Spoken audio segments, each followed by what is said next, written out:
Hello? Hello? It's me.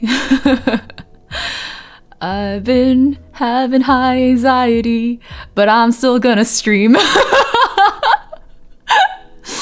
Hi! Hello! A little sweaty and shiny today, but that is how it goes sometimes. How's everyone doing? Let me turn down the BGM a little bit. It scared you. I'm sorry to scare you. I didn't mean to do that. I was just here to vibe, guys. Oh my god, no. There's like, I don't know what everyone else's like anxiety responses are, but I get really clammy. Like my heart rate gets really high and then my fingers go icy cold. Like this, you do not want these on your cheeks. Oof, no. You do not want these fingies on your neck right now. This would hurt. Looking fantastic, thank you. I'm glad you think so. Maybe I will powder. The shininess is like bothering me a little. Let me go grab my powder really quick. Talk amongst yourselves. I'll be right back. It's right here. Right here. I got it. Oh. Also, I just realized I was like squinting at chat earlier. I was like, why am I squinting? It's because my glasses were on top of my head, not on my face. Dumbass. We got dumbass vibes today. What's going on? Why am I a big dummy? Pink Doberman, happy 8 months. Thank you for the resub. And Mr. Mr. Black Sheep, welcome. Welcome to the stream. Thank you for the follow. Welcome to the flock. Okay, hold up. Let me clean my glasses. Dentist equals anxiety, so that checks out. Wait, dentist? Oh, why are we talking about the dentist? Did I miss something? Ying's disembodied voice may be ascend from my seat in terrifying reverence. So it was either that or the Benadryl I just took. Wait, can Benadryl do that to you? Benadryl just makes me kind of sleepy, to be honest. Severus, happy 17 months. Thank you for the resub. Mihuda, happy 19 months. Thank you for the resub. For those of you who are not on Discord, I guess. Earlier this week, I think I announced that I was going to be coming back primarily. I can't talk today. It's the anxiety. My heart rate right now is like absurd. Breathe. What was I saying? Bro, and I'm medicated today. I am on Concerta right now. I swear I can't think straight when I'm medicated though. I can't remember what we were talking about. I cannot. Also, my eyebrow is like twitching and it's so distracting. Totori, hello, good to see you. Hi, Uncle Dude Sauce. Hi, Kana. I never know how to say your name. I think I just say Kana. Gaming Cookie, thank you for the resub. Happy 5 months. For the Prime resub. Nuts, to think you were hydrating me. Cheers.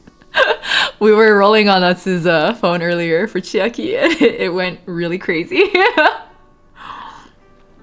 don't remember what I was saying. I'd been doing YouTube streams for a bit, so I was trying to do at least one stream per week on YouTube. But we're coming back almost entirely to Twitch. I might host certain events over on YouTube, but for the most part, like, I just prefer Twitch chat. I don't know what it is over there, guys. There's something in the water. Like, I know a lot of you guys are also there, and that's like the good part, you know? I don't know what it is about YouTube chat. I also think the lack of mod tools is kind of a problem. And the mods are like malding. They're like, I can't do anything. And I'm like, I'm sorry. Not say it was wild, right?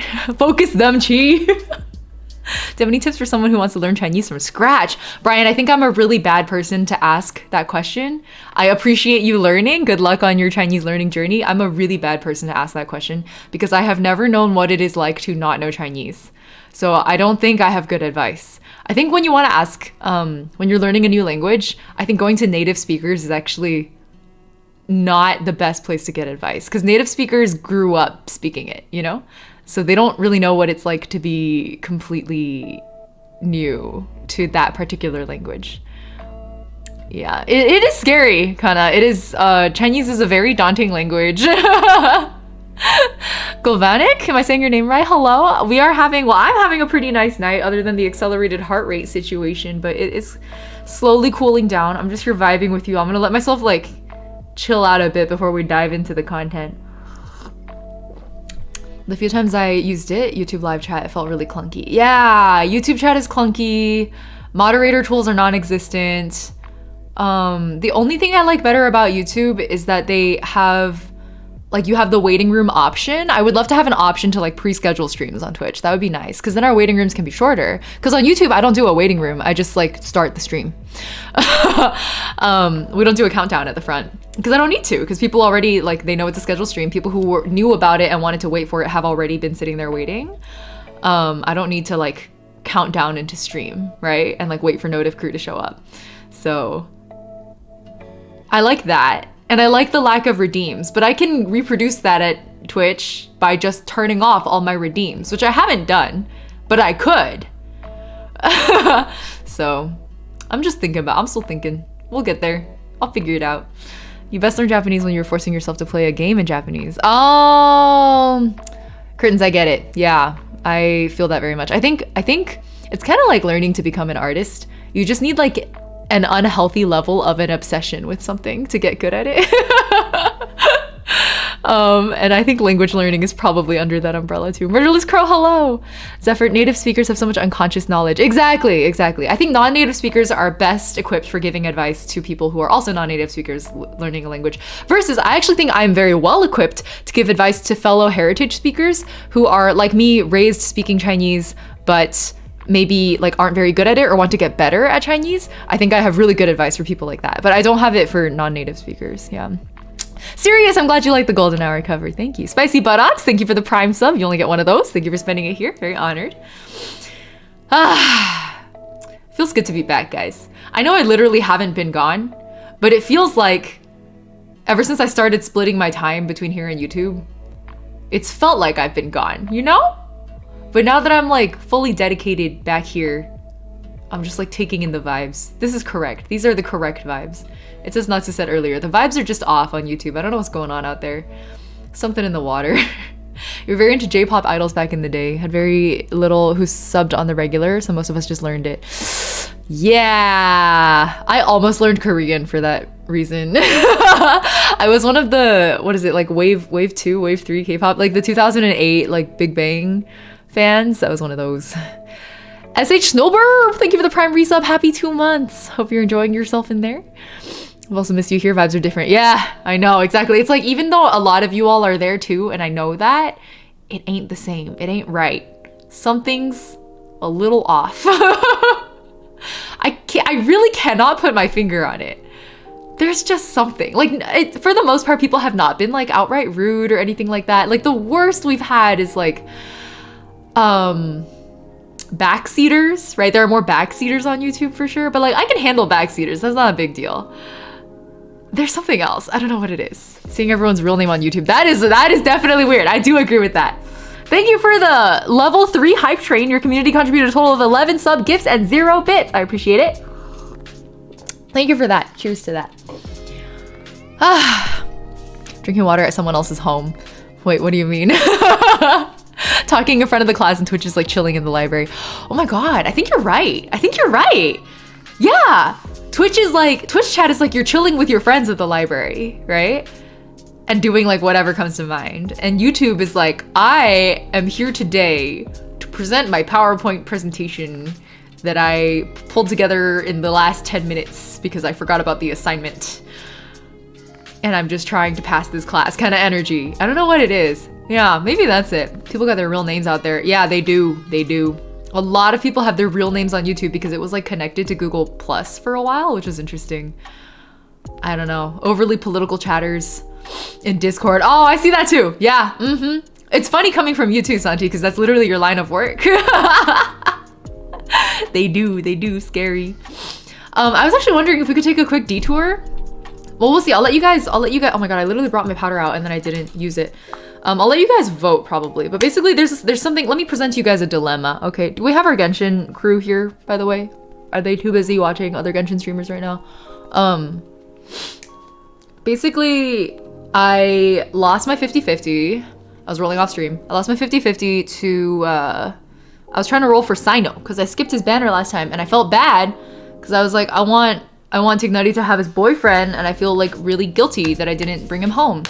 So let me roll for Sino. And then I lost my 50-50 and I got Jean instead. Which I'm not gonna complain about. I'm happy about Jean. But now I have a guarantee. So do I keep rolling for Sino or do I go for Dehya? Dehya? I still don't know how to say her name. I know there's a lot of discourse right now about Dehya. I don't care. A lot of people have said that she's very fun to play, so I'm still curious. Who do I want more? I don't think I have a preference, to be honest. Yeah. Like, I want Dehya because people say she's really fun to play, and I've been watching gameplay videos, and I'm like, boom, boom, boom, that looks fun. I want to do that. Akui! Happy 10 months! I don't care, I want to be sandwiched between Dehya and Candace. Okay, fair, exactly. Valid. Dehya's model's very pretty, right? Wait, I just noticed something. This ear is like really red, but this ear is like normal. What's going on? Oh my god, you guys see what I mean by I'm like even more ADHD on ADHD meds? What's going on? Does either make for a better team comp for the characters I already play? I honestly don't even know how you play Sino. I've never looked it up. So unfortunate, a lot of people love Dehya so much, it's like people are upset. Yeah, exactly. I think it's because people were really invested in her character and they were just like sad that it wasn't, I don't know, well tuned, for lack of a better term. 9, thank you for the gifts up to bench. And Freddie, thank you for the follow. Welcome to the flock. Logically, get Sino. You might lose a 50-50 to Dehya sometime. Yeah, but I also might never lose a 50-50 to Dehya, and then she'll never come home. Which is why I rolled for Teeth Nutty. Disappointed on Dehya's model not having abs. I know. If Dehya's model had like crazy abs on it, I also would not have hesitated. I would have just rolled. Dehya's much more valuable. One of the highest beauty per second of the game. BPS. I love that metric. That's very cute. All right. Well, let me change the category to Genshin briefly, and then we'll come back. Okay. Dehya, and then... Okay, updating the stream title. If only Dehya was more like Jet? I'm like reading chat and I'm like, oh, they're just yelling at each other. That's very cute. In the end, it's just a preference thing. I know. I think the problem is I have equal preference and not enough primos. I can only have one of them. So if I can only have one of them, I might not even have enough primos for one of them, actually. Because I lost my 50-50. So, Freddie, welcome to chat. We're Genshining. Briefly, very brief Genshin. It's like consolidating game resources, whatever that means. I'm looking at the launcher. But we'll do a brief Genshin and then switch to photo editing discussion in a moment. I'm not kidding about brief, like 10 minutes max. I just want to roll. What I'm trying to figure out with chat right now, what chat is analyzing with me, what Genshin chat is analyzing with me, is which banner to roll on given my limited resources. It's a scarcity issue. We're having an economics discussion. How many primos do I have? That helps figure it out. Like 9K, I think? So I'm like 3K shy of a guarantee. And I don't know for sure that it'll come back early. It probably won't. I have had really, really bad luck on Genshin recently. Which pics am I planning on editing? So it's not that I'm doing an editing stream, it's that I'm doing an editing tutorial, if that makes sense. So I'll have some photos out to demonstrate with the edit, but that's kind of it. Yeah. Let me quickly pull this. Let me make sure this is set up. Yeah, I do have it set up. Perfect. Why is Genshin taking forever to launch? It's just stuck in verification. You said Cynos and Zayo will be sent to permanent banner. Scribble, this will be a video if it goes well. If it doesn't go well, I'll figure something out. I don't know. Maybe we'll just... I'll record it off stream. I don't know. I got off Ant Stream. Your ears hurt from all the Chinese and those exceptional captions. Wait, I was not watching Ant Stream. What do you mean? What happened over there? Women is always the answer. You know what? Maybe you're onto something there. Maybe women are always the answer. And the Sino rerun came so much sooner than I thought it would. Like, maybe they'll do it again. I also don't even understand Sino's playstyle. I didn't even do his demo. Like, I didn't do it. Good time zone. I haven't even watched Duhya's demo. I should probably watch it. I know, so who was it? One of my content creator friends. Someone was complaining about the mixing on the demo track, so then I got kind of curious because I was like, ooh, mixing. I have opinions about that, like audio mixing. Do her trial, watch the demo.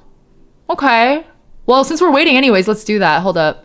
I have my screen set up for photo editing right now. You guys can take a quick peek. That's me! Let me pull up the demo and pause my BGM really quick. Okay. Character demo. Here we go, right here. Don't full screen. Whee! Just make it a little bigger. Kind of scuffed setup today. It's just screen sharing. Yeah, we got Venti. We're gonna be editing some Venti stuff. Let me check the audio level really quick. And hopefully, well, I think I usually like to do all languages, right? All languages.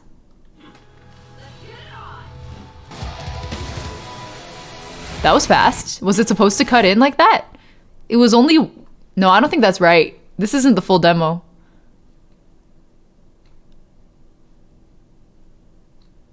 Why? That's not what I'm looking for at all. Stars, thank you. I'm glad you like my Venti.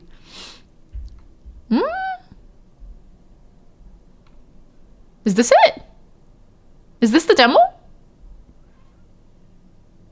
No, that doesn't seem right. That's a cutscene. I'm unhappy. Unhappy with this. Screw it. Going here. Ying just is Venti at this point. and Angeline, am I saying that right? Welcome. Saltier Marshmallows also. Welcome to the flock. No one compiled one yet. Yeah. Well, I'll just have to go one by one. Every merc knows the rules. You don't steal food from a wolf's jaws. Time for talk's over. Boring conversation anyway.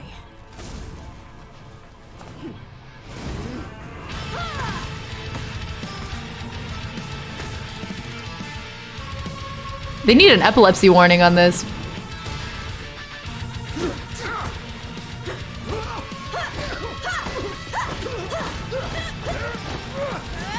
Why is she just punching?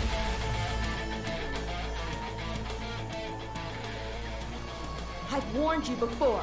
Keep your hands off Aru Village. Bro, she's so pretty. Every time I look at her eyes, especially.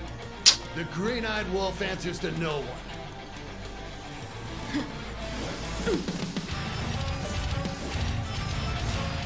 It's because she's angry, indeed. Women, indeed.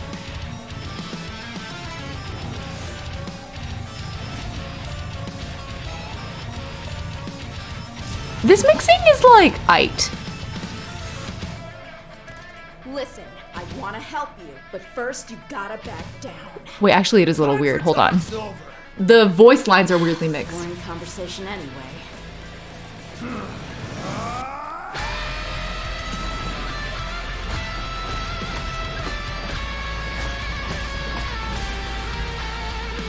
These like intercuts, they're like almost comic style, and I don't know how I feel about them. They feel a little bit lazy. Whoa! Ooh, goodness! He's He's a guest, Candace. We were just sparring. Is that right? Huh. I do apologize. Please come with me. Something about Candace's voice just makes me like ooh.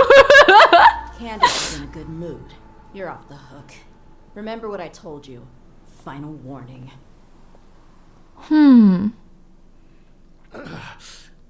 a wolf had better avoid lions and hunters. Okay. How do I put it? That was a low effort demo.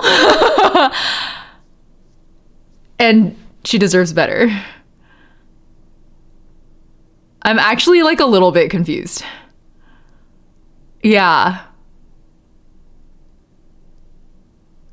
Why are they doing her dirty like this? Like what did Dia do to them?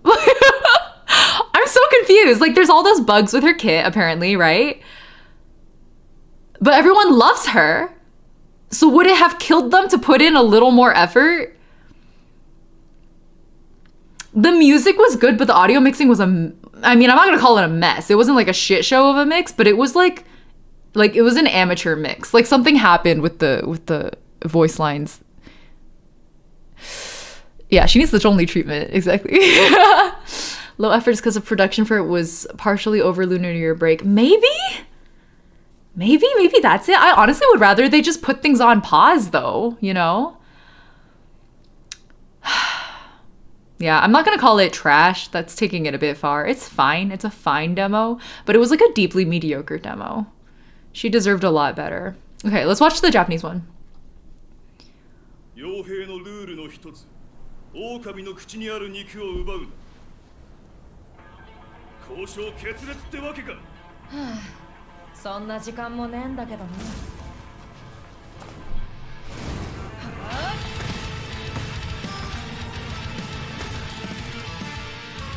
Am I imagining a familiar Japanese voice? Oh, she ranks low on the Chinese player base. Oh, I didn't know that. Okay, I guess that makes sense. So it's just the global... See, that was pretty cool. I like the way... I do like what they did with the electric guitars here.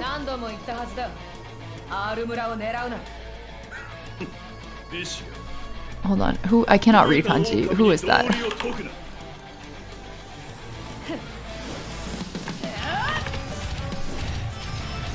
Ayaka Fukuhara. Ayaka Fukuhara. Ayaka Fukuhara. Ayaka Fukuhara. I don't know, like, her whole demo was literally, like... I don't know how to explain it. There's something about the way they're intercutting those, like, little highlight moments that is not really hitting. Like, it feels lazy. There's something about it that feels lazy. I'm looking through her, Oh! Oh!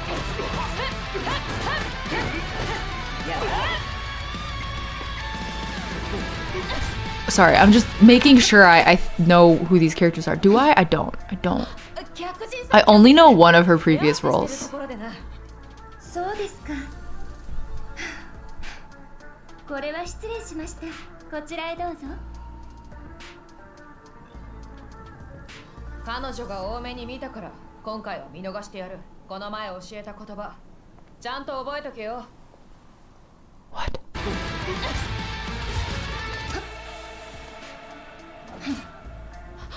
客人さ、キャンディス。手合わせしてるところでな。そうですか。これは失礼しました。 That is wildly different. That's wildly different.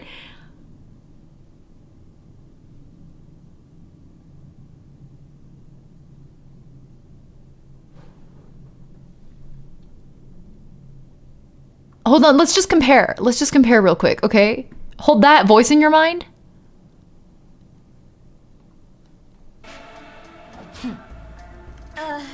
He's a guest, Candace. We were just sparring. Is that right?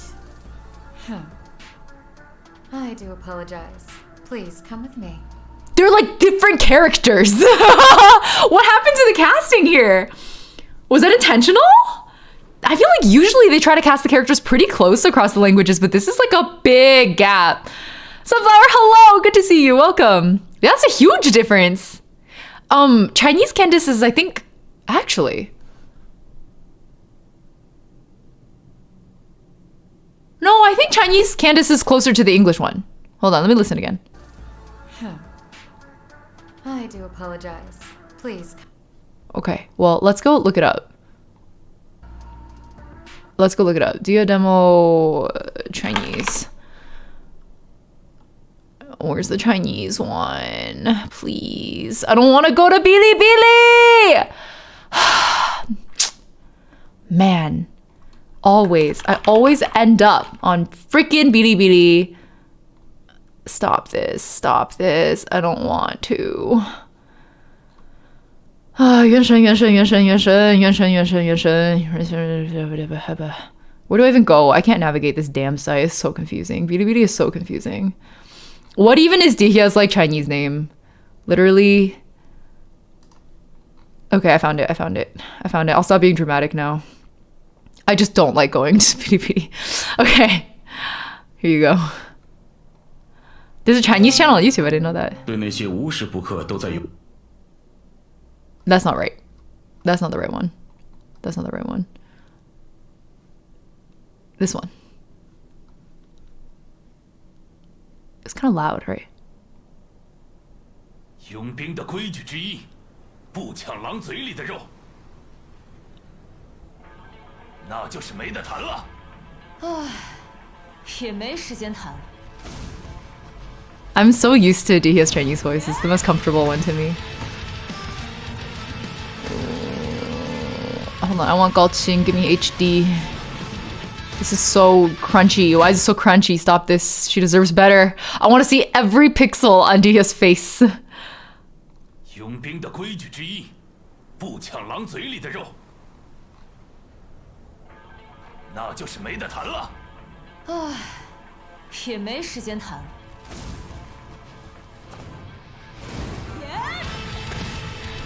I really like her Chinese voice, yeah.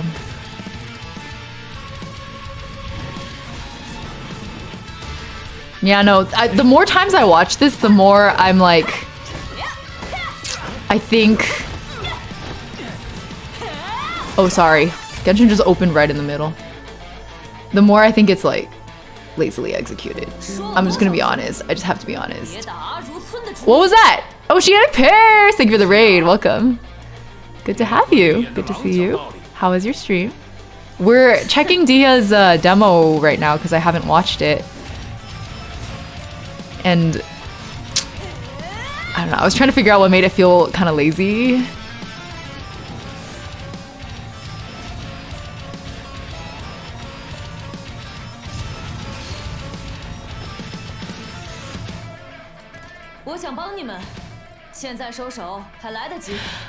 Okay, I want to consolidate my thoughts a little.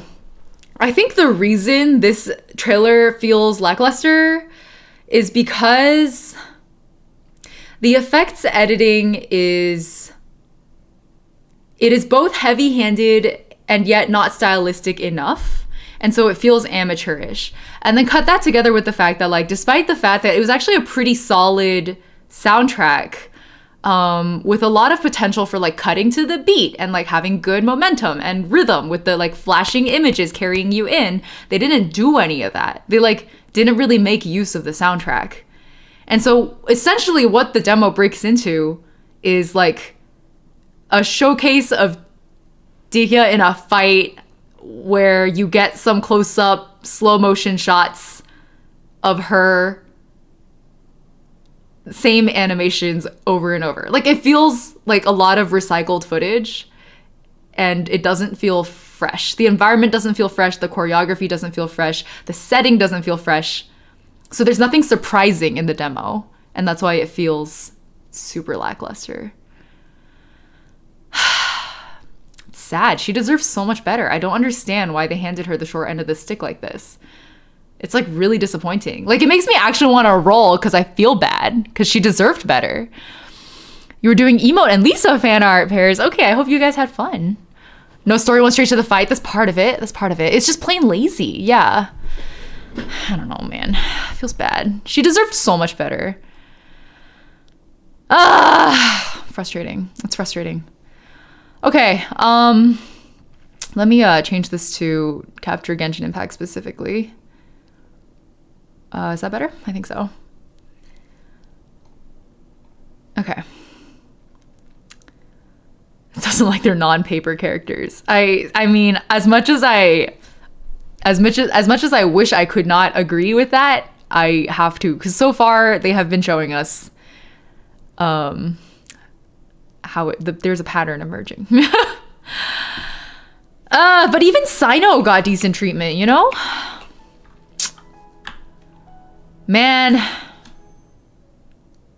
Yeah, she's going to Standard Banner. She is. She's going to Standard Banner after this ends. Okay, so for those of you just joining us, I lost my 50-50. Let me see if it's shown up in the history yet. Yeah, so I lost my 50-50 on Sino Banner to Jean. So now I have a guaranteed. And I was trying to decide if I continue rolling on Sino or try to get Dihya. I think they share a history, right? Yeah. So do you guys want to do a poll? Let's do a poll. Let's do a poll. Which banner? Dihya or Sino? You guys get 1 minute. And you can use your birdseed. Sino is much better. Is he? I actually don't know. I genuinely don't. Okay, let me, while you guys vote on that, I'm gonna go play the sample test run. Oh. Pyro damage dealing coordinated attacks in the AoE, and they'll have resistance to interruption. Oh, that's for like a co-op thing. And then her burst, where she just goes punch, punch, punch, punch. Okay. I know, she is so cute. She's very, very, very cute. What does that even do exactly? I love that. What was it? Who pointed? Did Brax point out that they put Bennett in? Okay, hold on. Let's do a burst. Just now it looked like she was holding the slime. X Devlin, ooh woo. Happy 2 months.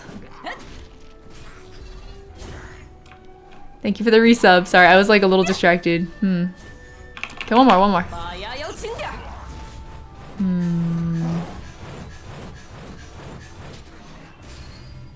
That's it?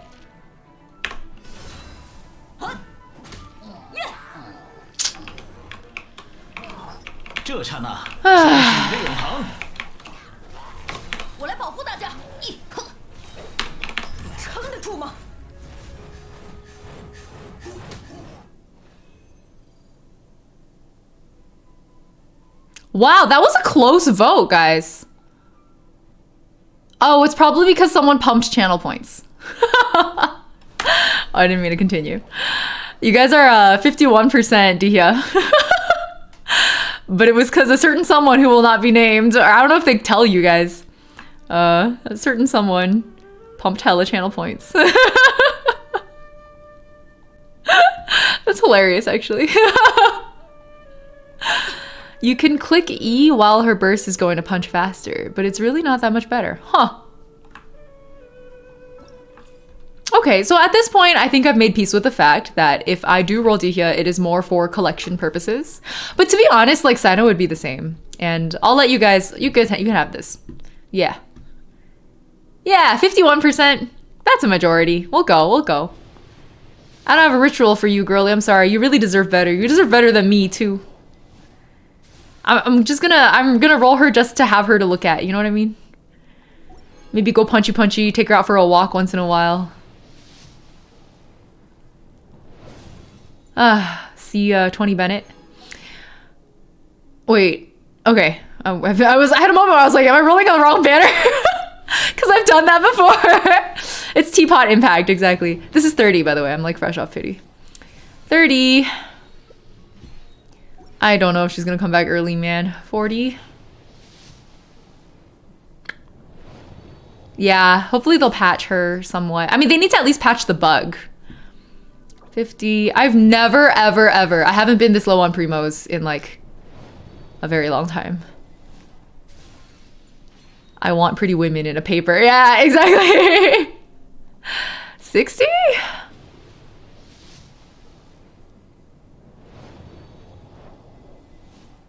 They literally came out and said the jump cancel is not a bug. The jump cancel is not a bug? Huh?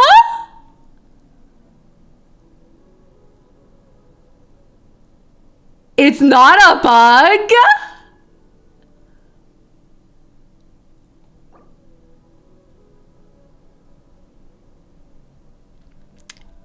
$70. I think it's soft pity. Whoa! See, 30 Bennett! I'm broke! I have not been this broke in a very long time. I think this is soft pity. Yeah.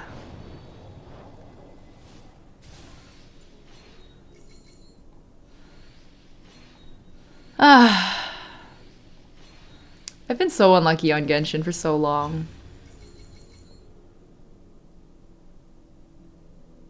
She's hot. I regret nothing.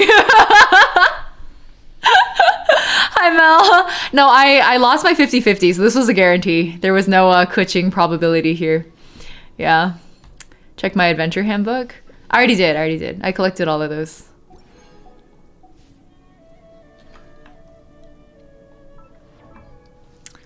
I literally feel like I just brought a sugar baby home.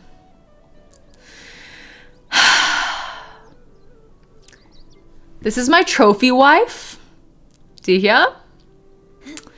Her job is to stand here and look beautiful. And I expect nothing else from her. And she will have done her job. I'm very, very, very satisfied with you, Dihya. You're doing your job perfectly. It's absolutely perfect. She do be doing that. She do. Your swear words got filtered, but happy 1 year. Oh, Mel, happy 1 year. Why were you cussing in a 1 year? Wait, oh my God, thank you for the resub. I didn't see it at all. Damn, a whole ass year. Thank you for the resub. Happy 1 year to you, Mel. And X Devlin, I missed your happy 2 months. Thank you for the resub also.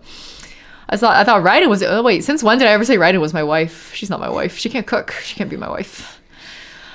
I know the cat ears are very cute. I like the lioness energy, right? I'm so sad that who was it earlier? Was it Nine who was saying in chat that she's not popular in China server? And that's probably why they like skimped on her in every way possible. How can she not be popular? Look at my trophy wife. Look at her. She's even fixing her eyeliner. She's perfect. Let's go. That's smoky eye. Her little smile. I love that she has like she both has girl boss and also dumb bitch energy. It's both. I'm proud of her. And now I can have both. And they can be together. Yeah, I regret nothing. Maybe it might be a little bit copium, but I regret nothing. I'm broke as hell though. I might have to finally spiral. I have not been this broke. Oh my God, I just realized this whole screen was like offset. I'm so sorry. I have not been this broke since Xiao? Like Xiao's first banner. Like February 2021. I have not been this broke for 2 years. I've always been pretty good at saving. Take you into spiral? No, thank you. No. She's my trophy wife. She just sits there and looks pretty. She's not expected to do anything else. To get them on a date? Yeah. Let's do it. Let's put them on a date and then move on to the main programming for the day, yeah? Jesus Christ. That was my protest role. That was what it was. How dare they? How dare they? Okay, here we go. 怎么了？遇到危险了吗？遇到危险了没？没，一点问题都没有。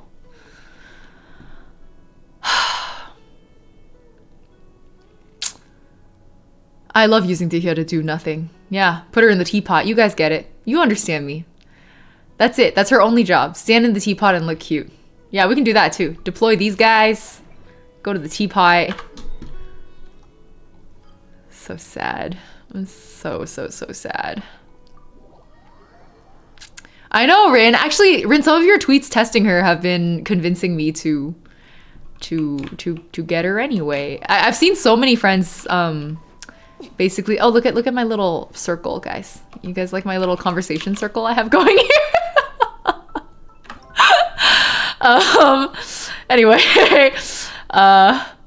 we got the mother, the son, and which one's the Holy Spirit? I'm actually not sure. Who gets to rest? Wander, you can leave. You can, how do I, huh? Oh, right here. Rest. Oh, Yoimiya can also come take a break, actually. Oh, I didn't mean to do that. Oh, I didn't mean to do that. Come on. Eh. Why is it so hard to select these guys? Stop! Cancel. Okay. And then we'll put the girlfriends in right there. It's your other pyro wife. Shh. Shh. Shh. You can't let them hear that. You can't do that. Shh. You can't tell on me like that. Hey. Hey. Hey, hey, hey. What? What happened to my bro code? Hey. Don't say anything. Shh. Shh. Shh.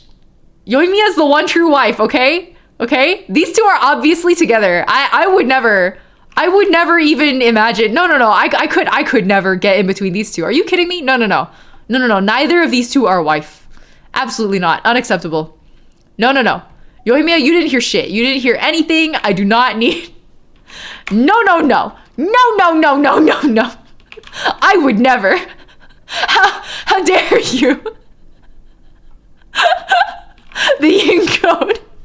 It's the Ying code. It's the Ying code.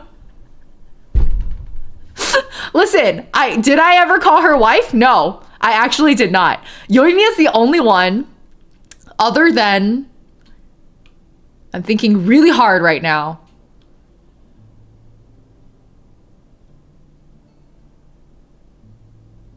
Yoimiya is the only character in Genshin that I've called wife. I'm just checking really. I'm pretty sure that's correct. I'm pretty sure that is correct. Yes. I think yes. The law of the flock never had anything. Oh, Kaveh doesn't count. Kaveh's not my wife. Kaveh's my chew toy. It's different. He's my little boy toy. My little... He's my, I squish him like this. I'll crunch him into a little... Yeah, Kame's my chew toy. Yeah. Mm-hmm. He's not wife. He's not wife. If he's anyone's wife, he might be Alhaitham's wife. He's not my wife. No. Yoimiya's the only one who's like my wife. And I think part of the reason is because I don't really ship her with anyone else for the most part. Therefore, I can comfortably claim her as wife. Right? Anyways, let's switch back to, I don't even know what category, guys. It's just chatting because I don't know what category to put. Okay. I'm going to stuff Kaveh into his own briefcase. You get me. You understand. Ship her with yourself. Exactly. It's because Yoimiya is not off limits. I'm allowed to take Yoimiya as my own. Everyone else has an assigned, love interest, and it can't be me. And I don't headcanon that many of them as poly, so I don't think that works either. Okay, guys. So for those of you who were here for Genshin, thanks for hanging out for my super copium rolls. I'm glad my trophy wife is home, but moving on to the main event of today's stream, which I've at this point procrastinated a whole hour. I'm so sorry. It really was meant to be only 10 minutes, but I'm going through it today, guys. Maybe I shouldn't have done this stream. It's fine. Who do you headcanon as Polly?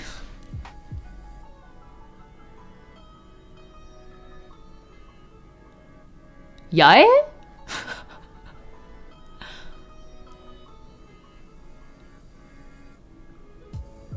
Lisa? Wait, why are they all Electro women? Hold on. Is there a trend here? Oh, Ying Yelan, I can see that. That's a little polycule. Yeah. Yeah. Wait, it's Electro Girlies again. What's going on? Kaya, yeah, I can see that. I can see that with Kaya, for sure. Electro polycule. Amy Kosara, that's another one. That's true.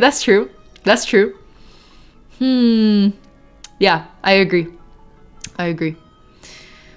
Yeah, it's 500 years for the main wife, but she has like 10 trophy wives. Very accurate. That is exactly my evaluation as well.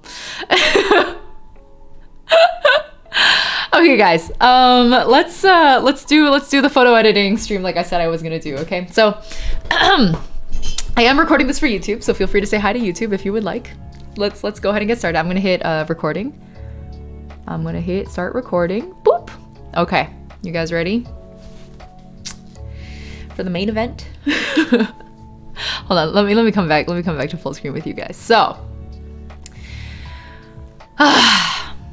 for those of you who don't know, I am a cosplay photographer of over a decade now. I have had many years with which to hone my craft, and of course, in customary Ying fashion, I have not done that at all.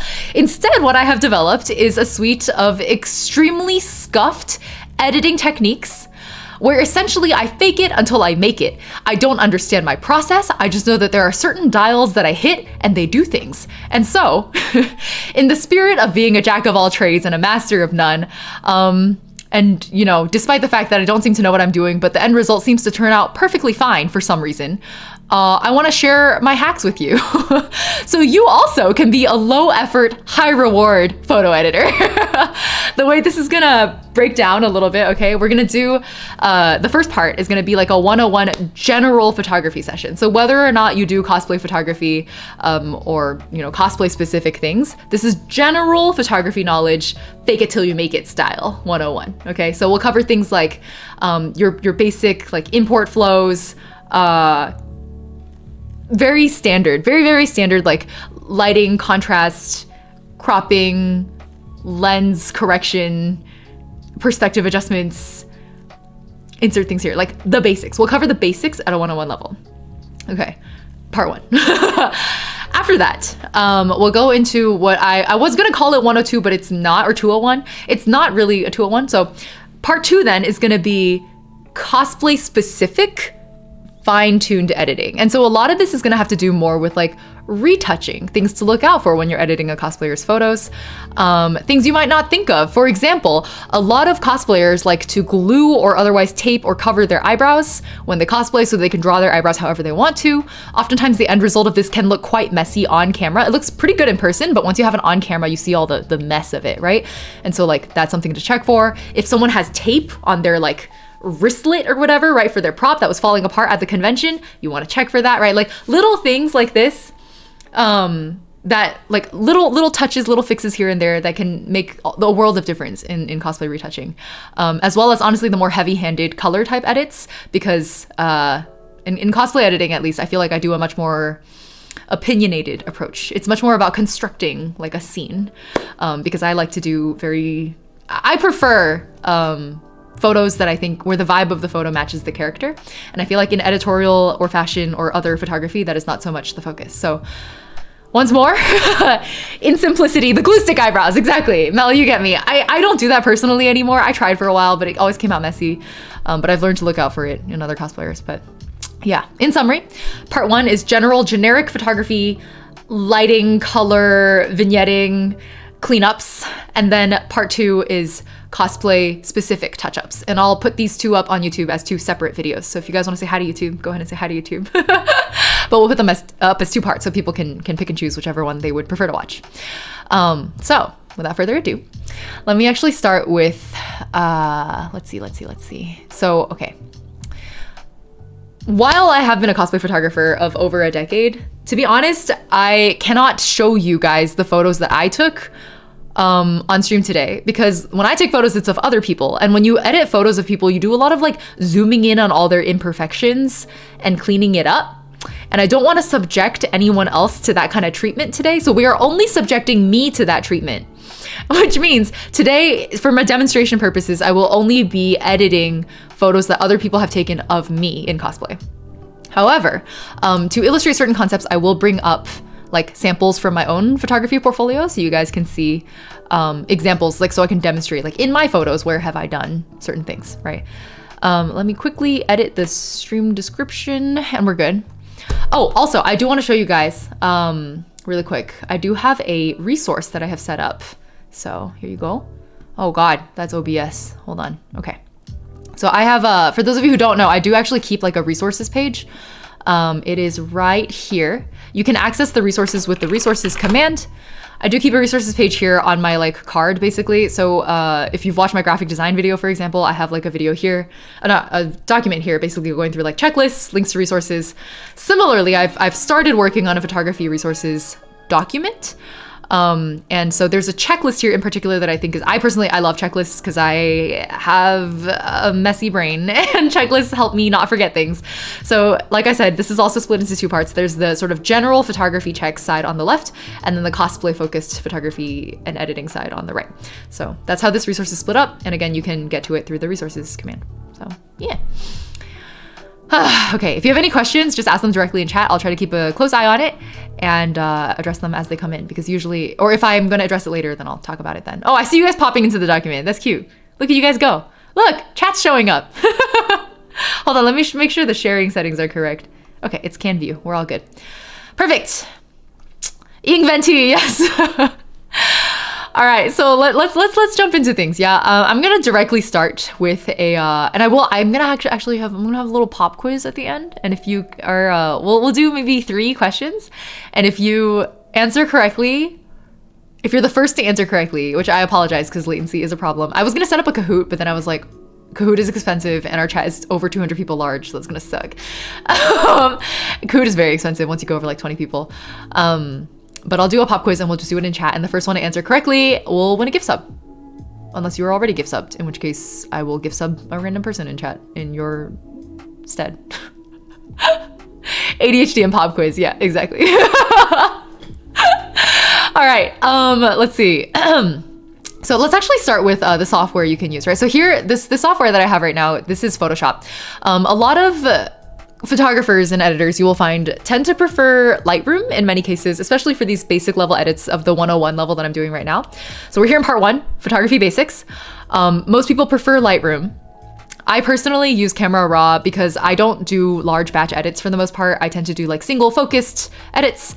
If I do a batch edit, I'm more likely to use Lightroom because the batch processing is better in my opinion. But the experience there is like not that different from what you'll see here. There's a little bit more control over certain elements, but for the purposes that I am covering today, which is jack of all trades, head empty, no thoughts, very lazy editing style, this will get your one-off Instagram post done a lot faster than having to add Lightroom into your workflow. So for the purposes of this demonstration, I'm going to be only using Photoshop, but you know, if you have the photography suite on Adobe, then you'll have access to Photoshop and Lightroom. However, a lot of people don't subscribe to Adobe, so what are the free options you can use instead? It's also in the document that I linked earlier, but someone actually created feature for feature an identical version of Photoshop. It's like basically complete. Basically feature complete. There is a Photoshop dupe that exists in browser. It's called Photopia. I think it's pronounced Photopia, like Utopia, but Photopia. Photopia, like this. You can just Google it. It's in browser. You don't have to download anything, and it's like Photoshop in your browser. So if you don't want to pay for Photoshop, you can just use Photopia. All right, but anyways, I'm gonna be, for my purposes today, basically all I'm trying to say is we're demonstrating on Photoshop today. End of story. There are other options out there, but for me, at least, this is my workflow. I use Photoshop. I actually pay for the full Adobe subscription because I'm a sucker. And I also use Adobe Audition and Premiere and After Effects. So I actually do need the full suite. But if you're only here for photos, the Adobe Photos only Lightroom Photoshop duo is like relatively affordable. But if you still don't want to pay for that, then Photopia is a really good option, in short. I thought it might be Photopea, like the bean. I also wasn't sure, honestly. I don't know how to pronounce it. Photopea. I said it like Photopea for a while, but then I was like, maybe it's like Utopia, like Photopia. I'm not sure. Adobe subscribers unite. No. There's no uniting. We're suckers. We're suckers. We should not be giving Adobe our money. Don't be proud of it. Don't be proud of being an Adobe sucker. Okay. Anyways, here we are. camera raw. This is the most vanilla it gets, guys, because I don't use Lightroom. So I import the photo, I open it in camera raw directly. And so this is, I actually am not sure if this is a raw photo. This is a photo taken by my friend Peter. We did a big Monshot group shoot a while ago, and this is me cosplaying as Venti. So what I usually do at this point, I'm pretty sure this actually, he might have done a little bit of batch processing, but for the most part, this is like close to being a raw photo. What I usually look for at this point in the basics editing level, this is just color, lighting, and a little bit of like cropping and composition, right? So coming in here, the first thing actually is the temperature. So this is a yellow-blue tint. What I always advise people when they look at these kinds of things, and they're like, oh my God, I'm overwhelmed. There's so many dials. What do I do? What does any of this mean, right? Don't worry too much about what any of this means, you know? For example, what's the difference between vibrance and saturation? I could go into the science of it. I honestly am not even 100% clear on it myself, so I'm not going to. Instead, what we're going to do is take the vibrance dial and bump it all the way up and kind of look at it and be like, okay, that's what max vibrance looks like. What about max saturation? Okay. That's kind of unpleasant. So what if I did a little bit less of saturation and a little bit more of the vibrance? Like what kind of a vibe am I getting out of that, right? So basically what I'm saying is play around with the dials and literally trial and error your way through it. You will eventually find a spot that feels like the sweet spot. And so much of lighting and color editing comes down to trusting your gut, okay? So what I'm saying is don't be intimidated by the dials. Click around, literally mess around, f around and find out. F around and find out. I'm like trying so hard not to swear, guys. I'm doing my best. Holy Jesus. Okay. Vibes only. Let me see if I can summarize that in a neat way, like for the video, right? In summary, don't overthink it. Don't be intimidated by the dials. Trust your gut and have an opinion, right? So for example, I'm looking at this photo and I'm like, this photo of Venti is giving me vibes of like, I want like warm, soothing, soft kind of energy. I want healing energy in this photo. So what kinds of colors evoke like a healing energy? And this is the kind of answer that when you first get started, it's a little bit hard to answer. But I think in the world of like applying photo filters, people are starting to get the hang of this a little faster. So in this case, I'm actually feeling like it might be a little too yellow. That's a big thing. The tint, I might go a little pinkish, but the green is also kind of soothing in a nice way, especially if I offset it with like a sepia tone later on. The exposure and actually lighting is where rules of thumbs can help, right? So my rule of thumb for lighting and exposure is usually if the whites are too blown out that you can't see the details, and if the blacks are so deepened that you can't see the details, look for detail. So I'm gonna zoom in, right, on my sleeve, for example. This is the most blown out part of the photo. I can still kind of make out some of the details here. So it's pretty much at the max exposure. I wouldn't go higher than that. Because if I go higher than that, see how I lose all of the folds in the sleeve are gone, right? I might have, maybe it's like a nicer glowier look on my face, but it is not good for the sleeve. And I'm not at the stage yet where I'm doing like fine-tuned editing for specific parts of the photo. And so I'm just gonna slide the slider around until I can sort of just about make out the details on the sleeve without it feeling like it's blown out. Yeah. So embarrassed for just following. I thought you only streamed on YouTube. Daisy, don't even worry. Welcome. Sorry, do I have enough VIP badges to... Let me see. I primarily stream on Twitch, actually. I'm out of it badges. I'll work on it. Thank you. Welcome to the stream. It's good to have you. Let me see. What was I saying? Oh yes. Okay. So rule of thumb for exposure is don't lose the details. As long as you're not losing the details either in the whites or in the darks over here, then you're good to go.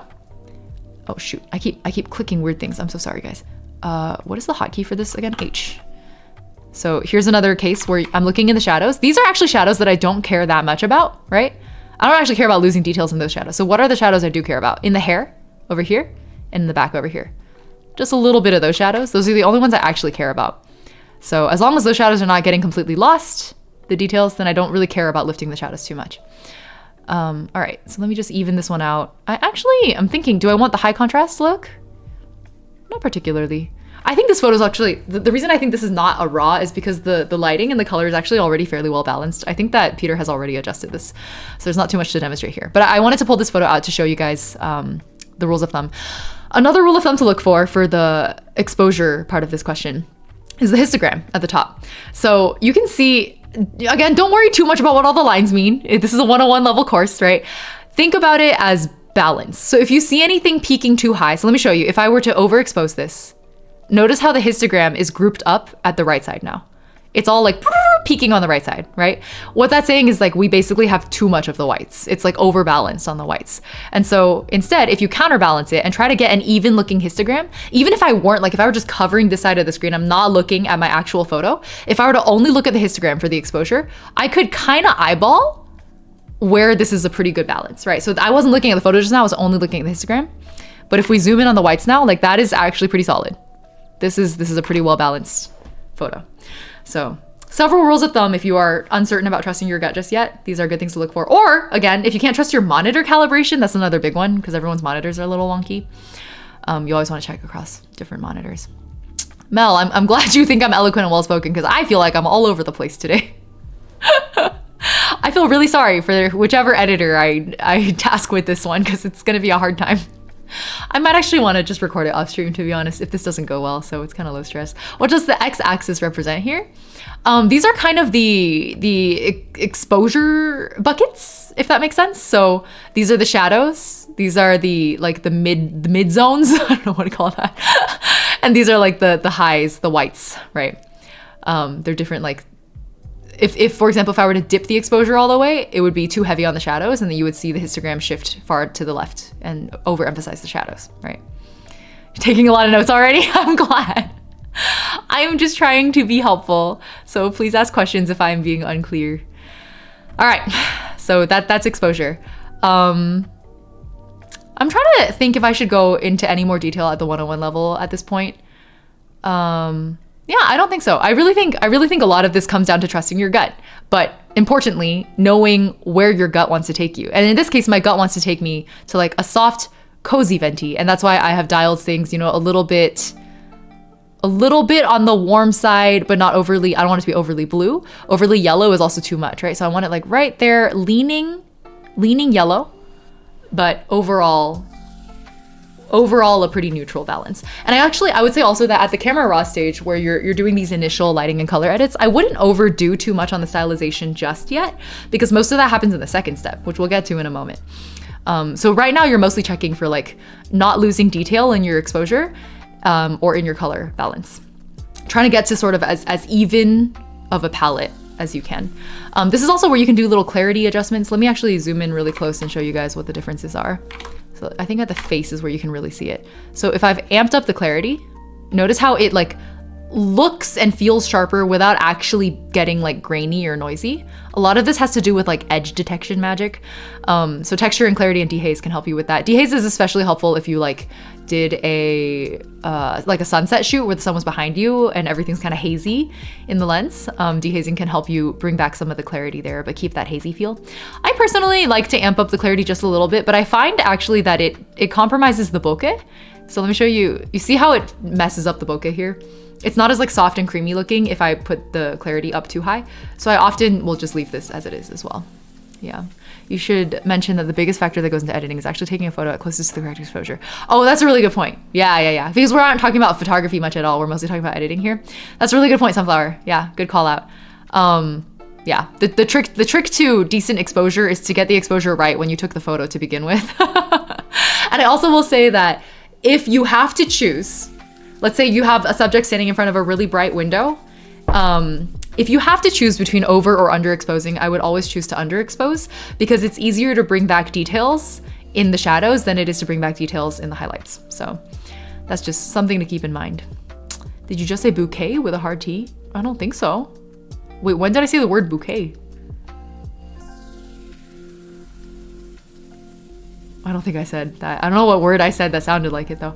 The way I keep changing stuff from one monitor to another because they display colors differently. Exactly. Make sure you have a screen you can trust the calibration for. That's super key, yeah. Bokeh? Oh, yeah. Bokeh. Yeah. Oh, you're right, Kaya. I just say the word bokeh. Okay. Anyway, I spent a long time on this screen basically just to give you guys the basics of lighting, so we already know this is going horribly. I'm putting myself down so much today. I don't know what's going on. Just a high anxiety kind of day. It's fine. Anyways, so that was it for as far as like vibrance, saturation, lighting, contrast goes, right? Several rules of thumbs I shared here. For the most part, follow your gut. Don't trust your monitor unless you know you can trust your monitor. And do what sparks joy. So that you're gonna hear me say that a lot, I think, through this tutorial. Do what sparks joy, right? If it makes you happy, then it's correct. All right. Let me see. Skim my notes really quick. Make sure I didn't miss anything. Oh,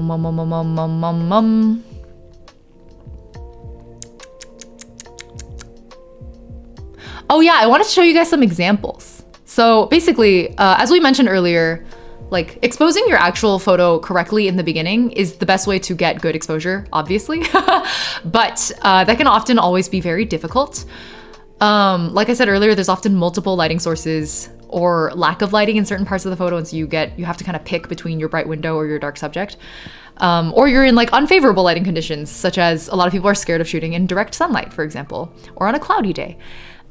Or in dappled lighting. And what I want to demonstrate to you is that you don't have to be afraid of strange lighting conditions, because I genuinely believe that you can make anything work as long as you come into it with like an intentional mindset. So I'm going to show you a few photos. This is a dappled photo example. So the cosplayer here is Meow, high school friend of mine, a very old friend at this point. This is a case where obviously there's harsh lighting and dark shadows, and it's kind of messy and all over the place. But if you think of it as, how should I frame this? Is a little bit more of like on the photography side than the editing side, right? But I want to show you guys how much the raw photo makes a difference also. The key to not making this photo feel messy was that there's a singular point of focus. So despite the fact that it's dappled lighting, that there's mixed lighting, the fact that your eye is instantly drawn right here to this bright patch gives the photo a sense of cohesion. And the reason your eye is drawn here is because of the soft focus, right? Like there's blurry background, blurry foreground. This is the one part of the whole photo that's in focus and brightly lit. In general, my tip for new photographers and new editors is that as long as your end result of a photo draws the viewer's eye to a specific thing, it means that you had an opinion about what the viewer should see. And as long as you have an opinionated photo, you'll end up with a result that is cohesive. So when I say opinionated, that's basically the disambiguation of what I mean. Yeah. Let me see if I can show a few more examples. I have okay, here's the same model. Same model, different lighting condition. This is direct sunlight. I had the model turned to face the sunlight directly, knowing that it was going to cast harsh shadows on their face, right? So there are a lot of harsh shadows here, but I did a lot of smoothing in post to try and make it acceptable, because otherwise, you know, you don't want the face to be like distracting.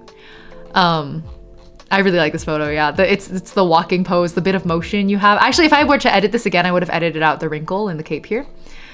But I find that in direct lighting, when you don't know what to do, this is more of a photography tutorial instead of an editing tutorial, either have the face fully exposed directly under the light or fully unexposed in the shadow, right? So that's usually my go-to approach. That's my preference. The background, need water. All right, let me see if there are other lighting conditions I do want to show you guys. Oh yeah, sure. Here's an extreme low light example. This is my friend Ari, who's a model and a photographer as well. So we shoot each other sometimes. This is a case where I intentionally created a high contrast situation. So this is artificial lighting. I set up a ring light to the left of the model here, and then I cast it so that only certain parts of her features would be highlighted under the light. And the eyes and the rest of the face over here are intentionally in the shadow, because the point of focus is right around here, around the hand and the shoulder area. That's where I want the viewer's eye to look. So, I don't really know. I guess the main point I'm trying to make is like, don't be afraid of lots of different lighting conditions. You can make it work as long as you know the vibe that you're going for. Like, be very intentional when you're shooting and editing. And that's how you turn out intentional work. Rafi, long time no see. Happy 5 months. Hope you're doing good. Okay. That was lighting. That was a whole chapter on just lighting. I am moving so slowly. Oh my God. How are you guys feeling? Any confusions? Are you overwhelmed? Is it too slow, too fast? I can adjust. Oh my goodness. Let me set some markers. Even I feel overwhelmed looking at my notes, actually. Slow and steady wins. All right. I also don't want to go too slow, you know, but then I always, honestly, because I talk so fast, I always get feedback from people that's like, you talk too fast. I can't keep up. And I'm like, sorry. When I look back at my Notion Notion guide from a while back, and I was like, this is overwhelming. Like, I thought I was going slow and pacing myself, but actually I packed in like 3 tutorials into one 10-minute video, and that was inhumane. And just informative so far, Paris? I'm glad you think so. Okay, that's all that matters. As long as people feel like it's a good balance of information, it's not overwhelming. That's the important part. Pacing is great. Perfect. Edits and Ying footage sped up. Exactly. Is that me as Venti? It is. This is me modeling Venti. All right, guys, you guys ready for the next part? Okay, let's talk a little about, hold on, let me think. Let's actually go back to my checklist. I did share that resource with you all, so I might as well refer back to my own resource, right? Here you go. Here's the checklist again, okay? So we're still in the general photography editing. I actually had a bit about culling photos here. Do you guys want me to talk about? I don't think so. I think it's self-explanatory. I'm not going to go into culling. We basically just covered the baseline adjustments point here. So this is the temperature, tint, exposure, sharpness. I will just point out actually that here you can adjust. So there's a few menus here. The sharpness you can find over here in the detail panel. So you can hella sharpen it if you want to. Please note that if you sharpen things, you will get noisier images. Noise is the grain. Let me see if I can demonstrate. Okay, so if I were to like hella sharpen this, the photo gets grainier, gets noisier.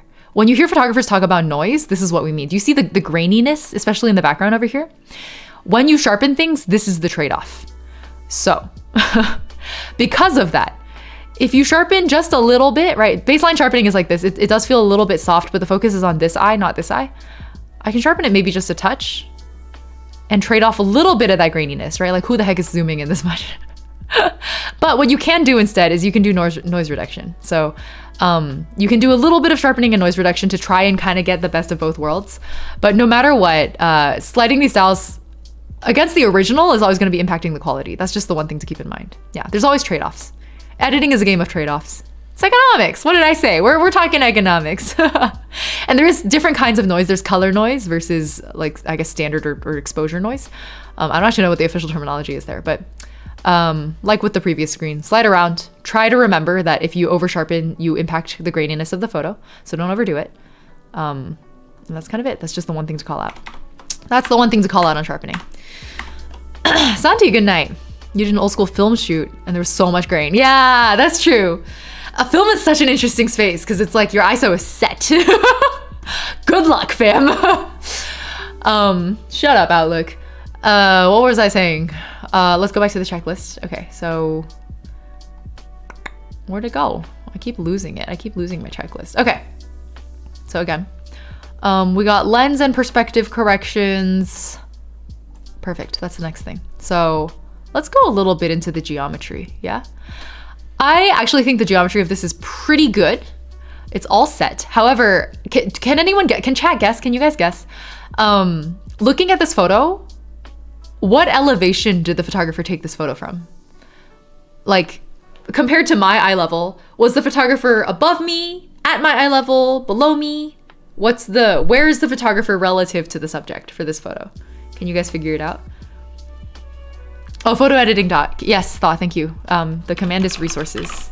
And then we have a whole bunch of resource docs, but one of them is the photography resource. Okay, you guys think it's higher, above, a little above? Okay, yeah, see? You already have a sense. You already have a little sense of this. So, what happens when you take photos from above is usually this is flattering to the subject in the sense that, especially for portrait shots, usually it means, you know, your jawline looks a little bit better. You're not going to get so much of like the double chin effect. It's a flattering angle for the face, but when you take a full body shot like this, maybe you haven't noticed it, but notice how my head is kind of big. Has anyone noticed? My head is a little bit large here. Relative to the rest of my body. My head is already kind of big also, but when you take photos from a higher angle, that's the result. Is the head looks a little bit large and the body, just think of it like this kind of a shape, right? You know the meme where like, or even just take like a selfie camera, right? Take like a selfie camera and like put it in selfie mode and like hold it up against you and notice how notice how the rest of your body gets really small. So if you have a photographer taking photos from this kind of a perspective, for this pose it's actually not a problem, but if I were standing, it would make me very like standing man emoji, like teeny legs, big head kind of energy. So if you want to correct something like that, you can tilt. You can do manual transformations and do a vertical tilt and kind of tilt it back. This looks dumb. Obviously don't do this. I'm just demonstrating that you can come in here and you can tilt the photo, right? You can tilt it up and down. You can sway it left and right, right? If you look at the photo later on and you feel like there are corrections like this that need to be made, you can do it in post. There are adjustments like this that you can make. Yeah, he's a long boy. Nor, hello, welcome. I do not personally feel the need for adjustments like this in this photo. If I were going to do one, I might do a slight vertical adjustment like this, just to tilt it back a little bit. It comes at the cost of a little bit of cropping at the bottom, and I will also have to crop the top. But that is something else I wanted to talk about, is cropping. So that's one thing. Whoop, whoop. It's like messing with the mirror room. Yeah, that's a good comparison. Okay, so I'm actually not going to do it for this photo. Something you might want to look out for when you are doing these geometry adjustments is, you see these vertical apply level, and like there's like you can level horizontally, you can level vertically. These are the automatic settings. So I can automatically be like, make this horizontally correct. Actually, it's figured out that it's already leveled, or vertically corrected. It's also figured it out. But for example, if you took this photo and you notice that like these pillars at the back are a little bit not parallel with the sides of the photo and it bothers you, this is where you can do auto leveling if you don't want to do it manually. So you can do that. I personally will not be, but that's just one thing to call out. Other than geometry, and I've mentioned earlier that if you were to tilt something here, you would have to crop out the edges, right, to accommodate for it. Again, it's a game of trade-offs. Editing is a game of trade-offs. I'm actually, even though I'm not going to be tilting things, going to be cropping a little bit. I'm gonna do the crop and I'm gonna see if you guys can guess. Let me see if you guys can guess why I did the crop, okay? Hold up, so here's the crop tool. And the crop I'm gonna make is just like that. Hold on, bring it in a little here too. Oops, not like that, not like that. Actually, hold on, let me look at that, okay. Can anyone guess why? Any takers? There was a very specific reason I did this. Rule of thirds, not quite. It's not so much about the composition as it is about framing. Not so much about space, not so much about centering. Let me point your attention somewhere. I'm gonna cancel the crop really quick. Look at this photo and look at the edges, especially the top edge. Does anything there feel, top and left edge actually, does anything there feel like distracting? Are there things that are pulling the viewer's attention away from Venti's face as the main subject? A little bit of vignetting, that's true. Jason, hello. Oh no, an ad. Is it the tree, wait, what's the leading? You mean the leaf? The top edge is not straight, branches, flowers. It's very bright, that is part of it. Shadows a little bit. The light and the shadow. I think you guys are onto it. I think you guys have caught on to what's bothering me. It's not so much the open space, so let me zoom in and show you guys. If you look at this photo on the corners, these bright patches here of leaves, like a doot here and some doots here and the parallel branch here especially, and then a little bit of the top of the railing here, and then these like light bits right here. These are detracting from the main point of the photo. So I'm glad the ad ended on time. Thank you. This is a very nitpicky thing, but this is what I mean. So in my checklist, actually, this is what my checklist is saying. So I have a checklist item here that's like cropping, check edges for distractions. Check your edges for cleanliness. Check the edges of your photo for anything that might distract from the central focus of your photo. So that includes these leafy bits at the top, the parallel branch right here, the bit of the railing, these leaves on the left. There are things you can do to reduce the distraction, but the easiest thing is just to crop it out. It's trade-offs, right? Maybe cropping this out will compromise the composition of the photo, and that is something I have to consider, which is why I'm trying to crop mostly to the left and top. Without taking away too much. Like removing the brightest, most annoying spots, especially that almost parallel branch that was really bothering me. Now my head is a little bit too close to the top, right? So there are trade-offs here. I wanna avoid overcropping for that reason. So I'm just shaving off a little bit of the edge. Yeah. a little disturbed by the leg crop. Yeah, that's true. So that's another thing, is if you feel like the cutoff at the knee is a little bit too strange, you can also crop it at the bottom like this. There you go. That's another thing. Actually, yeah. That was a great time to bring that up, actually. Thank you, Sunflower, for the reminder. Whether you're taking the photo or cropping the photo after, something to really look out for on your edges, other than these like small messy bits that I pointed out, is actually limbs and joints. So there is actually a bit of a rule of thumb to follow here, which is that you generally speaking do not want to crop at a joint. If I were to crop a photo right at the wrist, like let's say I raise my wrist right out of screen, if I were to raise it like that, it feels discontinuous. It feels like you're not sure what continues off the edge of the crop. So where the crop was previously, it was like right at my knee. It feels almost like I have a stub leg there, right? So if that's not the vibe you're going for, if you want to make it feel like there is a leg that continues after the screen, don't crop it at the joint, crop it slightly above the joint, right? So there's a feeling of continuation beyond the framing of the photo. Generally speaking, rule of thumb, don't crop at the joints. Yeah, exactly. So we're gonna do a little crop fix there. Thank you for pointing it out, Sunflower. All right. Oh yeah, tangents is another big one. That's very true. Tangents is huge in composition, whether that's photography or art or animation. Okay, so that's my crop. I'm gonna finish the crop. These little bright bits on the left and the top are still kind of annoying me, but I would rather find other ways to deal with them, or just leave them, actually. Another thing you can do with annoying things at the edges is actually vignetting. So you can do a little bit of, I can white vignette, I can black vignette. I have a tendency sometimes, if I feel like things on the edge are too annoying, I'm gonna go all the way to the extreme so you know what's happening here. This is all a vignette is. I like to do a little touch of dark vignetting, depending on the composition of the photo. For this one, it's like very clear there's a single subject, not much going on in the background. So I am going to add a little bit of vignetting. I don't want to overdo it, just to focus, again, draw the eye towards where I want them to look, which is Venti's face. Yeah. Tangents in school for making comics. Oh, wait, like wrists are also a tangent rule? I hadn't thought of it that way. Like joints? Didn't know that. I did not know that. Okay.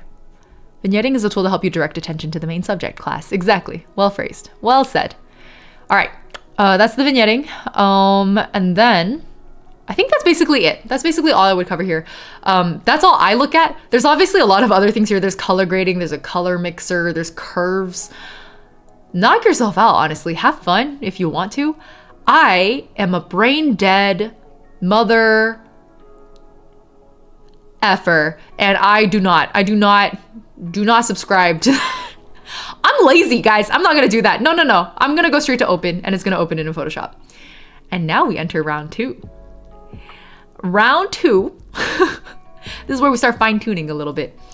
Yeah, Sunflower, my favorite TA. That's a good way to put it. Yeah, it's time for color. Well, I don't like to color grade in that. That's why I come here instead. You know, to each their own. Everyone has their own processes. The more you do this, the more you're gonna work out your own process. My process personally is only to do like temperature, tint, exposure, sharpness, crop, perspective, vignette. That's it. I come in here after. I don't do any color grading stuff. Other than tint, I guess, which I guess you could consider color grading. Okay, let me check my checklist and check my notes. Okay, we're good. We are good. I don't think I missed anything. All right. What do you guys think? Knowing that, we're gonna ask the class. Knowing that what I believe a good photo is a photo that is opinionated, that draws the viewer's attention to a specific focus. What is something I can do now from a color or lighting perspective that would help direct focus? Can anyone think of something? You have 900 event photos to cull and edit. Oh my god, good luck, Sunflower. I mean, do you want to work alongside me? You want to edit on the side with me? Thank you for TAing also. And Ari, thank you for the hydrate. But a halo around my head. Socrates, you are joking, but you're not entirely off. You are actually super not off. You're actually very close to something that I do often. Say for the folks who want to try Lightroom, the handy thing I like about it is you can save combinations of these adjustments, which is both nice for batch processing. Yeah, exactly. You basically, one of the benefits of Lightroom is you can save things as presets and then apply them to batches of photos, which is really great when you're like an event photographer, especially. I'm not, so I do it for weddings, but I like to remake my presets too. I don't usually redo presets that much. Masking, darkening the back. Wait, you guys basically got it. You basically got it. Yeah. I'm seeing blur the background, darkening the background, masking. Brightening your eyes. Make the subject more vibrant in the background, less saturated. You guys literally have called out everything I would have done to this photo. You don't need this class. You don't need it. You're good. You're all set. All right. Perfect. Maybe I should have just skipped directly to the cosplay retouching part instead of doing the 101 with people. You guys have the 101 down pat. Yeah. So I might not necessarily do it to this photo, but just for demonstration purposes. Hold on. I don't know if I want the new layer. Let's say, let's go one by one through your guys' suggestions, right? No, do the 101. Okay, sure. Will do. Some of you guys have mentioned darkening the background or desaturating the background, right? How might you go about doing that? Let's start with the darkening aspect. I can take my brightness and take the brightness and contrast adjustment and dial down the brightness, right? But that takes down the brightness of the entire photo. This actually looks pretty solid. I actually don't really mind this level of exposure. But let's say I wanted to retain the exposure level on my subject. You can add a mask, which I think is added by default for brightness adjustments. And you select the mask here. That's what this little white rectangle is. Come into your brush tool and think of it this way. Where the white is where the effect is applied. Where black is where the effect is not applied. And so as I paint in black on the mask right here on my head, I am brightening my subject because I am removing the darkening effect that I had on earlier. I'm gonna exclude the braid as well. And then you can choose to, you know, only bring back certain parts of it. If your effect is really obvious, like let me show you if this was like, you can see how you can see the edges, right? One thing you can do is go into your mask and feather it so it blurs it a little more. It really depends on what you're going for, right? But if that's a concern, if the edges of your mask are too obvious for your tastes, you can do that. In the case of this one, it's a pretty subtle lighting adjustment, so I'm not really gonna bother.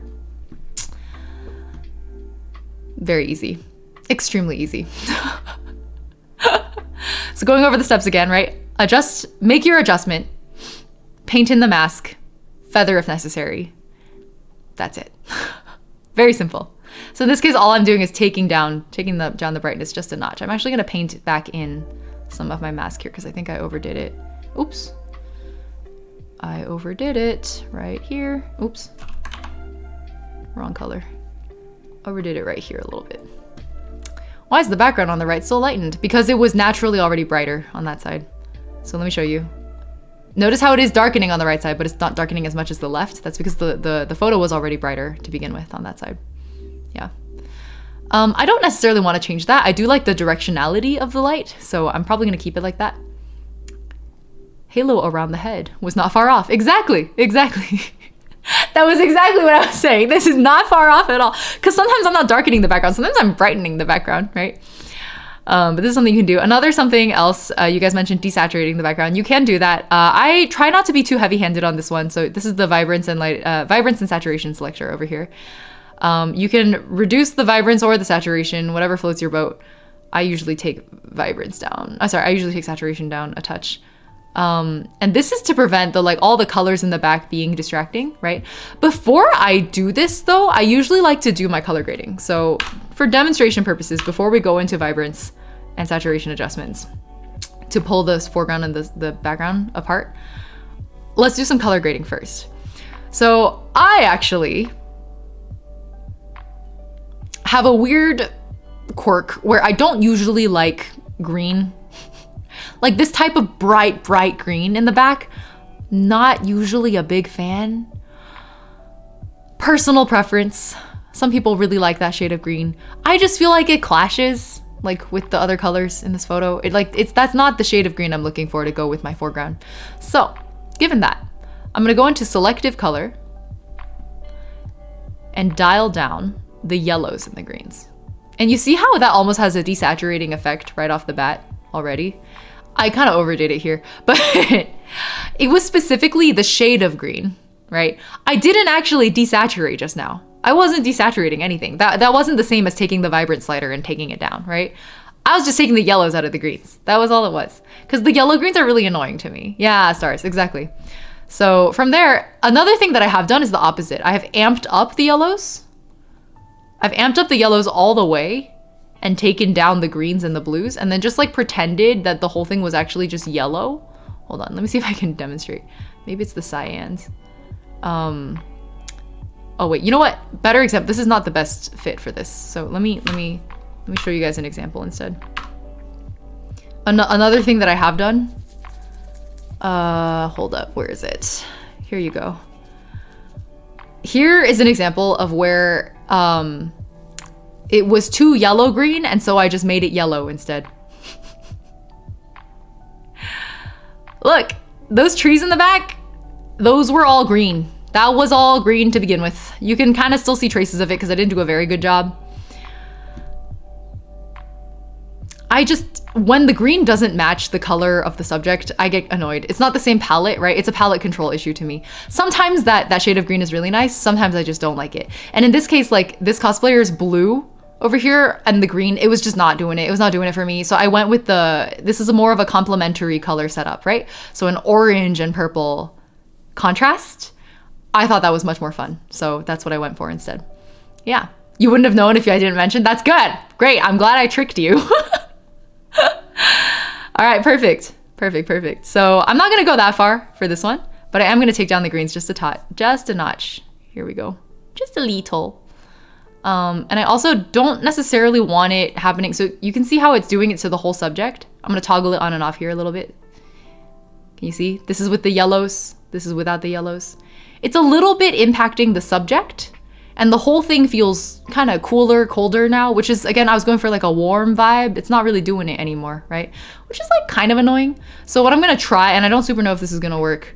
I might actually, hold on. Let me see if I can duplicate the mask. Oops, not like that. Mask. Wait, hold on. How do I duplicate masking? I don't even remember. Was it like this? Oops. No!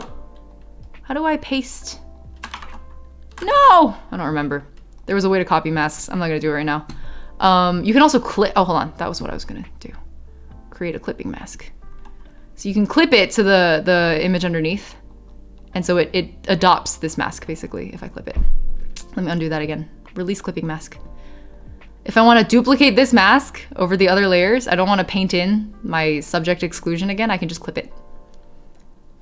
Create clipping mask, and that's it. You can hold and drag the mask to copy it.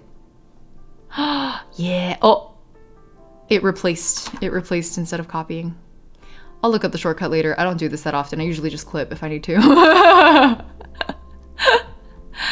Yeah, exactly. For cosplay especially, the colors are really important. That's why I kind of wanted to make this like a cosplay focus guide. Maybe I will record this off stream so it's a little bit more cohesive. I'm also just like so exhausted today. So tired. God, I hate ADHD medication. Maybe I will stop medicating. All right. We're working on subject, foreground, and background separation using blurring, dodge, burn, color tweaks, make sure the subject pops. That is my line item that we're on right now.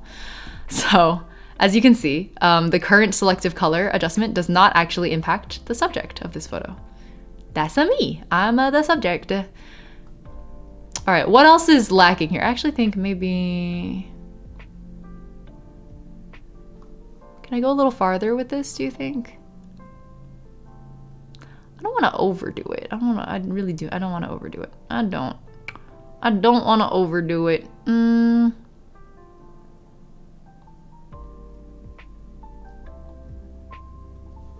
Yeah, we'll do that. I went for a more cyan kind of color because that kind of matches Venti's cape a little bit better. I feel like I've learned so much and my cosplay photos are going to give me so much confidence now. I'm glad, Paris. I don't feel like I'm being cohesive at all. But as long as you guys do, that's what matters. Okay. I'm actually gonna... What do you guys think? Let me show you guys the adjustment so far, yeah? So far all we've done is brightness and color for the background. And here's the before. And here's the after. So this is already coming closer to what I would consider a more opinionated edit. And everyone, again, has different opinions, and there's no correct way to edit a photo. So go with your gut and follow what it tells you. Right now, my target, right, is warm, soft vibes. Right now, it's tending a little bit too much on the cooler side. And so at this point, what I'll often do is gradient map. I'm a sucker for gradient maps. So let me show you. This is I consider them like lazy people filters. These are lazy. If you're a lazy human being who doesn't understand color theory, yo, gradient maps. This is it. Check the blending mode. Sorry, I know it's really small on this screen. Check the blending mode really quick. I often will choose soft light or overlay.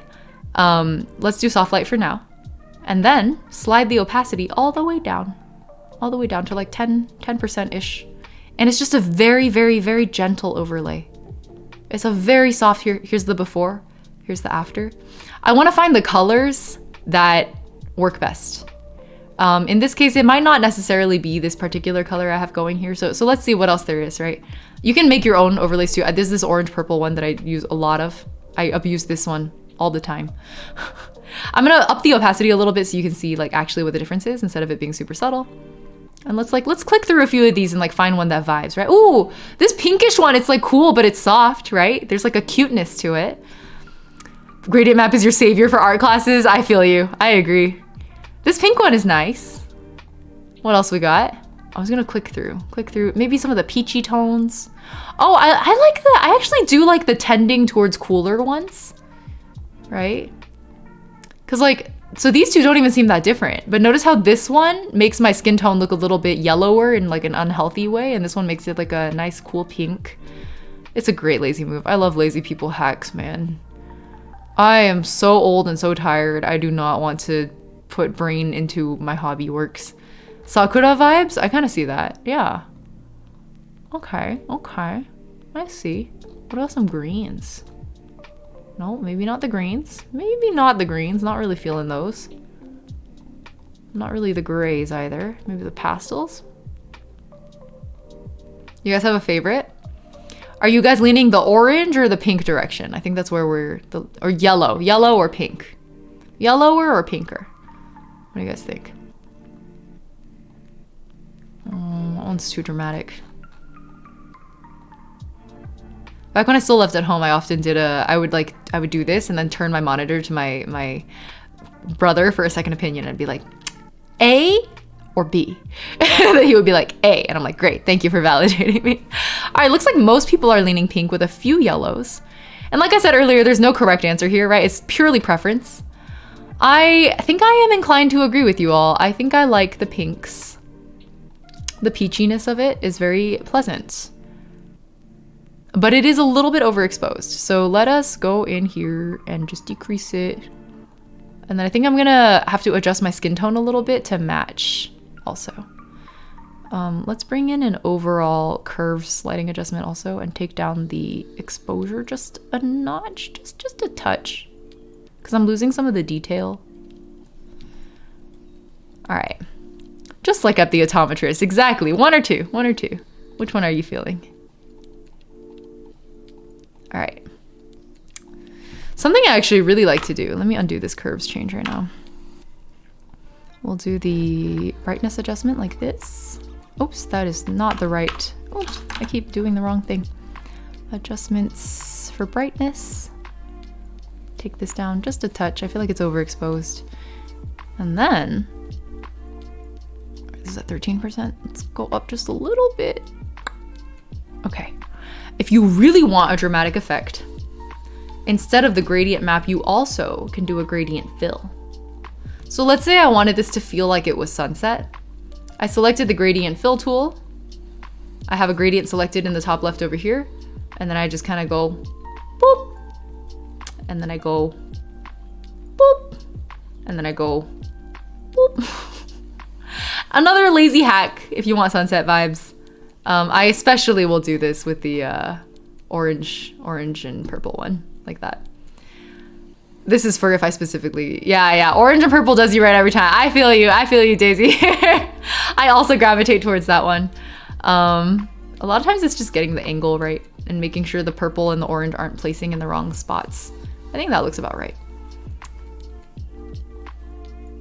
For that warmth. I am starting to miss the greens now. Do you guys feel it? I feel like it's a little too much.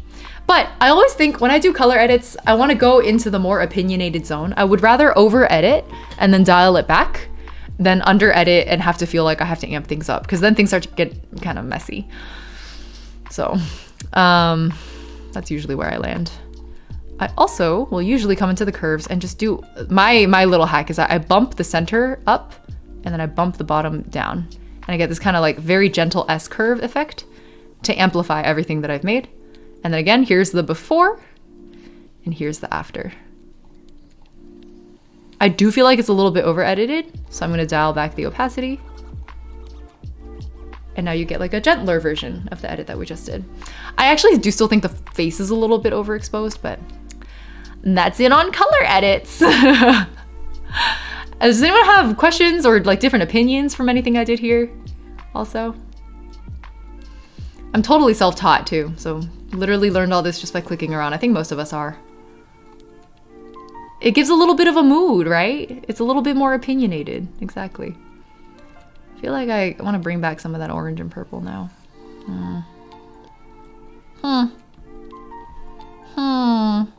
Maybe another layer of adjustments. Can we bring back some of those greens?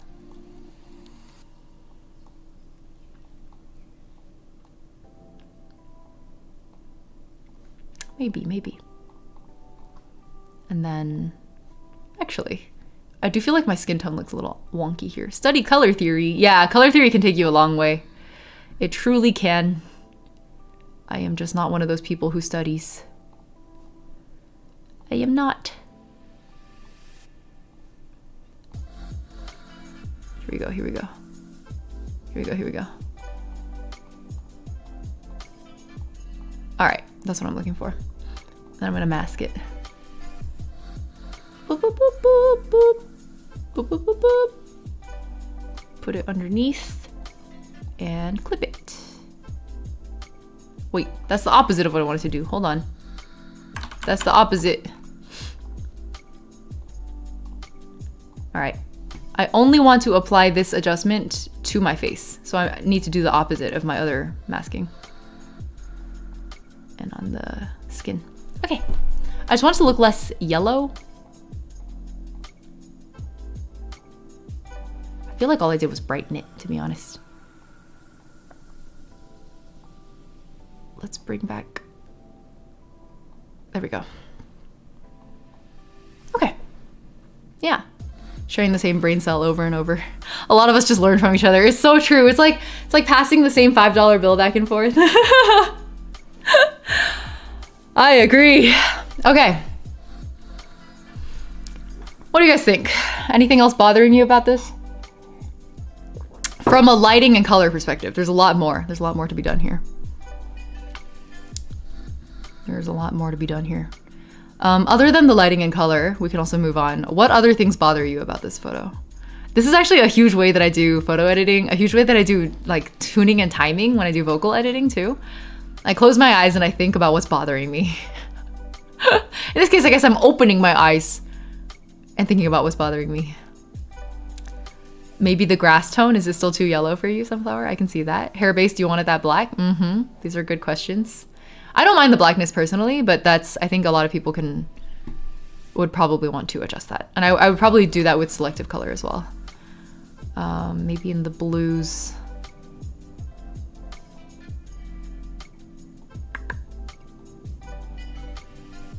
Just to give it a little bit more of a blue bump in the hair specifically. Hair base, the bang area, deeper blue. Yeah, exactly. Starcy, you read my mind. That's exactly what I did. What I did at the moment you said you wanted that black.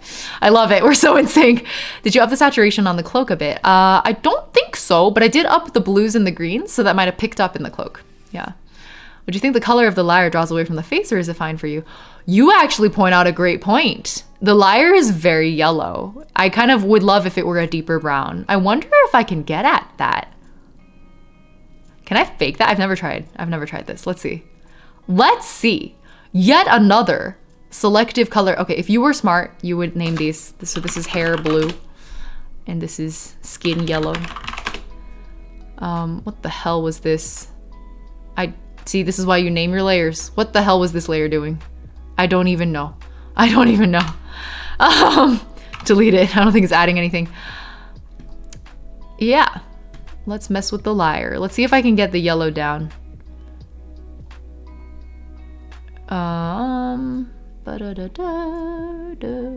Just look at the lyre. Okay, don't look at anything else. Let's look at maybe reds. I don't want it too red. Like we're going for like a brownish kind of tint. That's not bad.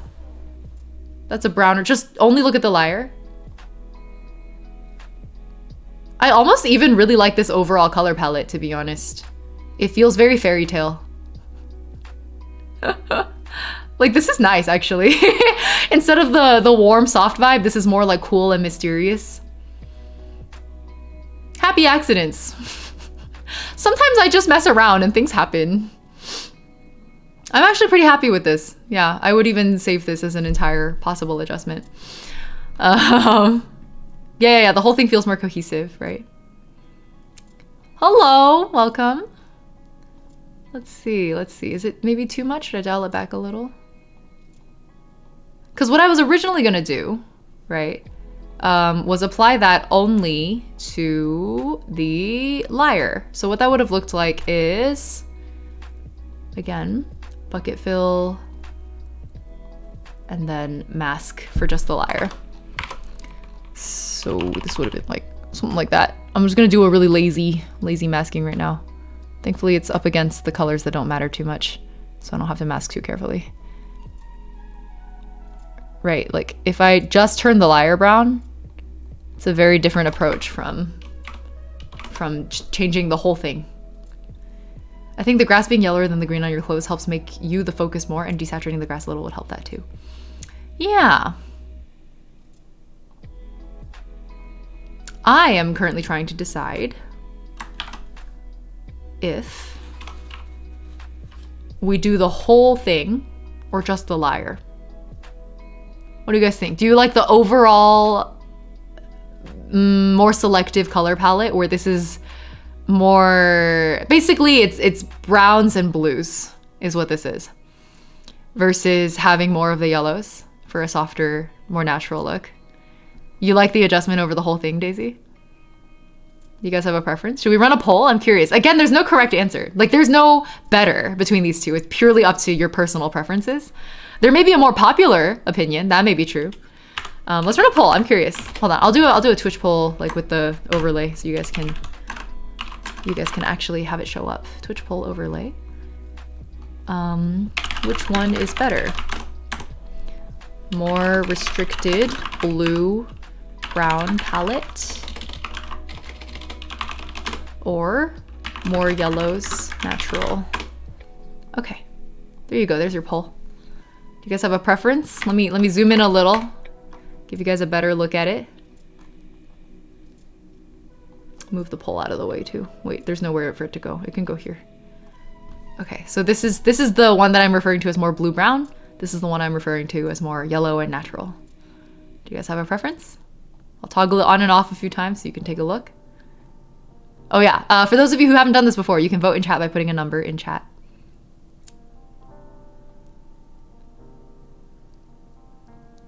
I feel like I see where this is going. There's clearly a more popular choice here, huh? Interesting. Blue has more vibes. You look very good with the yellows. I see it. Yeah, I get it. I see Momo going for the more natural. I know Momo likes natural colors more. That's true. This is a more like manufactured look, right? Like, that's not for everyone. I also just want to say, I think it's pretty cool that we demonstrated live on stream Bob Ross's happy accidents principle. Like, this was not at all, I wasn't going for this. I was just targeting the lyre. I wasn't looking at my face. I wasn't looking at the background. I was doing a selective color adjustment for just the lyre. And then after I was done, I was like, oh yeah, that looks like the brown I was going for. And then I backed up and I was like, hey, yo, wait, that actually looks pretty good for the whole photo. This is not a product of my accidental genius. This is just a product of accident. No genius, just accident. I do see a majority swinging towards the blue-brown. Our Lord and Savior Bob Ross, he's always right. He's always right. Bob Ross is always correct. Okay, all right, we got 35 votes in. Let me finish the poll now. So there is a definite tendency towards this what I'm calling the more manufactured look. I am gonna, for the sake of, you know, fun comparison, because this is the more dramatic edit, I'm going to go with this edit, right? But I just want to say one more time, in case I didn't drill it into your heads enough, there is no correct answer. This is also a very good edit, right? Like there's nothing wrong with this. If you prefer softer, warmer, natural colors for this photo, you can stay with this. This is not incorrect. But for the sake of drama, we're gonna go with this one. The blue-brown makes the cosplay kind of blend into the grass, which defeats the purpose of highlighting it. Yeah, I can see that. It definitely is. It's a photo that pops less, right? Absolutely, I agree. Something else I want to draw your attention to is in this edit, take a look at my face, okay? Sorry, I'm gonna zoom in on all my imperfections, which is very fun.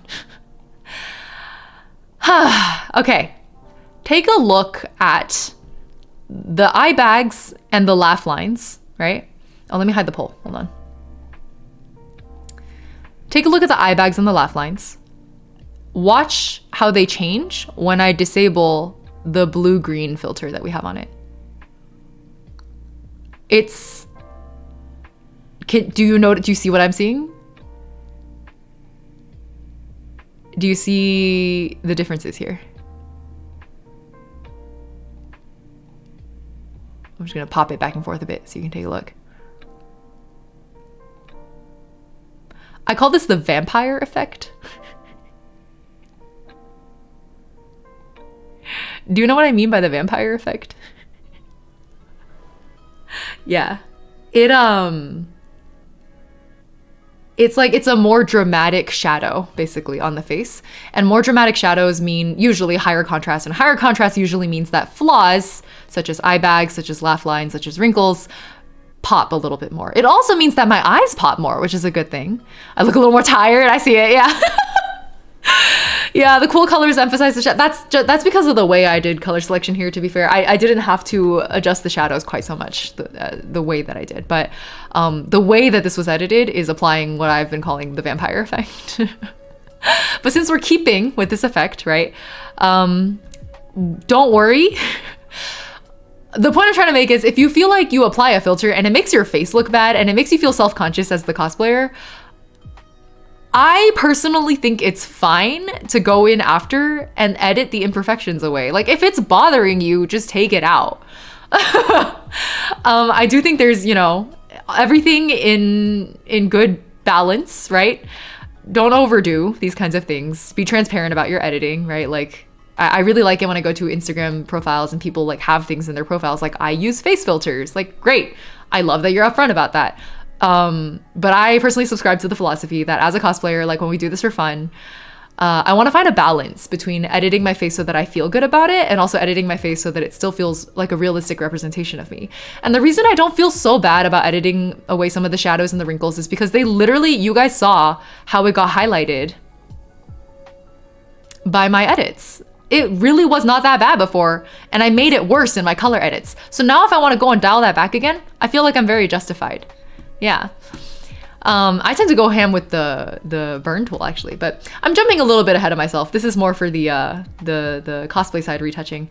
I'm ready to jump into that side though, I think. Let me just make sure I didn't miss anything on the checklist. Let's look at the checklist again. Look at the checklist. What do we have? Oh, I see. Okay. Posture, clothing and accessories, liquefy. Yeah. This is exactly what I was kind of hung up on. I was like, I feel like a lot of this overlaps with the cosplay stuff, and I feel kind of bad about it. Tips on keeping the color or skin tone even across different settings in the same shoot. Oh, that's where you just have to do a lot of copy pasting, to be honest. You can also save actions and presets. So this is where Lightroom really comes in handy, Mihuda. The more opinionated your base edit is, the more you can save that as a Lightroom preset, and then you can apply it across a batch. I like to edit photos as solo standalone pieces, and I don't usually do a batch. That's why I can get away with my camera raw laziness. But if you're the type of person who likes to have a batch of photos that are cohesive with each other, the Lightroom presets will go a long way. So the thing that I don't do. I don't do cohesive sets. If you want to do that, yeah, your mileage may vary. Absolutely. Okay.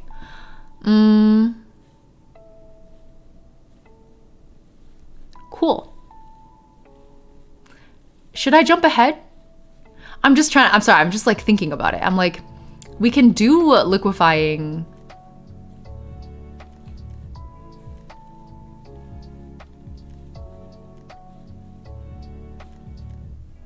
I'm gonna finish it. I'm gonna finish the 101. I think it's worth it. Before we move into retouching, we'll get to that, and I think a target of about 10 minutes, because there's not that much left. So, now that we're done with color, we're done with lighting, let's go into small tweaks and adjustments, fine-tuning a little bit. But from a standard perspective, not so much a cosplay perspective, right? So, looking at now, what's the most obvious thing? Skin smoothing, yeah?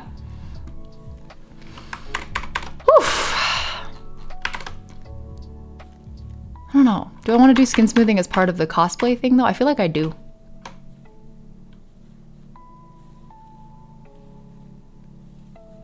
Yeah, it's fine. We'll tackle it now. So, I like to duplicate my base over here. Hold on, why did that change something? That should not have happened. I think that was just a glitch. Frequency separation class with sunflower, let's go. Okay, hold on. We're not going to explain frequency separation in this video. That is incredibly confusing and far beyond a 101 level. What I will say is frequency separation is a thing that exists, and I recommend you look into what it is and learn how to do it manually. It is actually very worth it. And I say this as someone who is really, really, really brain dead and is very lazy with my editing techniques. I say this as someone who hates learning.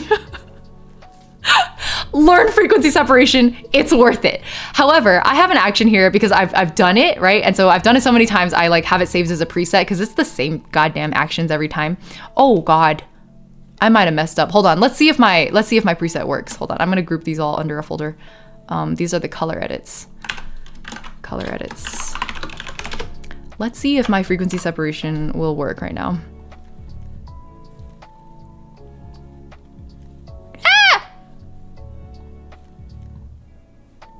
It might not, it might not, it might not, it might not, it might not. It tried to break apart my, yeah. Okay, it doesn't work with the, hold on, let me just save this. Let me just save this really quick. We'll call this Venti V1. Venti V1. Okay. Yeah, frequency separation is so useful. It is so goddamn useful. Here's what I'll do. Let's open up a new file.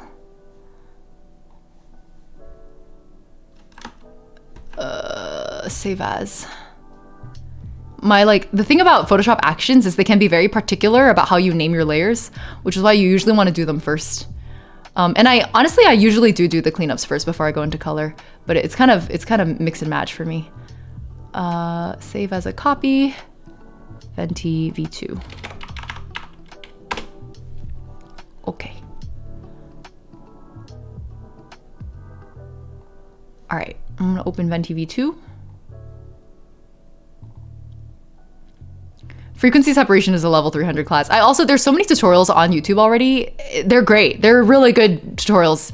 Look for one that's around 5 minutes long because you don't need any longer than that. It's not that complicated of a topic. I just don't want to go into it right now. Okay, so I'm gonna go ahead and delete all of my adjustment layers just so you guys can see the frequency separation in action. Go, go, go. All right. Huh? Okay, perfect. So, notice how nothing is different. Everything looks exactly the same as before. Whether I toggle the frequency separation on or off, literally nothing has changed. The reason for this is frequency separation is basically about separating your skin texture from your shadows and your color. If I were to blur the skin texture for now, for example, if I were to remove the skin texture, this is the isolated shadows and color part of the photo. And this is the isolated texture part of the photo. And that's why it's suddenly so crunchy looking. When you put them together, It's the same photo. They're like negatives of each other. They composite together into the same original photo. So all frequency separation is doing is literally separating one photo out into two of its features. Because I'm a lazy piece of crap, often do not use frequency separation unless I'm being a tryhard. If I'm being a tryhard, I will do it. And then the way you use it is in your shadows and color, you lasso the parts that are discolored or feel like they need a little bit more blending, for example, and then you blur them. Oops, cancel. I have a shortcut for Gaussian blur. I blur the ever-living heck out of them. Select, blur. Select, blur. And now you can start to see small differences. If I were to toggle it off and on, you see how the blurs were applied. It was only applying blurs to the color. It's blurring out all of that now. And so it's like a very subtle, it retains the texture of my skin while fixing some of the discoloration. That is how you use frequency separation. The only reason I touch on it, hold on, it's not feathering the edges properly. The only reason I touch on it, even though I don't use it, is because I just want to not mislead my beautiful 101 students who are also my fellow beginners who don't know what they're doing. This is the so-called, you know how earlier I said like, there's no correct way to edit photos? There actually kind of is a correct way to do skin smoothing and touch-ups, and frequency separation is the correct way. To which I say, the correct way can go F itself because I don't care and I'm lazy. And so instead, what I'm gonna do is I'm gonna come in here and grab my little healing brush tool, and I'm just gonna select like a part of my skin that like is doing pretty good actually, and just kind of start coloring in. I'm just gonna start going like that, and the shadows kind of go away, and we're good, man. Who cares? Why should I frequency separate? Why?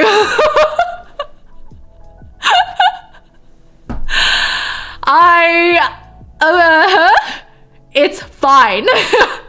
My laugh lines are gone. My like weird chicken bumps down here, they're gone. Obviously I'm gonna do a more careful job than that. But like, why would I do see frequency separation if I can just do this?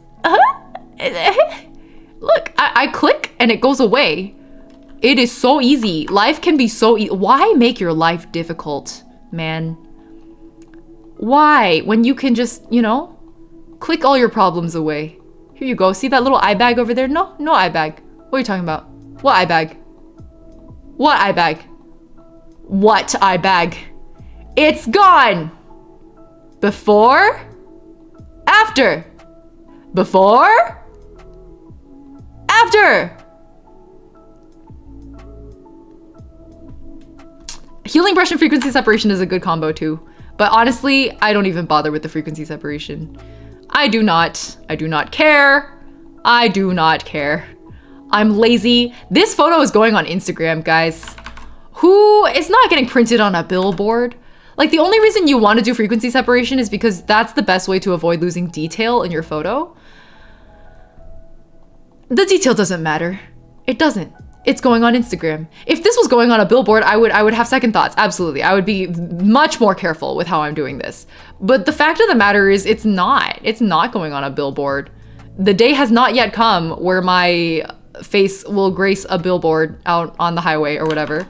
So I don't have to care yet. And if I don't have to care yet, I ain't gonna care if I don't have to. That's just it. I'm sorry. Who is even zooming in that close on my Instagram photo anyway? It looks fine. Before, after, a before, after. Who cares?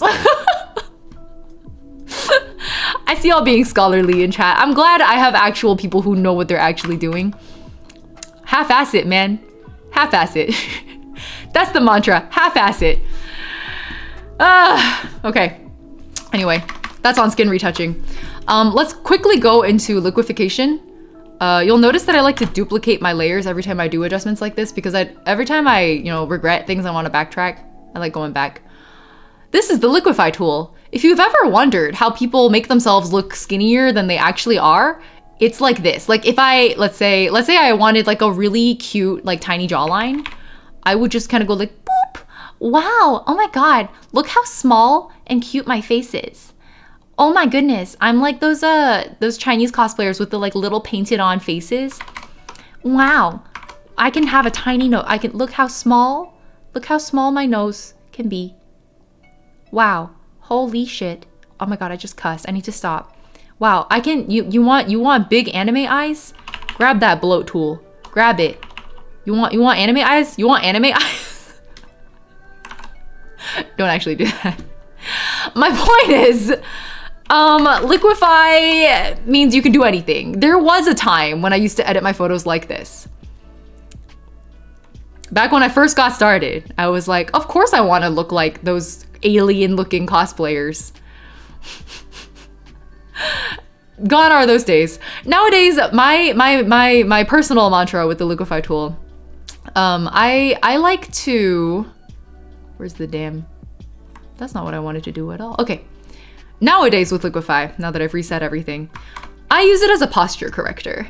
A lot of times, I think my posture was pretty okay in this photo, but a lot of times when you're in a cosplay especially, your posture is like kind of funky.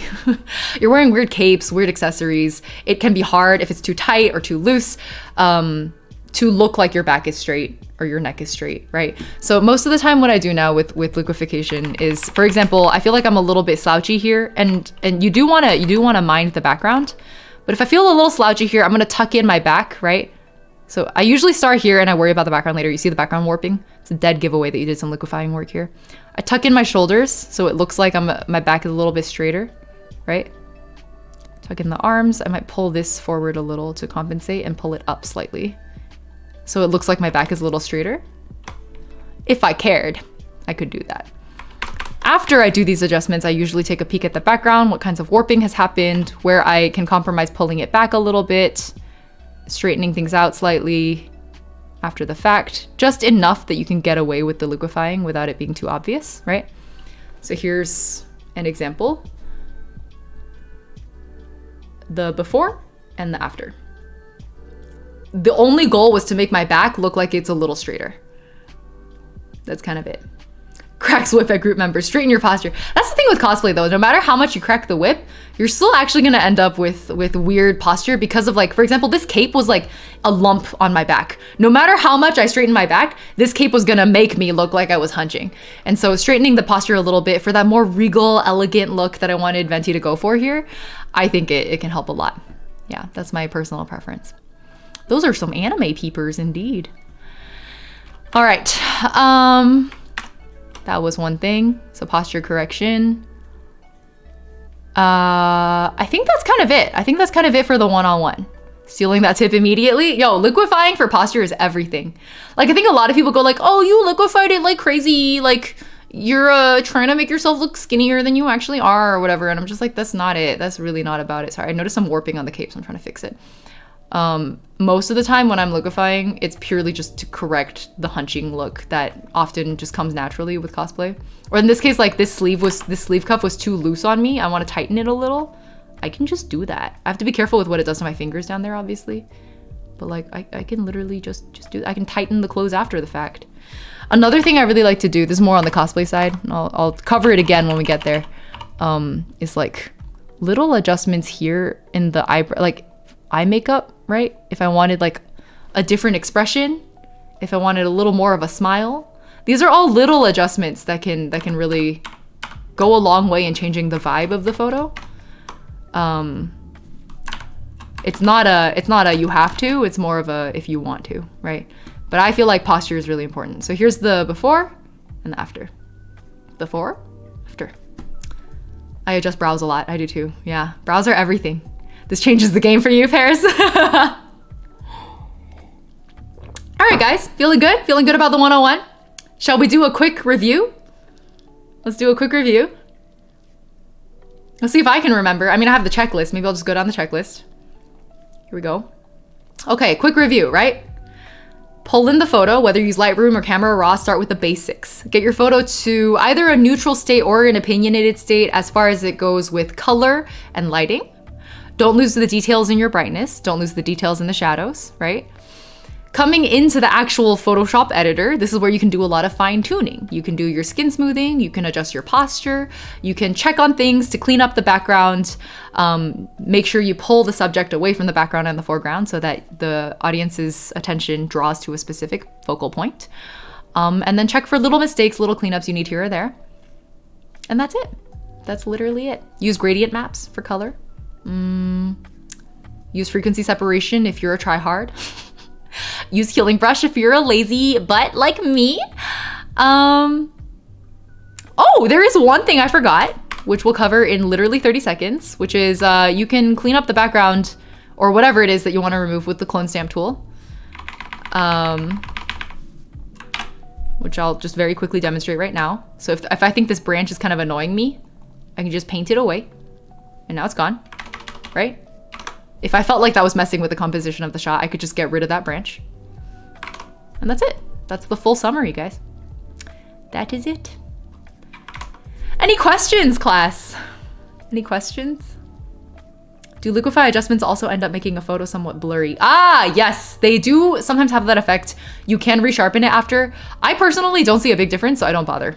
But if you feel like over liquefying something made something blurry, you can absolutely adjust that. Why not?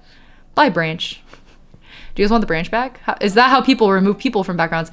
There's a variety of ways you can remove people from backgrounds. Clone stamping is one of the ways. It really depends on what you have to work with in the background. Most of the time it will work. If you have a particularly busy background where, for example, there are like buildings, and if you were to clone stamp, it would be a little bit strange. Like you might have a double door situation showing up, then maybe you don't want to clone stamp, right? That's where Photoshop has some like AI functions that can help. Some computer vision ML type features. You can composite photos together. So if I were to take a photo of someone standing still with a busy intersection behind them and take 10 of those photos and all the people behind are moving back and forth, I can then throw all 10 photos at Photoshop and be like, remove people from the background, and it could do it. So yeah. What part of the photo is the frequency and frequency separation of frequency of?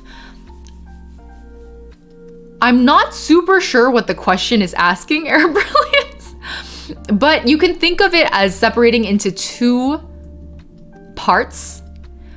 One part is the color of your skin and one part is the texture of your skin. Yeah, there's also content aware. I hate content aware fill. I cannot get it to work for me. I don't know what it is, but I can't do it. If you can get content aware fill to work for you, I'm happy for you. I cannot, bro. I cannot. But yeah, that's another good way to remove things from the background, according to most people, except for me. Commander Wilkins, happy 4 months. Thank you for the resub. Can't believe my phone is so dumb. I literally just got the notification. You didn't miss much. We just hit the 101. I'm going to spend the next hour or so covering the cosplay specific part. So you're right on time. I actually think we're pretty much on schedule. I was hoping to do 1 hour 101, 1 hour of cosplay specific. Yeah. Any other questions? June, happy 6 months. Cosplay, video game, modeling, and now photo editing. What do you not do? June, you flatter me. Hello. Hello. Thank you for your high praise. I appreciate it. And thank you for the resub also. Happy half a year. Happy half year. The difference in frequency is the parts you can see when you put on your glasses. I love that, Kana. That's a really good way to put it. Wait, why are we suddenly getting so many resubs? Hello, Soul of a Dragon. Happy 6 months. You want to keep the sub train going? I see what it is. Yes, of course. Thank you for the sub train. I appreciate it. You go into edit, fill content aware. I know there's a content aware fill, but that's like another beast. No, wait, hold on. That's the one I was talking about. Wait, what do other people mean when they say? I'm too brain dead for this. I can't. I don't know. Let me see if I can at least demonstrate the tool. So hold on. This is, okay, let me label this branch removal. Let's undo the branch removal, duplicate this layer, and try to do content aware fill. Oh, Natsu. I know Natsu's one of the people that like swears up and down that content aware is the way to go. I don't know. I think simple cases like this is probably fine. There it is. Edit content aware fill. I mean, I guess it's working this time, but I usually can't get it to work other times. It's removing the branch, all right. Here's the, do you see it? The before is on the left. This is the branch. This is without the branch. My most favorite cosplays I've done so far. We gotta do a cosplay AMA, huh? Let's do one sometime. I think it'll be fun. In the meantime, just to answer that one question, what is my favorite cosplay I've done so far? Probably Leo Fotia from Promare. The new Photoshop works better. I use an old version that does not work as well as a hit or miss. Oh, okay. I mean, I have the most up-to-date. I'm on Creative Cloud, and it's still kind of sucky. Anyways, this is just a really quick content aware fill demonstration. I don't use it a lot. I don't like it as much personally, but a lot of people do depend on it, so I wanted to show it to you at least. All right. Arno Astro, hello. My day was okay. It was kind of rough, but I'm here now, so that's what matters. I'm here to have fun and vibe out now. My first cosplay was Belphegor from KHR. This is the beast that I do not tame. I just select my unwanted area, use edit, fill, content aware because it's simpler. I think this is the other one. Oh, edit, fill, content aware. I don't know if I've tried that. Let me see. Edit, fill, content aware. Oh. Oh, I don't like, you see the artifact that it put in? You see this like weird spike? I guess that one's like a little bit more automated and doesn't let you have as much fine-tuning discretion. That makes sense. Yeah. Okay, well, this is all to illustrate the same point that there are lots of different ways to get at the problem, which we have revisited many times through this stream. All right, you guys ready for the cosplay point? Let me drop a marker really quick before I forget. My marker tool is broken. Freaking, it's annoying. Drop a marker. Okay, cosplay.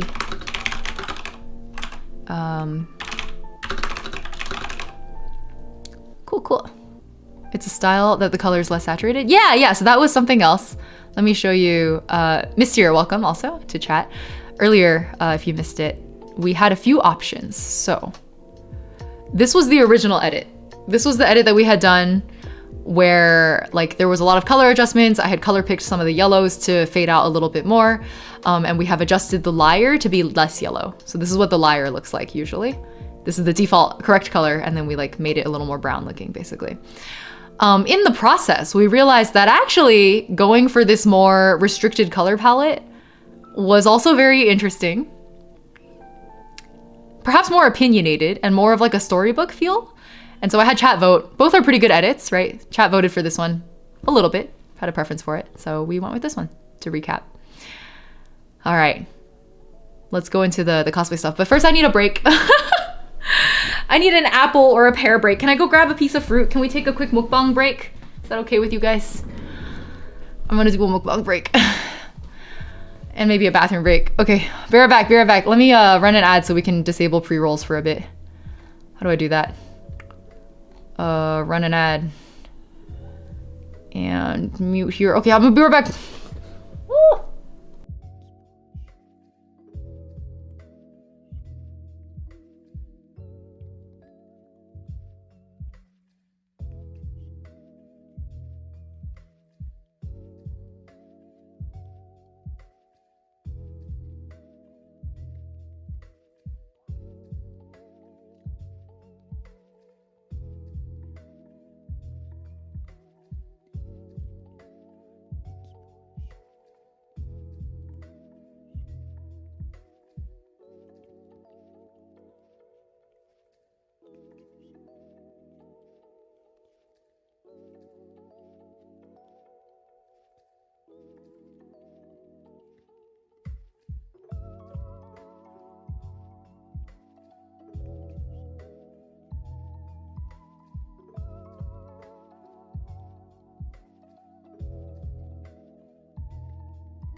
Hello!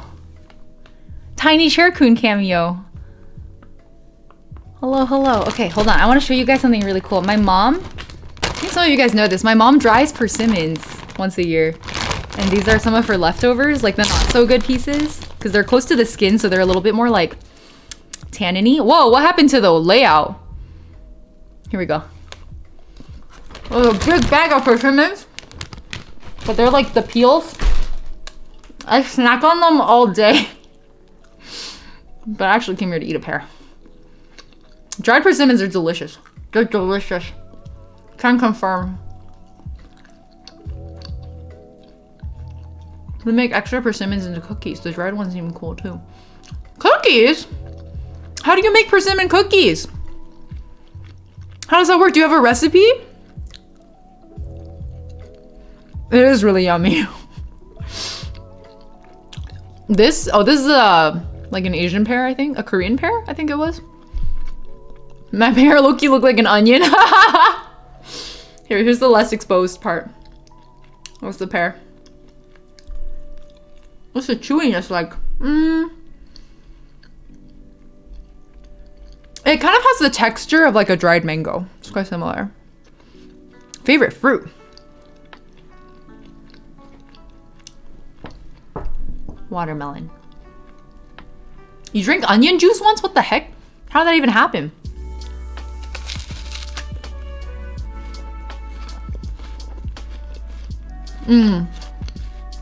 I eat a lot of Asian pears.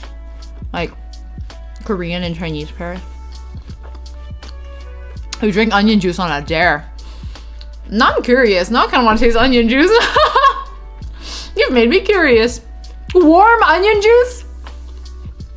Korean pears are so good, I agree. The crunchiness of it.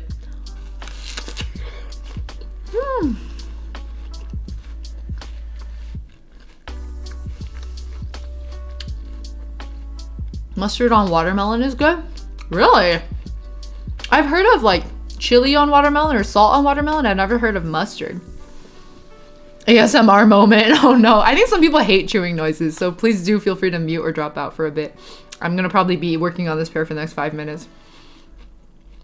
Onion skin tea. I have heard of onion skin tea. That's true. Thank you, Con. I love these pears because they're so juicy. Every time I eat one, I feel like I drink a glass of water. The Promare figures? Yeah! I'm a huge Promare fan. You just had your lunch, so you're good. Oh, okay. Salt on watermelon, but you've never heard of mustard on it. Yeah, me too. I'm the same. What does onion skin? Has anyone here tried onion skin tea? What does it taste like?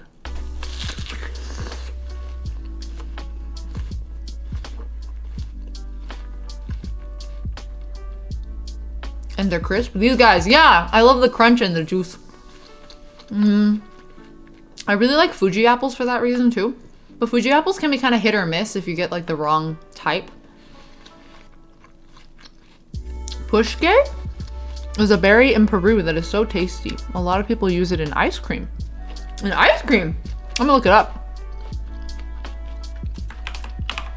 Pushke.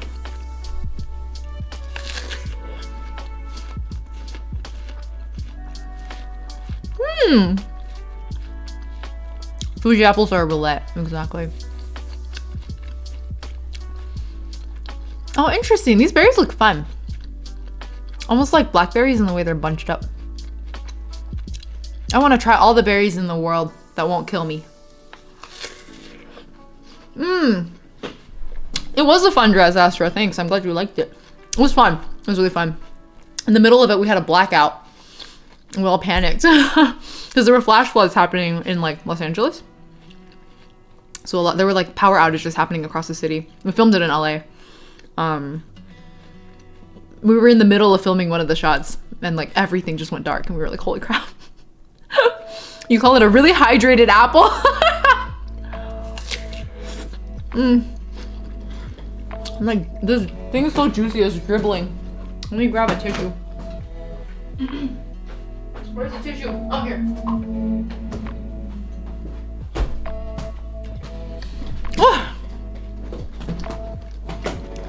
I realized pretty recently that I almost never take breaks on stream, so I'm trying to do better about it. I don't know why I don't. Probably just feels like I have to be on all the time when I'm on stream, but I'm also like, this ain't YouTube.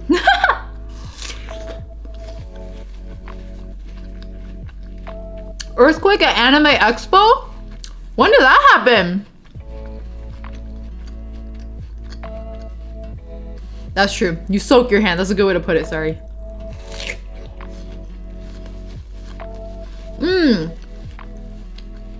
Rosalie, you don't like the crunch of it? That's interesting to me.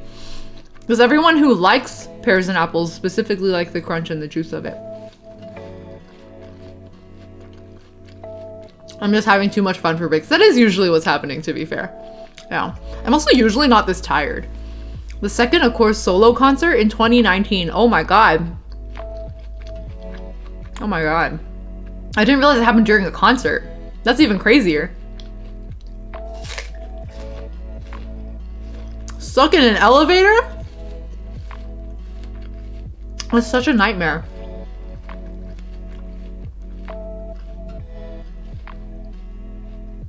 Oh, the plants are real. Yeah.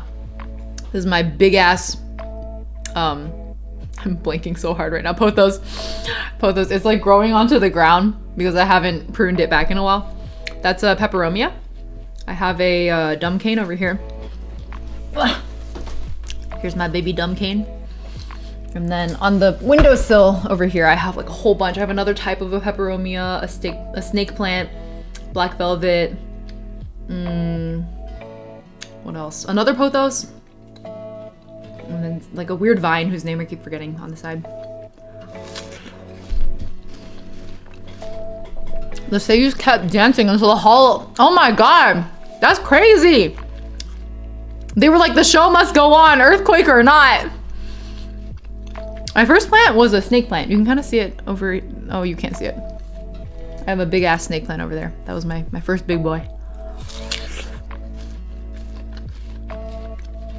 Plants are really fun. I highly recommend plants. To me, they feel like my children. Or like my pets. Like, if this pothos were to die on me, I would feel like a pet cat died. It would be the same vibes.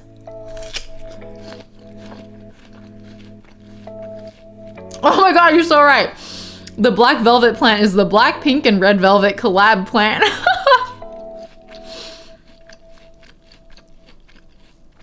One warning about having plants in your room though, if anyone here is like considering it, a huge risk that you run is like bugs.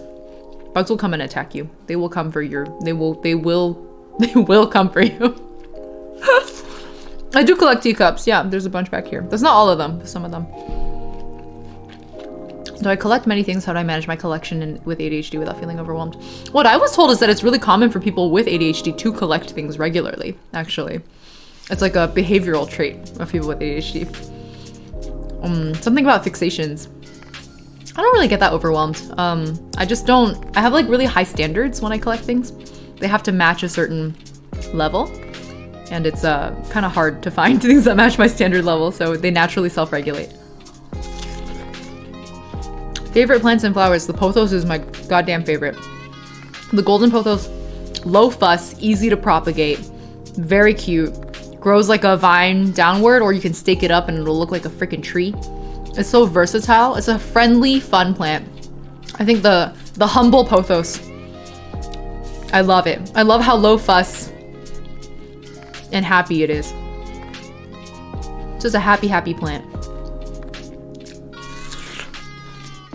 I used to collect hundreds of books until it felt so overwhelming I had to discard it all, followed by minimalism style adaptation. The thing is, even though I collect things, I still consider myself a minimalist.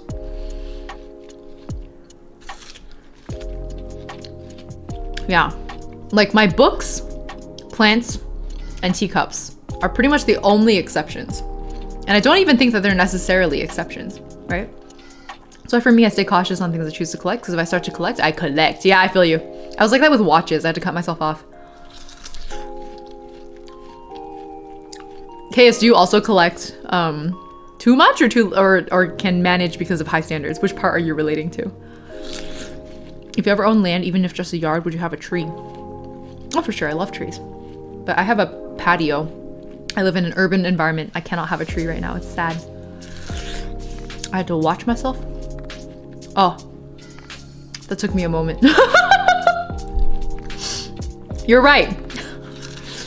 You're right, Mitchell. I had to watch myself. Man, that was actually pretty good. I give you kudos for that one. That deserves a round of applause. Okay, I'm gonna have a few more persimmon snacks and I'm good to go. Ready for part 2. Woo! I don't understand. There's some days I can stream for like 7 hours straight, no problem. No problem. And then some days I can't even make it to like 2 hours without dying. What is it? I tried collecting tarot decks, then again felt overwhelmed because eventually you don't use them all. Oh. That is an interesting problem, Sunflower. I have never had to kill off a collection. At most, I refresh my book collection. I'll like donate a bunch of books to make room so I can buy a bunch of new ones. I'll do that. A neat clutter of collections like Latina abuelitas and tias have in their rooms. I feel it. The organized chaos of a good collection. I love that a lot. The denseness. It feels really good.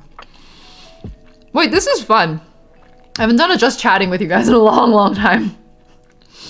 Maybe we need a snack and chat. We'll do a snack and chat someday. Okay.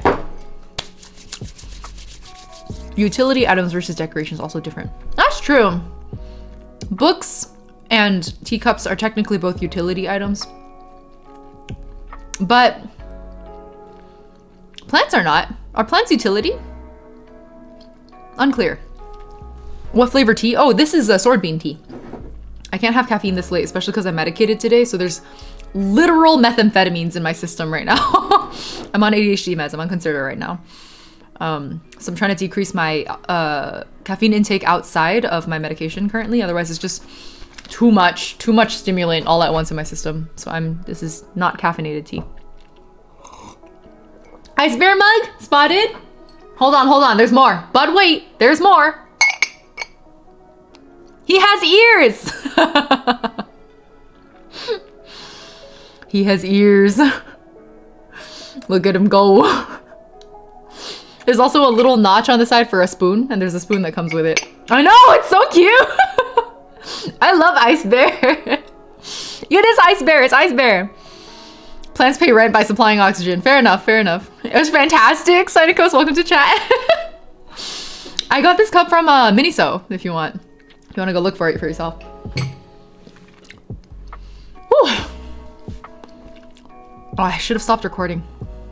That was my bad. Okay. So I'm like doing the thing where you like clean your teeth.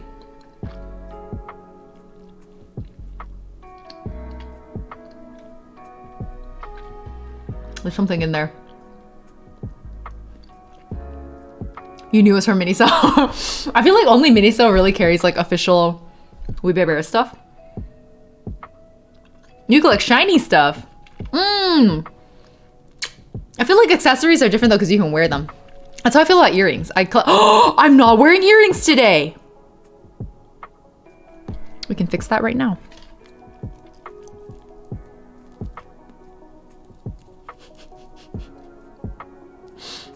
Oh my god, I knew something was missing from the look. I knew something was missing. I bet someone in chat pointed it out and I didn't notice too. That's usually what happens with the earrings. Arway Ray, welcome to chat. Hello. Okay. Quiet earrings. They've been sitting on my desk for a while, so I just put them on. I only have so many fingers. Now you work in food. Oh no, you can't even wear the rings. I'm sorry. Maybe find a good excuse for that soon.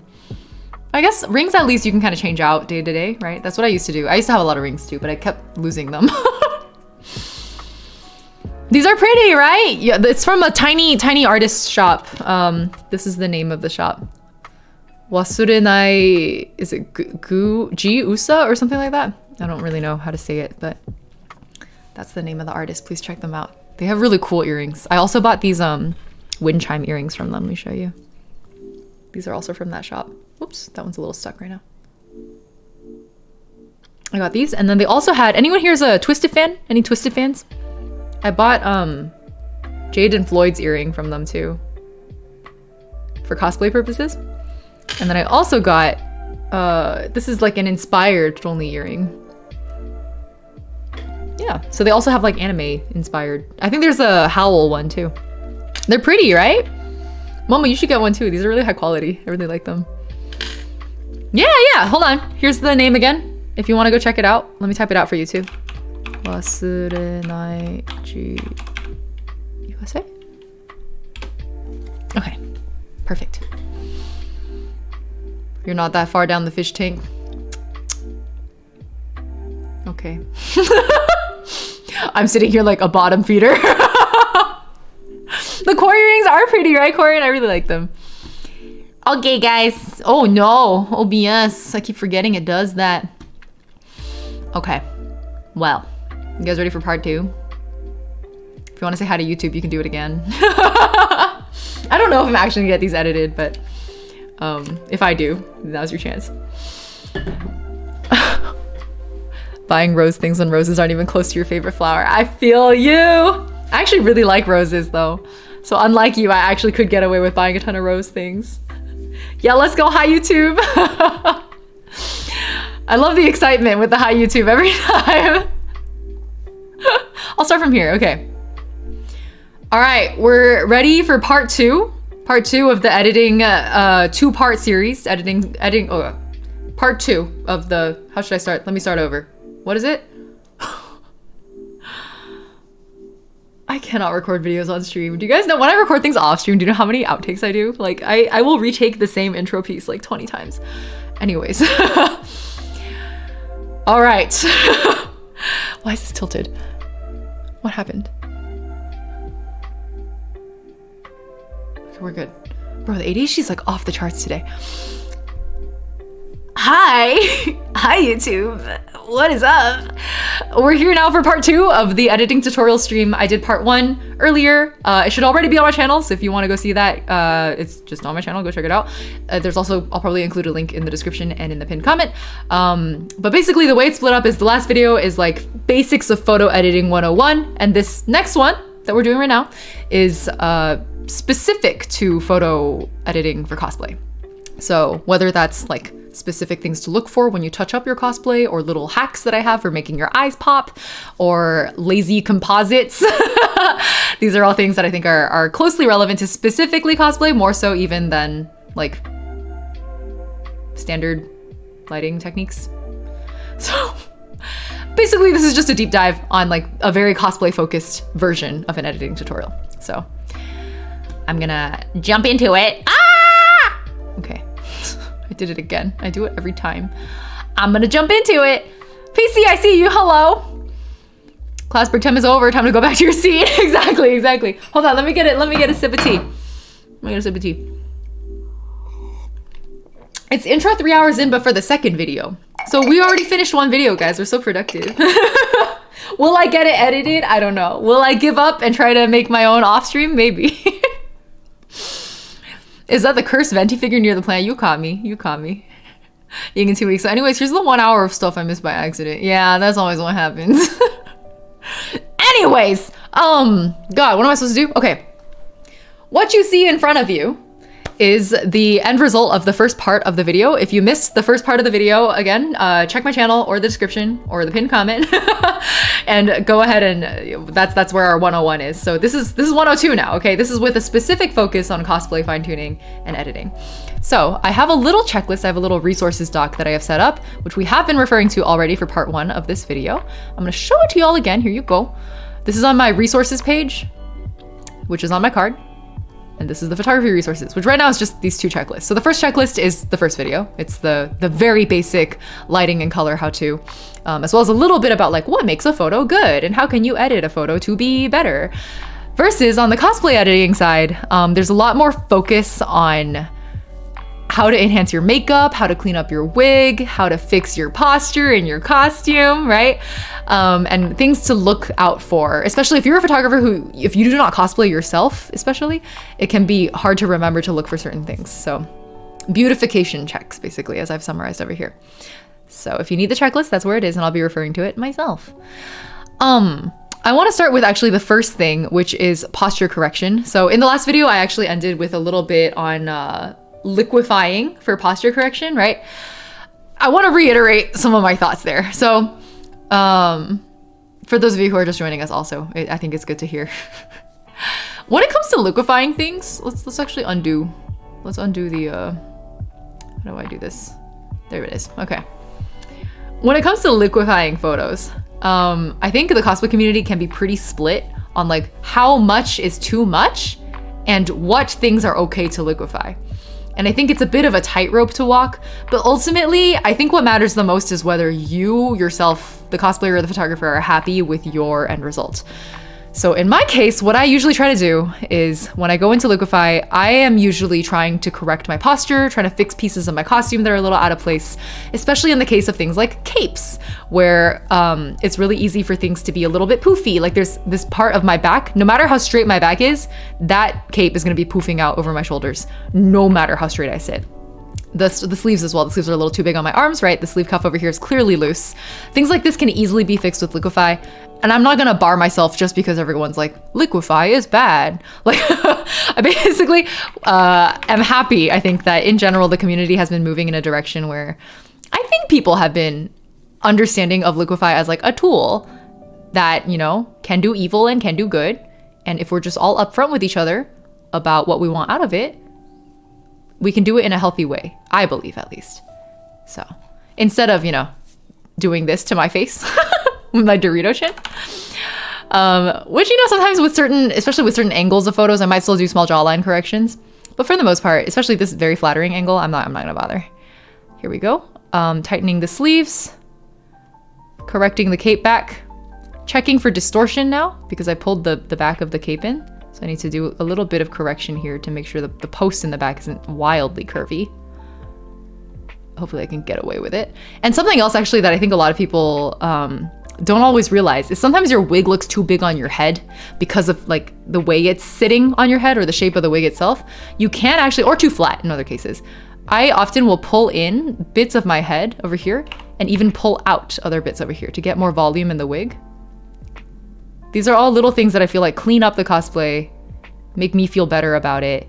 And it means that while I am in the cosplay during the shoot, I don't have to worry about it quite so much because I know that I can fix it in post. So I do try to use liquefy as sparingly as I can. I agree, PC. Yep, so that's the liquefy correction that I did just now. So it's, oh, I forgot to duplicate the layer so you can see my skin edits coming in as well. And that's it. I almost feel like I should reiterate the skin edits. See, this is why I didn't want to do it as part of the 101. You do reshape the wig with liquefy. Yeah, that's part of the, I reshape the head, I reshape the wig, and I reshape the costume. I do all of those things. Should I, what do you guys think? I don't know. I have hella curly hair down to my bottom chest. Putting it in a wig always makes my head look bigger. Exactly. And I'm like, like I'm not gonna, instead of like fighting my wig in real life right now, what if I just edited my head smaller? It's fine. Like it's not that big of a deal. I think I only really take issue with liquefy when it's like going so far that someone is unrecognizable. Like I understand that we all need that little salve on our souls. You know, we need a little liquefy to soothe the soul sometimes. I get it. But when people take it so far that I can't recognize them anymore, that's when I start to take issue with the situation. Real ones will watch both 101 and 102. Okay. I guess I can just say that then. So here's the before and the after again. The before and the after. You'll notice that my skin edits have also already happened here. Before and after. You can check the 101 for how I did that, but literally it's just healing brush tool. I did talk a little bit about frequency separation and how I don't like to use it. But no, I did not use frequency separation. Now that the skin has been cleaned up already though, let's go in for a little bit more of the fine-tuning details around the makeup. So, be like water, don't become water. What the heck? What does that even mean? Okay, so, let me see. Previously, because of the color edits actually, the makeup here is already popping a lot more than before because of the blues being less detracted from by the removal of the yellows. Is that confusing? Basically, because of this color edit, there are fewer yellows in the picture, which means that the blues don't get drowned out quite as much. They're popping more, and it's a more desaturated look overall. So the parts that are saturated, the blues, are like really standing out. And so the eyes are actually really popping already. But I do have a little bit of a hack that I like to do on the eyes, which honestly, because I'm lazy, And that's actually, I should be very clear at this point in the video, since we're still at the beginning, that this is a lazy person's tutorial for lazy cosplay editing, and I don't know what I'm doing. I said that at the beginning of the 101. I have to reiterate it now to make sure. Hold on. Okay. I like to start with the dodge tool. So the way I'm shrinking and expanding this brush is with the square brackets tool on my keyboard. Square bracket right is the one that opens it larger. Square bracket left makes it smaller. So I'm gonna size it to roughly the width of my iris, my fake contact iris here. And then I go whoop once and whoop twice. Wow, it's so bright. Maybe a little too bright. Don't worry about that. We'll fix it in a moment. Do it to the other eye too. 1, 2. Okay, we're good. Wow, they pop. Maybe too much. Don't worry. We'll get to it. Okay, switch to burn. Switch to burn. Hold on. Deepen your eyeliner, okay? Literally just take the burn tool and kind of go over it. This is a bit of a blunt point here. We can fix that. No worries. Don't think about it. Just do the big things right now. Darken the eyeliner, lighten the irises. That's it. Dodge, iris, burn, eyeliner. That's all you need to do. Very, very simple. I usually like to do 2 go-overs personally, but it depends on the photo. Okay, let me show you the before and after. Ready? Before, after. Hella pops! I look like a vampire. It doesn't matter. Cosplay is part of this. This is the drama factor that makes it fun, yeah? Okay, not only that, I actually would like to do another layer of burning. In this case, usually I'll go for a wider brush and then go over the entire eyeshadow kind of area. So over here and down under, and over here in the top corners as well. That is also to help the pop, but it can be a little bit too much. So often with these two, I'll combine them and then decrease the opacity just a little bit so it's not so dramatic. So before and after. Before, after. I think this little touch on your eyes can really, it not only makes your eyes stand out more, it makes your eyes look larger. And you didn't liquefy anything and you already made your eyes look larger, you know? A lot of my dodge and burn techniques have to do with like sculpting the face and drawing attention to certain features of it, such that hopefully you wouldn't feel the need to like shrink your jawline, adjust your nose bridge, you know, things like that, which I think are a little bit more morally questionable. With dodge and burn, I feel more like I am sculpting an existing feature, right? Versus, I don't know, completely changing the shape of my head and my bone structure. Eyes wrinkle deleting, I can do a little bit of that. I kind of like the texture there right now. If I were to, this is actually a case where I would use frequency separation because, let me actually, here, we're gonna merge these two together. Merge layers, merge all of this, and then duplicate from here. I don't know that healing brush is going to be enough for my lazy. So my usual, if you missed the 101 video, my usual lazy tactic instead of doing fancy techniques like frequency separation is I will use the healing brush tool, select a patch of my skin that I'm happy with, and then go for the patches of skin that I'm not happy with, right? So this is where I can start deleting wrinkles around the face, around the eyes, erasing even stray hairs, little imperfections. I think these are flecks of like makeup or something. I don't have beauty marks there. Like this little thing over here. I feel like it's a little challenging for this particular eye makeup look because it's too much. Like losing the lines there kind of is problematic and makes me look like I have a black eye because of the way healing brush tool works. So there are a few things I might try here in this case. Most of what I want to do is leave it alone, to be honest, because if you get rid of your tear bags entirely, it looks crazy. So here you go. Here's the before, here's the after. It just looks strange. You can still smooth this out, obviously, but I don't personally like the effect when these wrinkles are deleted. So let me remove that layer. That's why I duplicate layers all the time, by the way. That's another one of my favorite parts. Creating a higher contrast in the features of the eye area makes it stand out more. Exactly. You just want high contrast. And you'll apply the same concept across the rest of your face in the edit as well. So in this case, I might go for these tiny micro things. I might try for that. One method I can try to do for a more even skin tone, other than frequency separation, if I was really committed to not doing frequency separation, is to clone stamp parts of it, which obviously is, obviously not blending very well. And then I add the healing brush on top of it because this is more of a blending feature. But you see how the eye bags always come back. I'm always like loath to use healing brush too close to the eyes personally. Personal preference.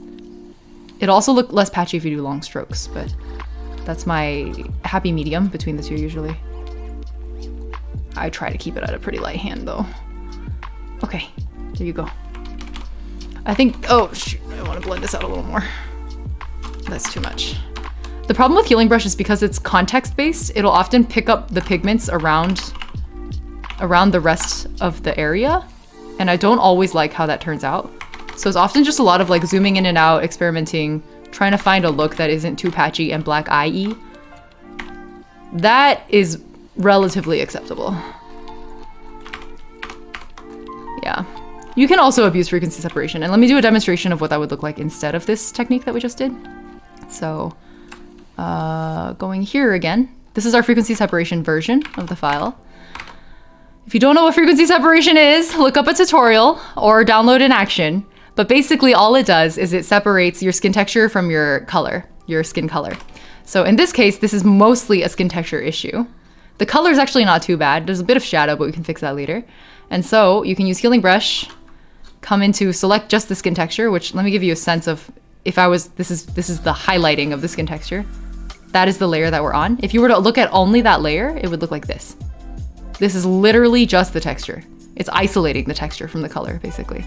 And so that means that you can avoid impacting the discoloration problem that I was having earlier, where after I use healing brush, it looked like a black eye. Because the texture and the color are separate now, I don't run the risk of like blurring the color all over the place. And instead, I'm just kind of gonna smudge out, see? Just the texture. None of the color has been impacted. This is really good for things like fine lines. If you want to remove your pores, you can do that. But most of the time people use frequency separation is actually to keep skin texture, not to erase it. But it does give you a lot more flexibility. And so if you are, I feel like for like close-up portrait shots, I'm a lot more likely to use frequency separation. Because people are like, if it were this close of a shot, for example, I'm much more likely to try that hard.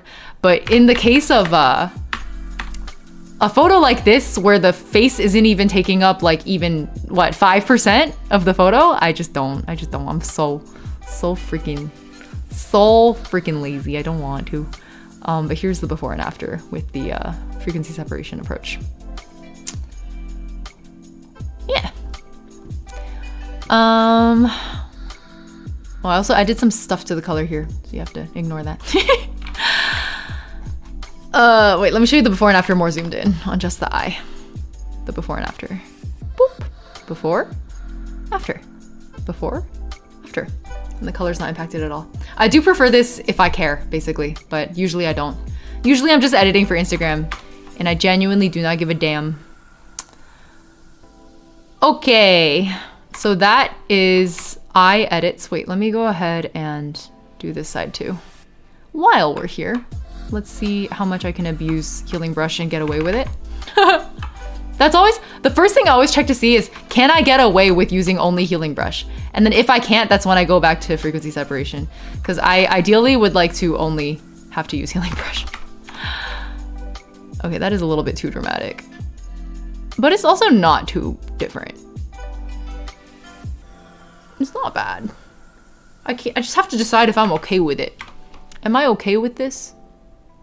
I'm kind of okay with it. I'm okay with it. We're gonna roll with it. We are going to roll with it. I've decided I can get away with it. That is all that matters. Here you go, smooth it out a little bit more. Oops, that was a little patchy. I did some weird things. This is like eyeliner where the more you try to fix it, the worse it gets.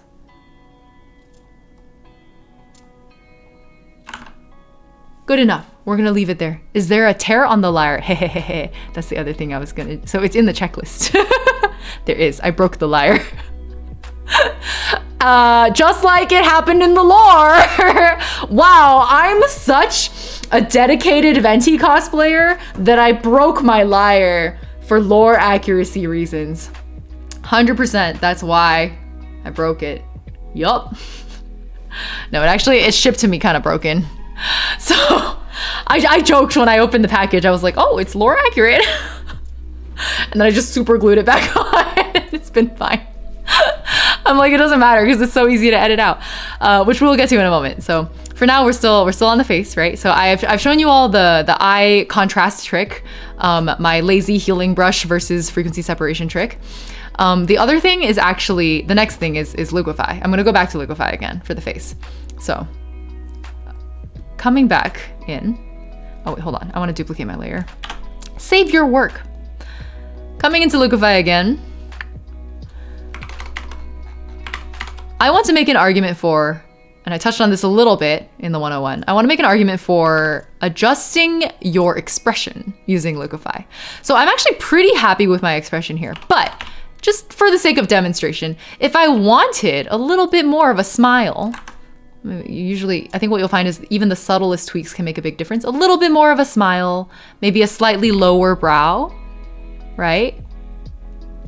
These are things that I can do with liquefy that I don't feel are problematic. And they add to the photo, the feel of the photo, if that's what you're going for. Cafe Katsun, hello! Thank you for the tier 1 sub. I appreciate it. You do not have to do that, but I appreciate it. That's very sweet of you. Welcome. You've caught us in the middle of a cosplay photo editing stream. Save work and name the layers. I'm a little too lazy for that. We love a Photoshop queen. Thank you for coming. Let me see what we're doing. Oh yeah, so essentially it's like a tiny expression adjustment. Let me show you the before and the after. Before and after. It's just a slightly lower brow and a slightly smilier smile. I think this gives it like a slightly more wistful, maybe focused look. It's, in my opinion, very fun sculpting the brows and the mouth and the, a little bit of like, the vibe can change so much with just a few small tweaks in those particular expressive parts of our face. And I think that's really fun.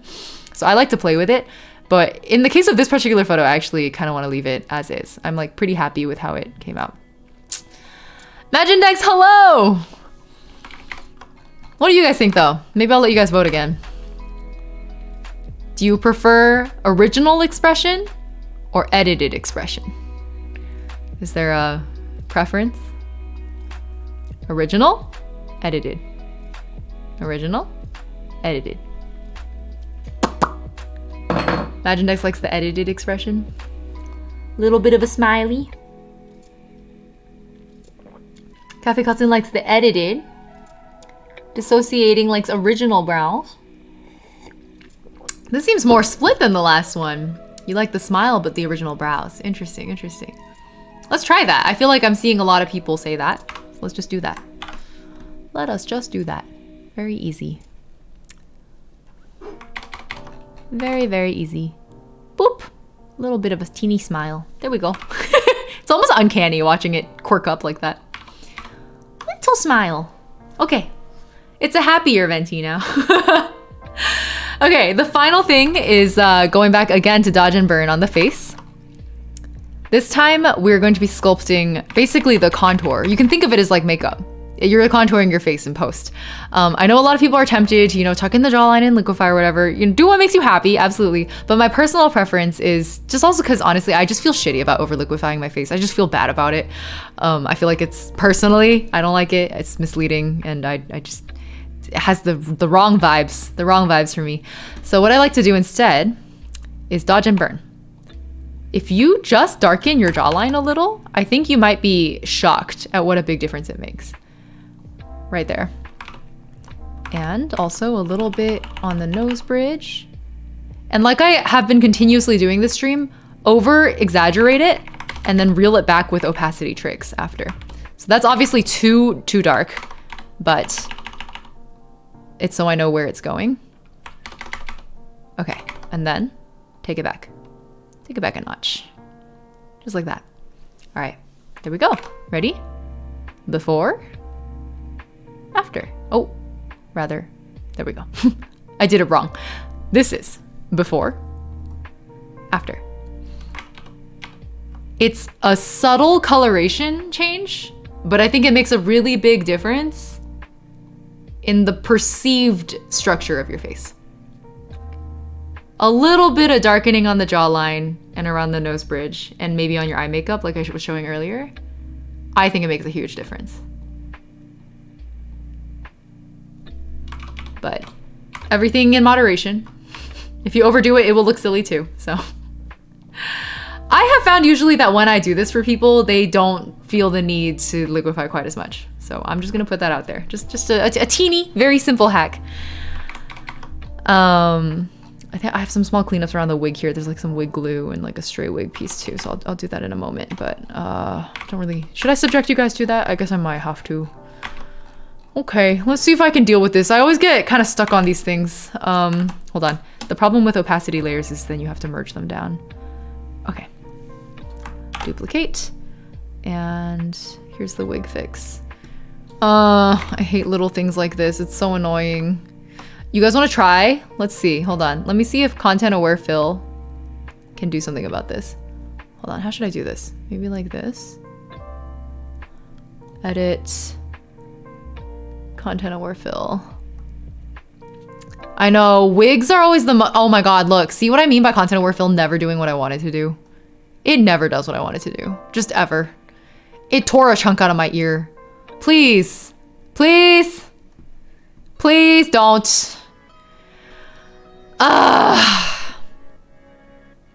So annoying. This is so annoying. I hate fixing wig stuff. It is so irritating. Let's see if I can kind of BS it with like skin tone select here. Boop, boop, boop, boop, boop, boop, boop. Am I gonna lose the folds of my ear? Maybe. I might. Okay. That's pretty bad. We're not doing that. We are not doing that, fam. Shaved ear. Yeah, shaved a little too far. Maybe if I select from here. Maybe if I clone stamp. It's just adding smaller hairs in. Maybe if I go smaller. I hate this. I hate wig touch-ups, especially when they overlap with other things on your cosplay. It's like so not a fun time. Oh boy. Oh Jesus. Oh god. No. No, no, no. Not fun. Decidedly not fun. Look. Look at all of these little hairs now. I hate it. I hate it here. I hate it here. The amount of patience like cosplayers have when they're touching up their costumes. Have you guys ever watched Yasha do an editing stream? I was like, holy shit. What? Like, you are just drawing things in. What the heck? I can't do that. I'm so lazy. I like things like this. I would not do. I just wouldn't do it. Just screw it, man. Whatever. I'm just gonna have kind of like weird hairs on my ear, whatever. Who cares? Who's zooming in on my ear, you know? But people like Yasha, they have standards. They have quality standards. They hold themselves to high standards. I'm just not one of those people. Bro, my entire ear is just blurring out. This doesn't even look good. I don't even like this. That's my ear hole. Okay. I would not be able to. I know. It's so exhausting. I'm not losing that much detail on the ear. It's not too bad. I can like fake burn some of the stuff back in, probably. Oh, this sucks. Oh, I hate it. Oh, I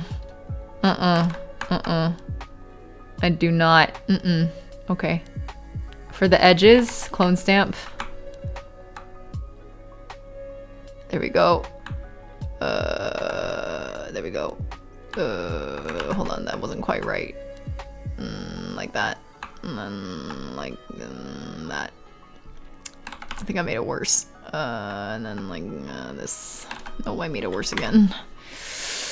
Oh, it's exhausting, guys. This is the part of cosplay photo editing I hate the most. I'm just gonna leave that. It's just gonna have to be how it is. I do not want to fix it. I feel no urge anywhere in my soul to fix that particular collection of pixels, and so we are simply not going to. A mix of heal, clone, content aware, and draw-ins. Exactly. You really just have to find the tool for the very specific thing. that you are trying to get done. Look at how flat my earlobe looks now. Like all of the everything, all the definition here is just gone. It's just gone. Do I even care about all this hair? I don't think so. I don't think I do. I don't think the little hairs matter. All right, let's do some really weird dodge and burn. You guys ready? This is the weird part. Can I remember what an ear shape is like? I think there was like a little bit here. I just want like a hint of it. You know what I mean? Okay. And then like, oh, not like that. Wait, no. That's not what I wanted to do at all. Oh, I forgot to duplicate. Hold on. Here we go. There we go. Some like shape. Please, some shape on my ear. I'm begging. Drawing it back in if I have to.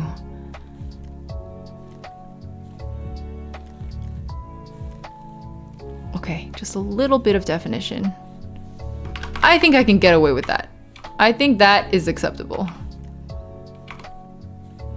There's some weird stuff happening around the lobe. I might liquefy it back to fix it. Like the ear just, it feels like the wig is folding it at the top, and also all of my removal stuff at the bottom did stuff to it, so. Let's merge these layers. Duplicate again. Liquefy. I usually do painting, so it's kind of my thing. Ah, I see. Yeah, I'm too lazy. Truly, deeply too lazy. Take in the lobe. Take in the top. Okay. A tiny little ear.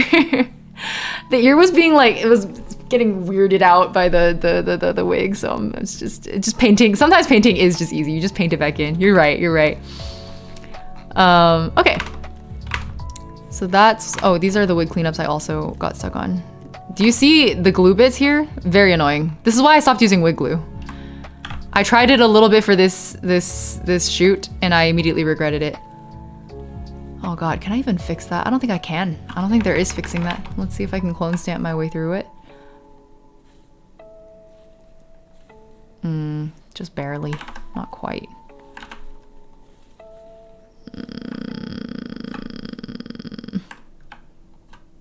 Ooh, what did I do? What'd I do?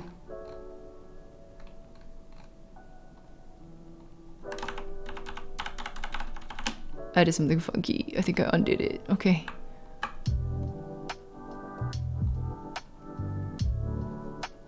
Oh, it looks bad. It looks shaggy. It looks shaggy. It looks shaggy. That looks bad too. That looks bad too. We'll healing brush that part.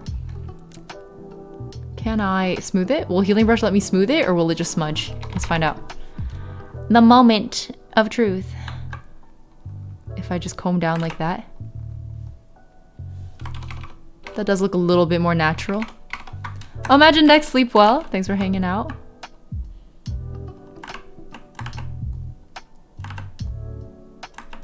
I can't decide how to get it to look most natural. Maybe if I go smaller. That actually just now wasn't bad. That was acceptable. I'll take it. I will take it. I will take it and run. This has suddenly become an editing stream. I didn't mean to edit this photo in front of you guys. I was just gonna use this to demonstrate, but now I'm like actually editing. Sorry. I cannot in good conscience put you guys out there without showing you the end product, I guess. Okay. Little cleanups, little cleanups. All right, we're good. There we go. Before, after. Oh my god, my ear's flexing with it. Before, after. Before, after. Okay. Some weird ear stuff, but don't worry too much about it. What's important is the wig looks cleaner than it used to. And we're good. Okay. What's next on the checklist?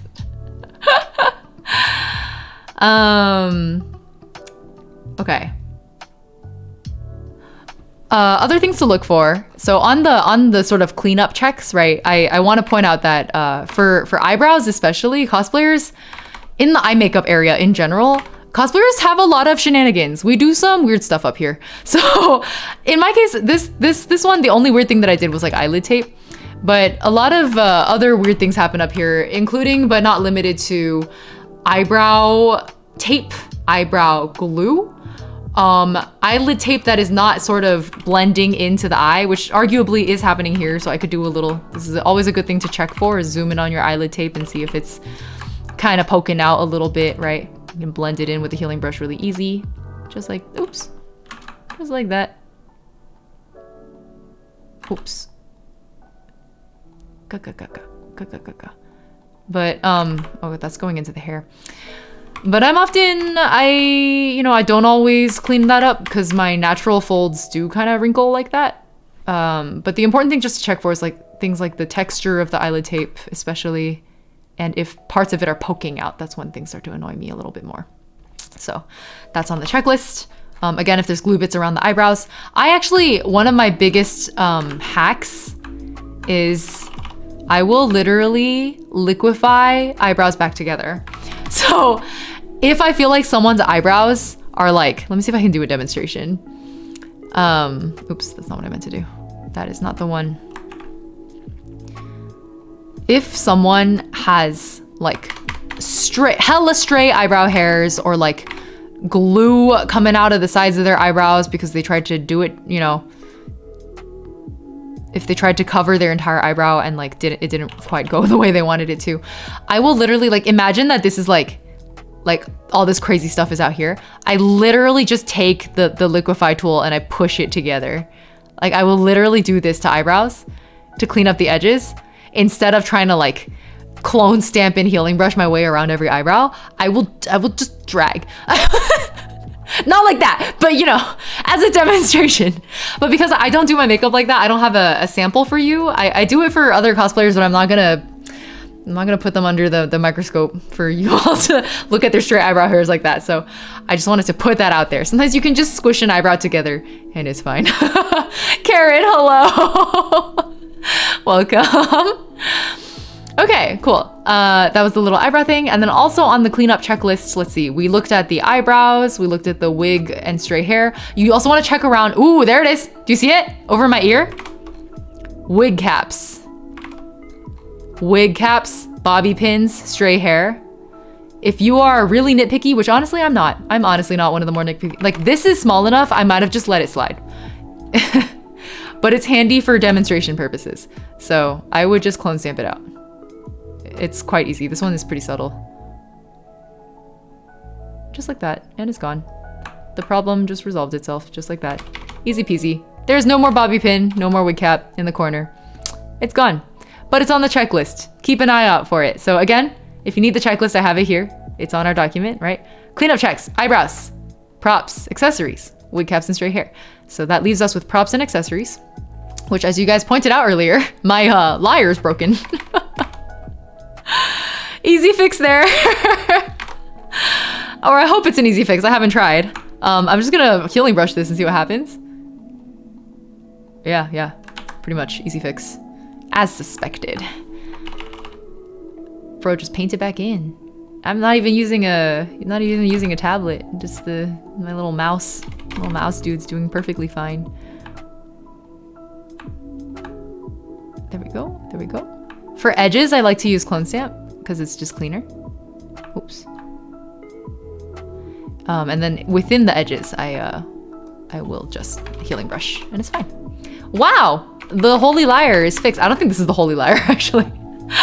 Wait, there's some uneven paint here. Let me see if I can smooth it out. Okay. Do I want to keep that detail of the edge? I don't think so. I think that's unintentional. I would rather have this like texture. Let's do it. There we go. Venti magic IRL. All right, we checked the props. Let's check the accessories really quick. So that means things like the vision, buttons, belts. There's a little belt buckle here. If I really cared, I would get rid of that too. Is anything falling off? Are there any loose threads? Anything that would bother you, basically. Is this flower in place? Yep. Accessories look more or less okay. So I think that's good. That's good for the cleanup checks. Okay. I know we kind of already talked about this when we were doing like face cleanups, but something I include as part of the process is like a beautification check, right? So let's look at this checklist really quick.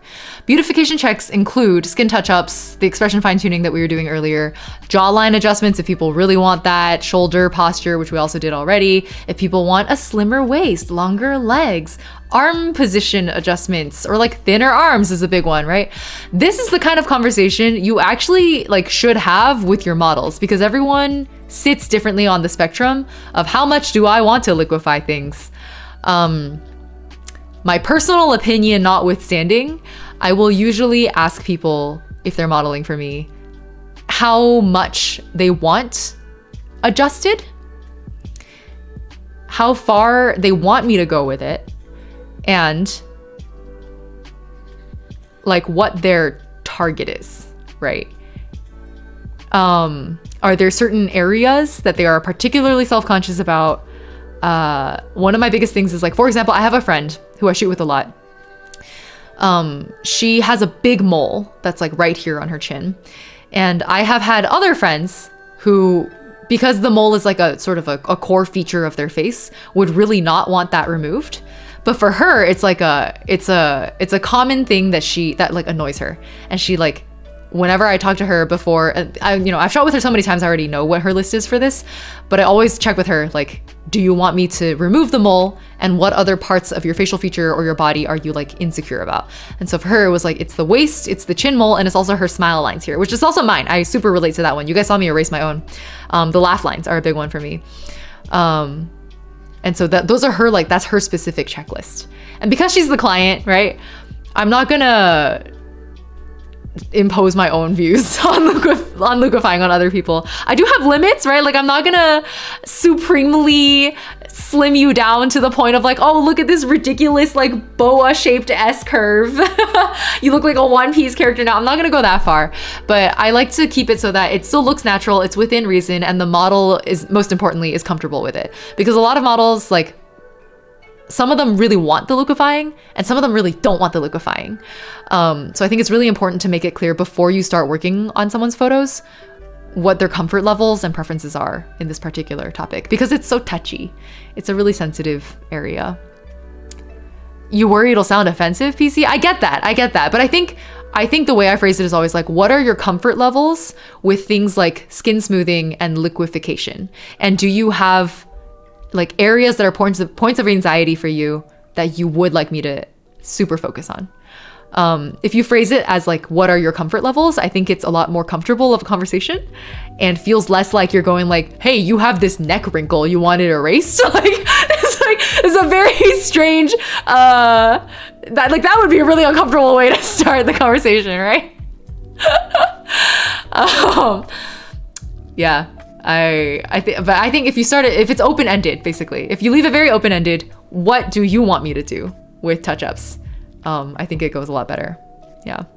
That's my personal experience with it. So let's go through my beautification checklist, right? We have the skin touch-ups, which I've done already. There's some more cleanups here that I could do if I wanted to, but I'm honestly not interested. I'm not gonna do it. Expression fine-tuning, we lifted the smile a little bit. The jawline and the neck area here, I did do a little bit of dodge and burn earlier. Something I wanna draw your attention to is a lot of people have, I in particular, have this little neck skin fold here. Sometimes when I'm feeling up to it, I will healing brush it out, which I can show you right now. Again, very easy. Literally just click and paint. Just paint over it, and you're good. This little skin fold here, gone. Easy peasy. Wait, there's a weird thing happening here. Very easy, and it's gone. Wait, there's like a stray hair there or something. Now I have like a normal neck without the weird skin fold, but the neck and jawline area is like a point of sensitivity for a lot of people, so I would check it. And then finally, the let's see, shoulder width and posture we did already. Waistline and legs was another big one. I try not to adjust those personally unless I feel like my pose is weird. So I've adjusted it sometimes in certain, especially venti poses where I'm jumping a lot of the time. I'll adjust the like positioning of my legs and torso a little bit. Arm position, and then laugh lines and moles, etc. So that's the full checklist. And as far as I'm concerned, I think I've pretty much covered everything I wanted to here. Yeah, that's the resources command, exactly. You can this list that I'm referring to here, you can get it through the resources command. The resources command will take you here to my resources and guide page. There's a lot of resources here, guys. You want the photography one. That's the one that we're looking at right now. Very specifically. Okay. I feel like this cosplay touch-up side was easier. Also, we covered so much of it in the 101 already that there was less to cover this time. Do you all have any other questions? Keeping the wig bands the beige color. Wait, are you seeing wig bands here? Are you seeing a wig band anywhere?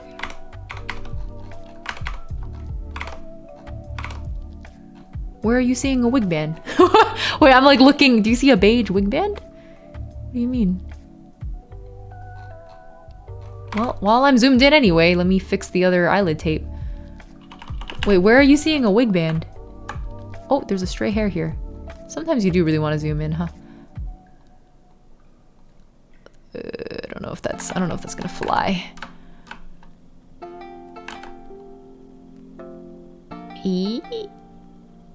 I don't know if I like that. I don't like that. I'm just gonna keep it to this one part. As in the braid hair bands. The braid... Oh, the hair ties! Wait, that's such a good catch. I forgot about the hair ties.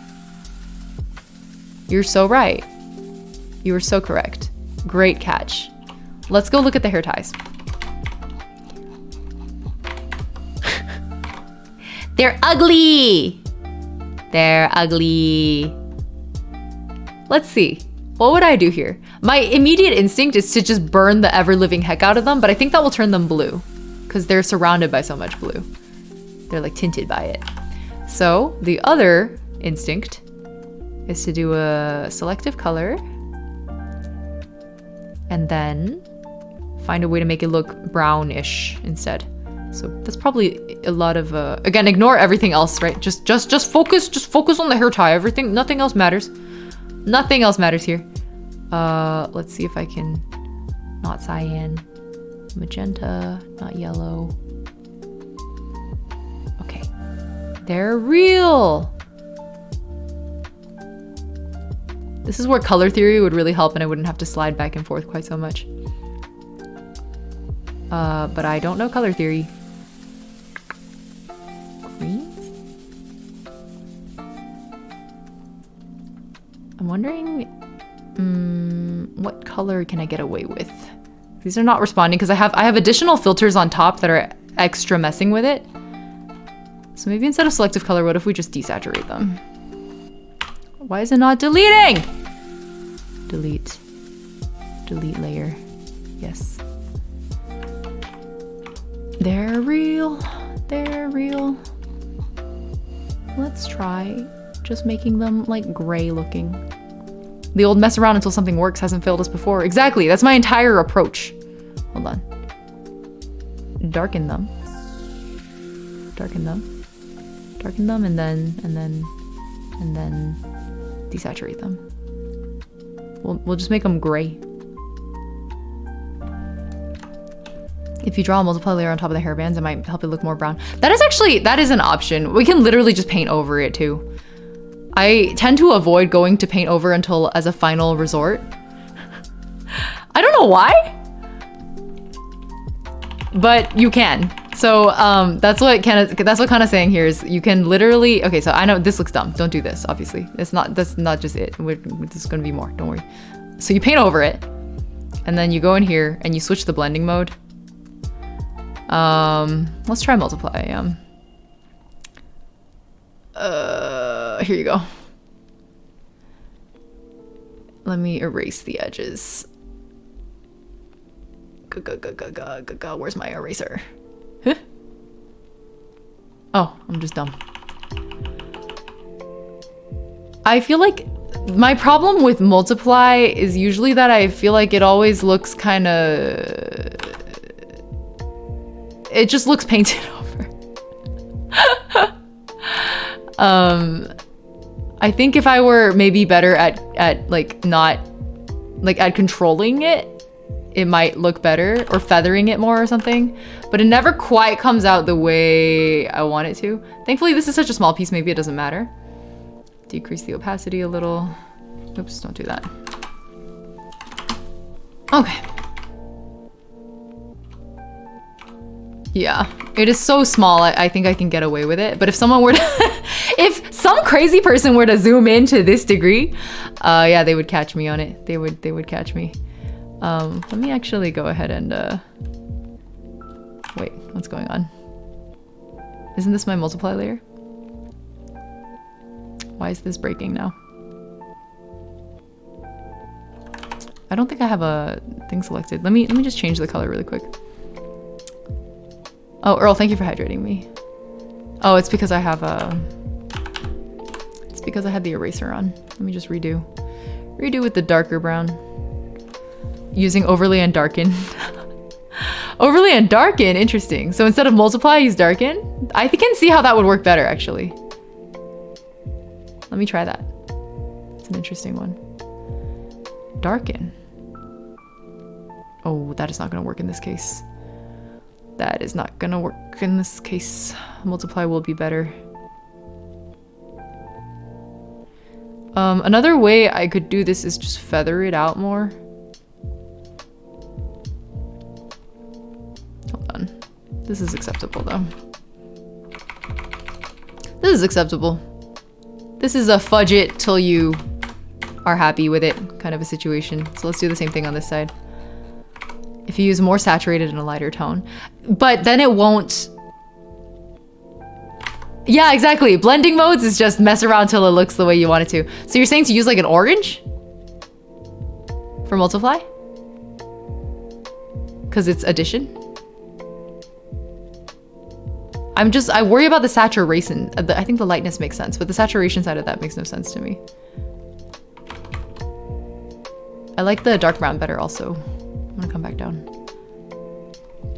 It is pretty convincing as long as you don't zoom in. Haha. Whee. I think I overdid it a little bit there, but it's okay.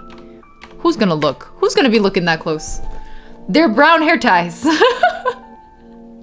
It is still depending on taste. Yeah. I think this is just something I can get away with because it's so small. But if I had like a miscolored, like if I tried to do that with the lyre instead of the color picker version that we did, like the selective color, because the way that we recolored the lyre in the 101 video earlier was basically cutting all the yellows out in the selective color tool. So that would not fly. The overlay version of it, multiply version of it would not fly for such a large piece, I think. Unless I had like really, really, really good coloring skills. Who's gonna look that close? And if they are, why? Exactly! That's what I always come back to with cosplay photo editing. Like so much of what I did, like in summary of everything we did just now, right? It's literally fudge it till it looks okay. Whether it was the weird stuff happening on the ear or the like makeup erasing and bolding thing that I was doing, you know, the skin touch-ups that were absolutely done incorrectly because I was not using frequency separation because I'm a lazy piece of crap. You just do what works. You do what works for you, and like nobody can tell you to do otherwise. Who cares? Most of these things are going to Instagram. They're not getting blown up and put on a billboard.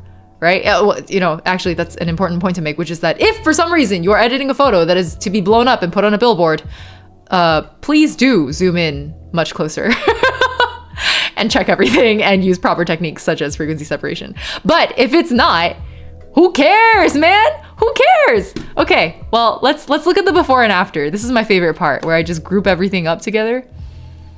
And then here's the before and here's the after.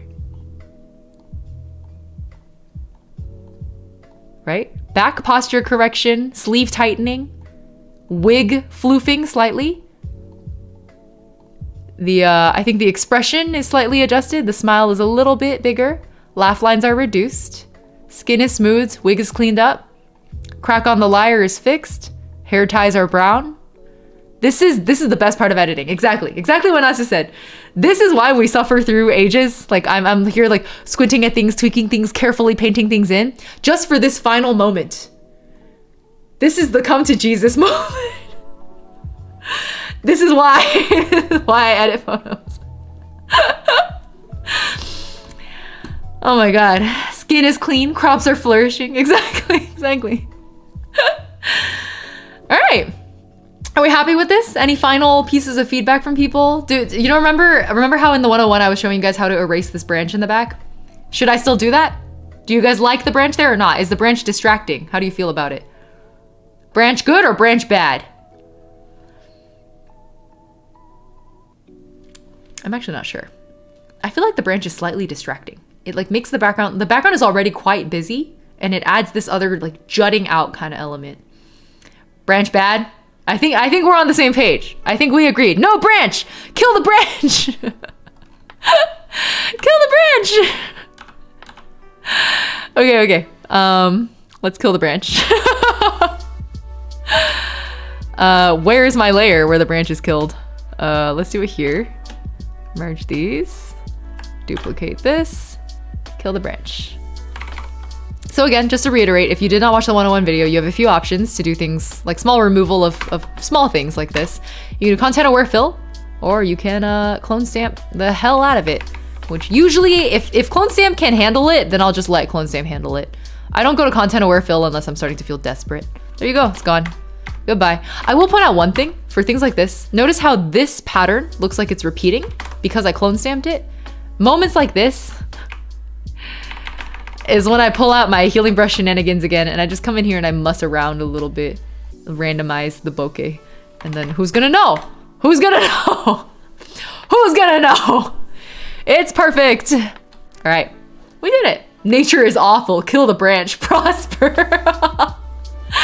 I like that. I like the total violence that you all have chosen against nature today. All right. Thinking about what pop quiz to hit you all with. Let's see.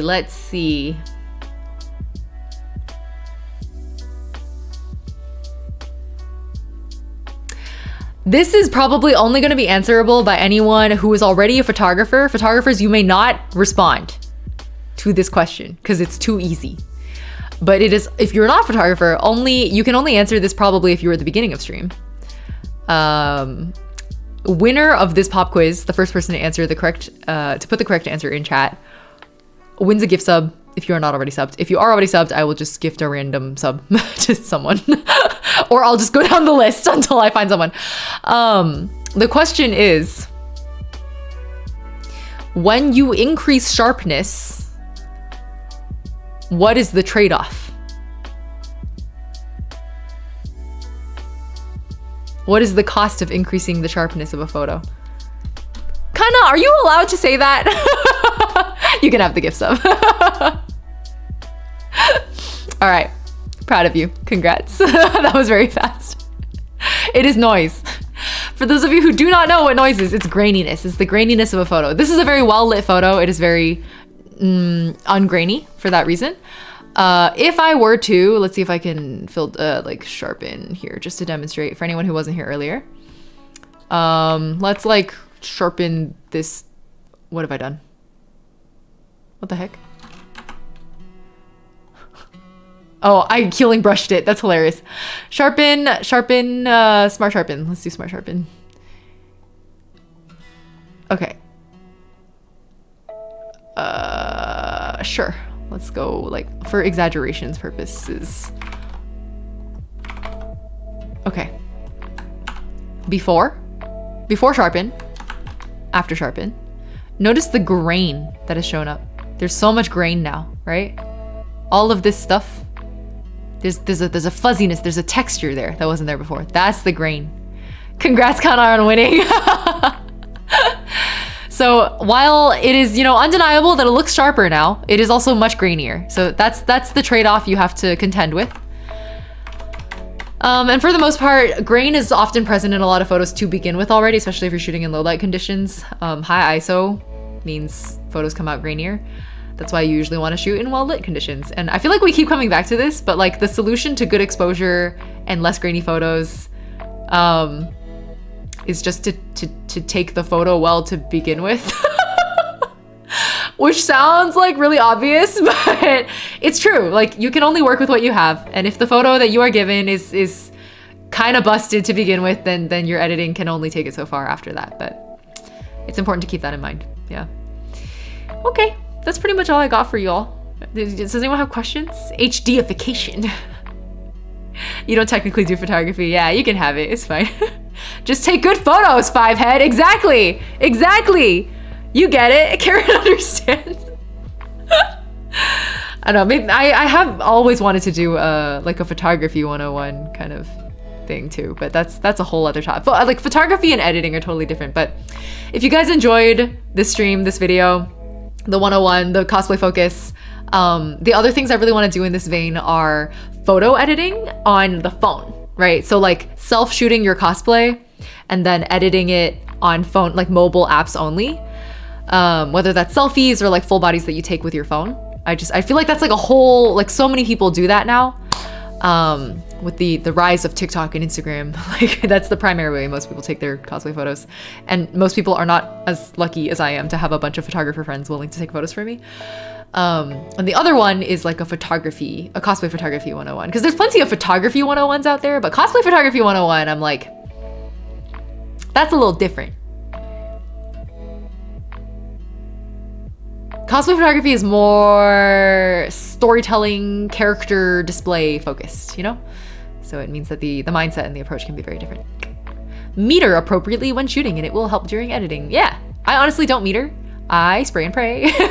I take a photo and then I'm like, oh, overexposed, and I adjust after. I'm motivated to make some cosplay and take some shots, like as in photos, but it's 1 a.m. I like the clarification. Mobile gang rise. Oh, Najwa, I know cosplay can be a very expensive hobby. That is true. That is very, very true. I hope someday you do come into the budget for it. But if not, there are also, I think budget cosplay is also a whole realm in and of itself that is very, very fun too. Yeah. If you get a chance to skim over the photography 101 notes. Oh, yes, it is in my email inbox. It is in my email inbox. I will go over it. I actually want to do more 101s with friends that I can bring on. Let me export this photo really quick. I'll share it with you guys later. Oh, you guys want to do a test run? Let's do a test run. A very small cleanup test run, just as a fun exercise.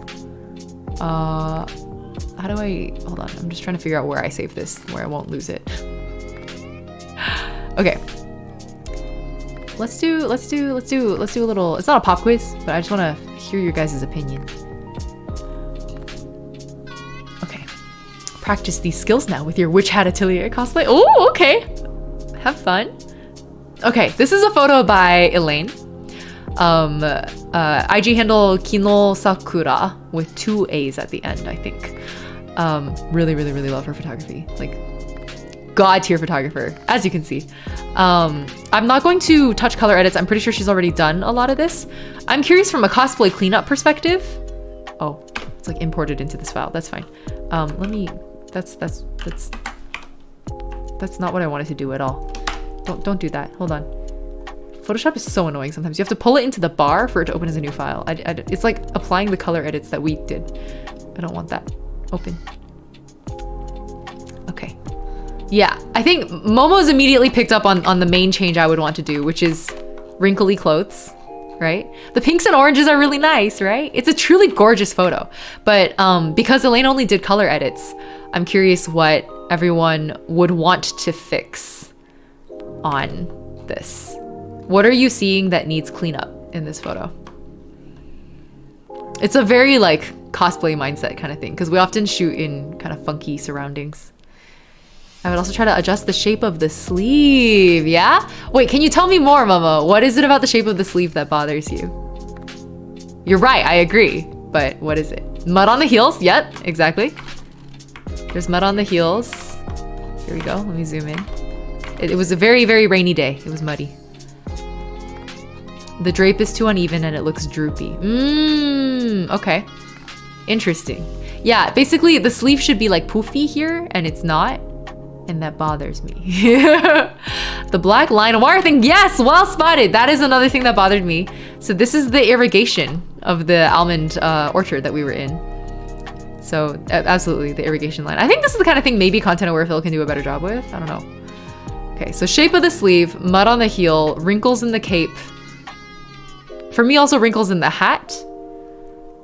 And then this irrigation line.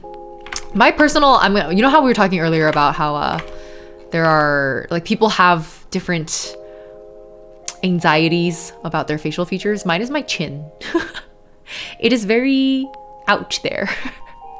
So when I have a side profile shot, this is like one of the few little like actual face changing liquefy things I will do specifically for side profile shots.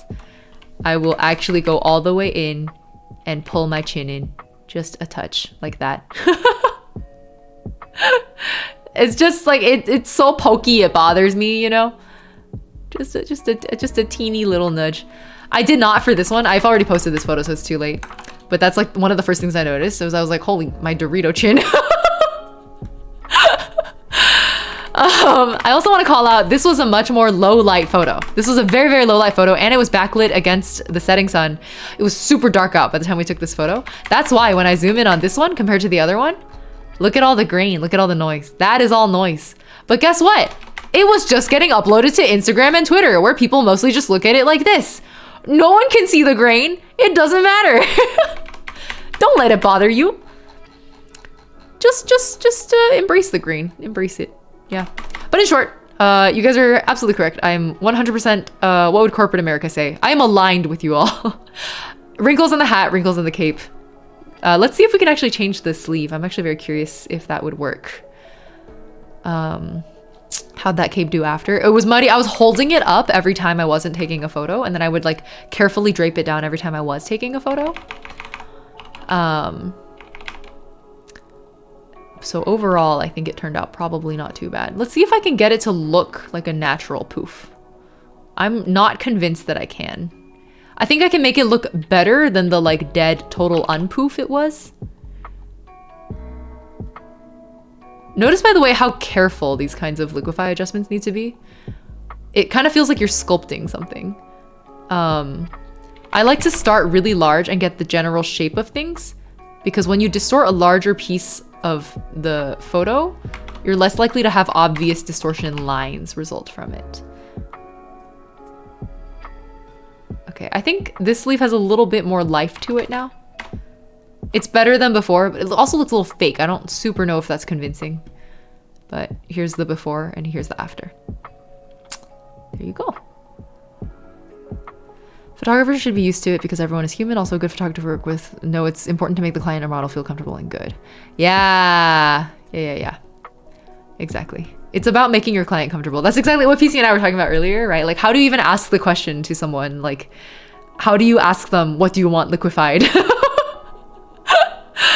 And it comes down to, what are you comfortable with? What is your target? What are your areas of anxiety, right? All right, we got a little sleeve poof here. Cool. Yeah. I actually don't know what I could do about this heel. Momo, what would you do? What would you do here for the mud? Because I don't know. I don't know if I could clone stamp this. I don't actually know that I can do that. Sleeve looks a little balanced. It's not as natural. Maybe it needs more lopsided. That might be true. Right. This clone stamp is not quite it. Let's see.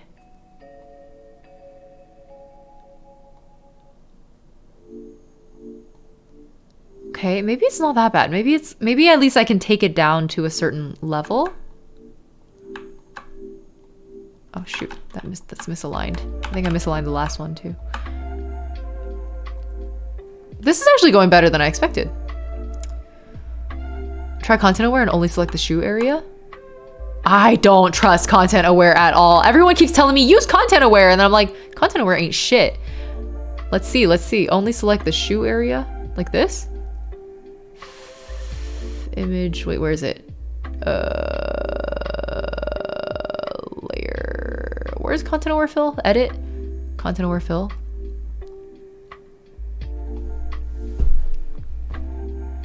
I'm so confused. People keep saying content aware fill is my lifesaver. I live by content aware fill. I'm like, how? How?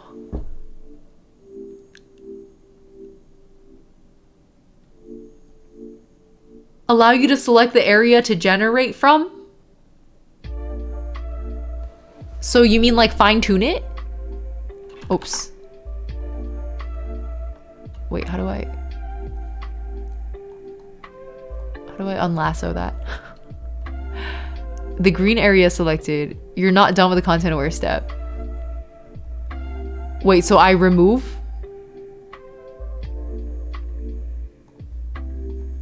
Like this? I don't want it selecting from here? Is that what I'm trying to tell it?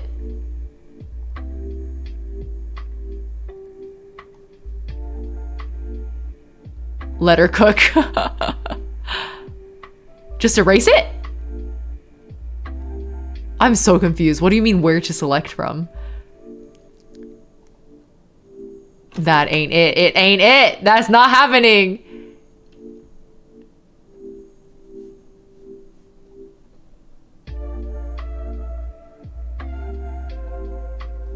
I don't understand content aware fill.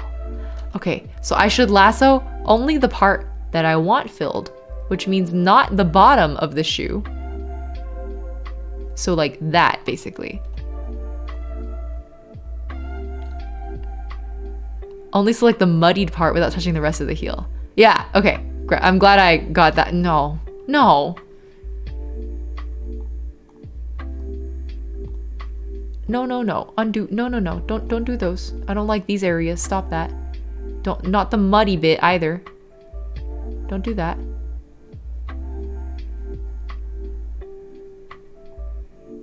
No.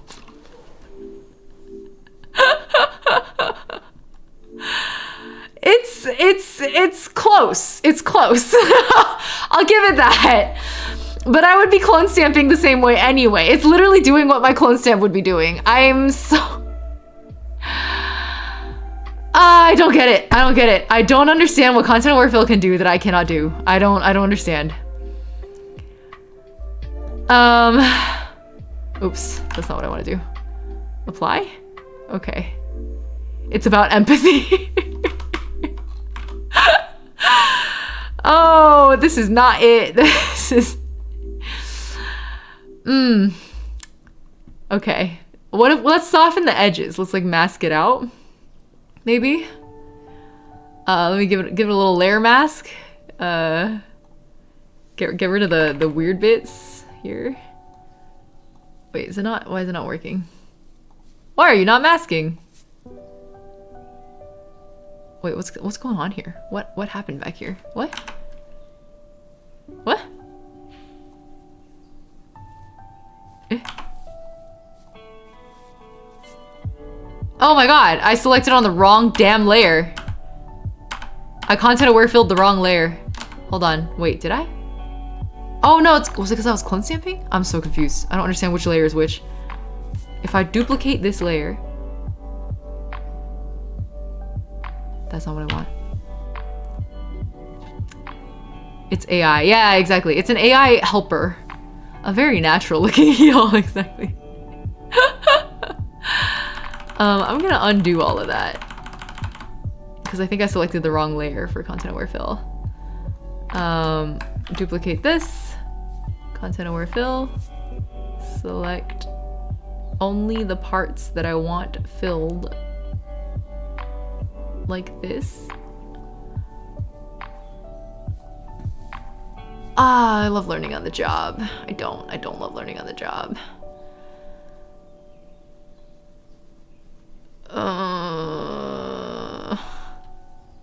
Move. Not the bottoms, not the sides. Just that part, thank you. Maybe like this. Closer? We're getting closer? Okay. Oh, I see. It generates a layer that has the fill in it. That makes a little bit more sense, because then that'll make the masking easier. Let's see if this is the trick. Man, it truly... Who was it? Was it PC earlier who was like, it's the gotcha? It is truly the gotcha of photo editing. I'm gonna soften the edge here. And just let it be a little bit muddy.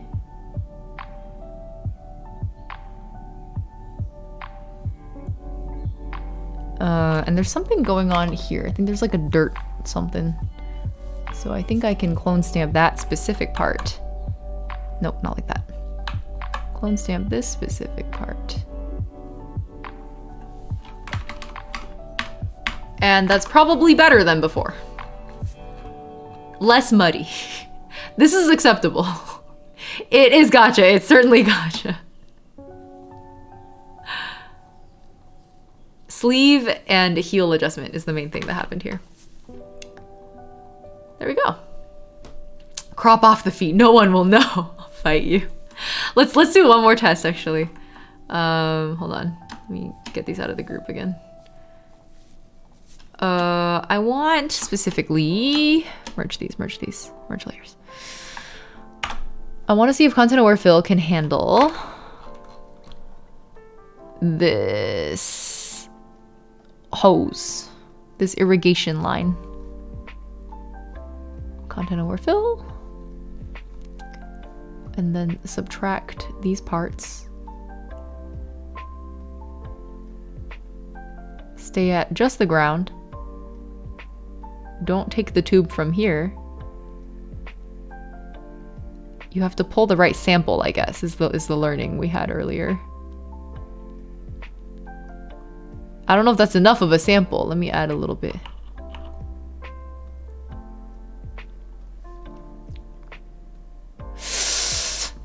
I mean, it's not the worst.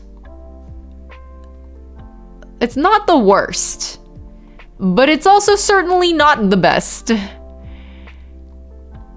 Yeah, it is very useful for removing people. That is true. And especially if you have the composite option. That's what I didn't show you guys! Do you have time? How late is it? No, it's so late.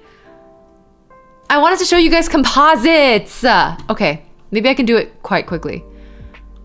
Okay, this is just me playing around now. I have an actual useful thing to teach you that I forgot about. I knew there was something. I knew there would be something. Of course there would be something. There's always something. There's always something. Okay. Well, now that we have a speed run. Okay, so I'm not okay. My when I talk about composites, I'm let me clarify. I'm not talking about like compositing a new background with a subject. That's not it. Something that happens a lot in cosplay photography. How should I put this? How should I frame this? Let me see. Oh, I guess for the video, I should also give it an intro. Okay.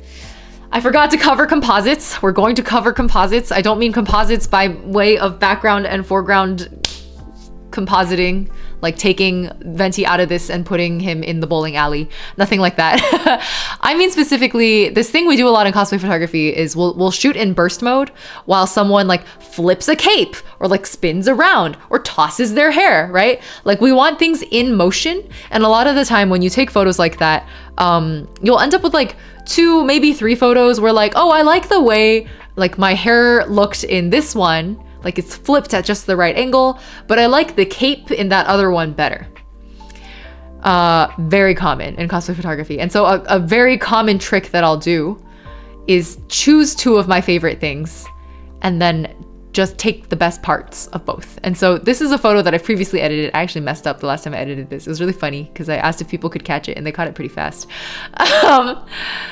In this case, this is a Zhongli photo that was taken of me. I think Elaine took these too. This photo is already quite good, but there was another photo we took in the same burst set that I preferred. If it'll load in, please. Hello? Hello? Hello? What's going on? What's going on? Let me see. Venti would absolutely cheat at bowling with an emo and then also drink until the heli odor kicks him out. Exactly. What the heck? Oh, yes. So, I really liked the ponytail swoosh in this photo, but I preferred the jacket swoosh in this photo. So ideally, if I could put the 2 together, that would be best. And since it's burst mode, the 2 photos don't move that much between each other. So you can literally just do that. With this one, I ran into a few interesting complications. In this case, most of what happens actually is just, so I just copy pasted one of them over the other. I add a mask, and then just, you know, right off the bat, I know I like the top half of this and the bottom half of that. So I just do that really quick, and I see how far the difference is. So in this case, let's immediately mask out the bottom and see how big the differences are. So in this case, the hand is obviously very offset, which will introduce some complications. I can compromise by extending the mask at this point to keep the second arm. And so what I often will do is decrease the opacity of the second one, so I can kind of see the other photo behind it, and then adjust the mask from there. It never occurred to you to, PC, you've never put two cosplay photos together, really? Okay, so this is a case where up until about here, and then put it back. Okay, so now the two are put together, but there was something I liked about the posture of the old one, where, let me show you. The posture of this photo, wait, there's an issue here. Do you see it? There's a problem. Oops. Yeah, make sure to check the edges of your mask. There you go, lazy masking. I said it was only gonna take a few minutes to show. There you go. It was super easy. From here, I think the adjustments I would make, there were things about the posture of the other photo I liked better. I actually kind of liked the arm placement of the other one better. But to compromise, I would actually rather just liquefy these. So let me merge these layers. And then we go back to the other things I mentioned, the other tools of the trade, which is that the liquefy tool is really good for fixing like things like this. You see this? This is happening. This arm looks like super wide. That's because of the cosplay. It's like too big on the shoulders and too lumpy right here. So I'll just pull it back together, make it a little tighter right here. I didn't bind for this cosplay, so bring in the chest slightly. And then the head does look a little big, but I'm kind of okay with it. We can bring this in slightly. And then this is the closest I'm gonna get to the best of both worlds for those two photos. I think the lump in the sleeve here is really annoying too. Okay. There we go. Liquefy the pose into a JoJo lean. Precisely. You get it. All right, one last thing to fix here and then I'm good. This little stray hair. Boop. Oh, it's kind of fuzzing out. I'd be better off using the clone stamp here.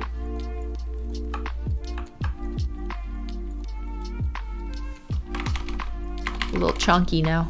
Take it out.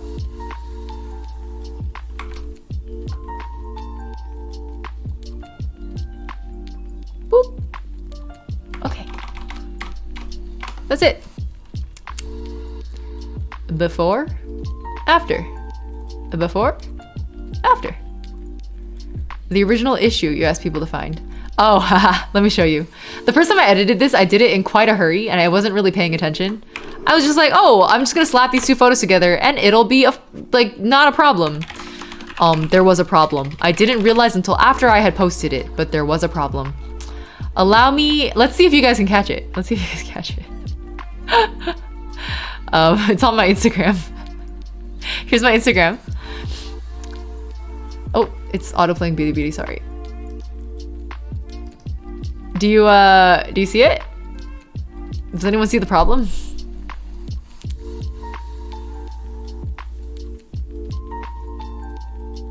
It's the double hand, yeah. Yep, there are two hands.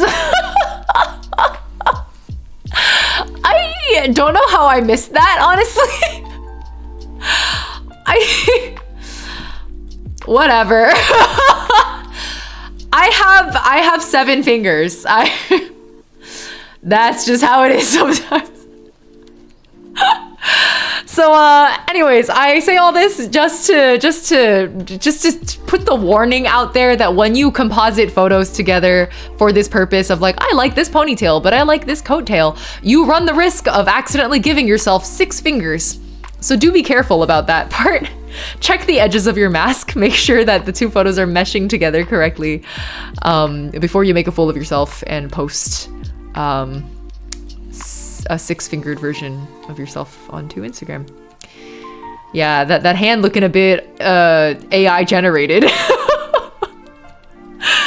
Anyway, that's it, folks. I hope that was an informative, especially like I guess with the cosplay focus. I don't know how useful the 101 level necessarily was, but I hope at least the 102, I guess, of like here's how I lazily make my cosplay photos look better. I hope that part at least was nicer. So I kind of want to retake my intro. What did I even say at the intro? I don't even remember. I'll figure it out in editing. I always regret it when I say that. Watch me, we streamed for 4 hours today. Watch me say, screw it. I'm gonna record this off stream for like a more composed version. I don't know. I'm still undecided. Did you guys think it was cohesive enough? Does this deserve to be edited for YouTube?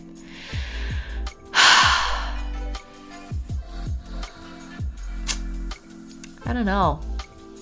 That's been very helpful because you're going to a con soon. Okay, I'm glad it was helpful for you. It was good? It was helpful? Okay, all right. I'll take it. Maybe we'll get this edited. I just feel sorry for the editor who has to do it. I mean, they will get paid for 2 videos out of 1 stream, which is nice. You enjoyed listening. I'm glad. Okay. You would appreciate a YouTube edit. Okay. All right, we'll do it. We'll do it for you guys. Okay, well, I'm glad you all found it helpful. That's the most important part. Thank you for joining for the stream. I know these are very niche, but the most important part is to spread my my lazy ways with the rest of the world. I watch other people work and I'm like, damn, you try so hard.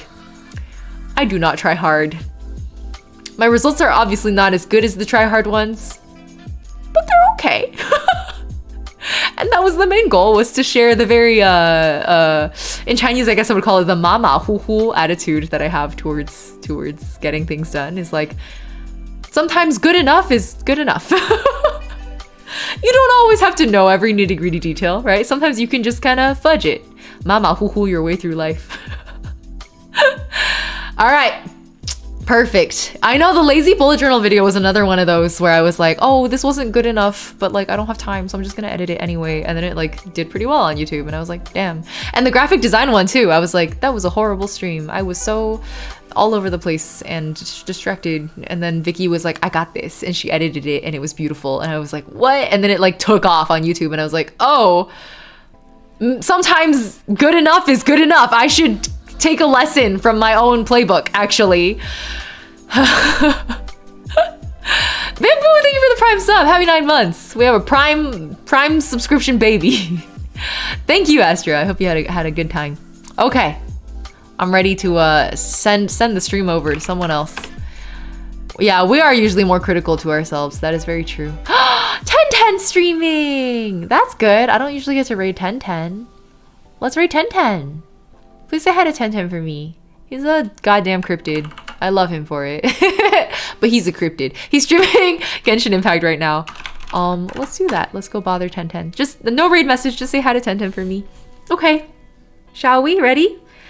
Whether it's morning, afternoon, evening, have a wonderful time of day. I hope you enjoyed both the 101 and the 102 versions of this. I hope it was informative, and I hope it encourages everyone to be lazier photo editors in their lives. You ain't gotta try so hard, man. All right, have a good one. I'll see you guys next stream. Bye-bye. Thank you. Bye-bye. Bye-bye. Bye-bye. Bye-bye. Bye-bye. Thank you, Case. Bye-bye. All right, let's head out.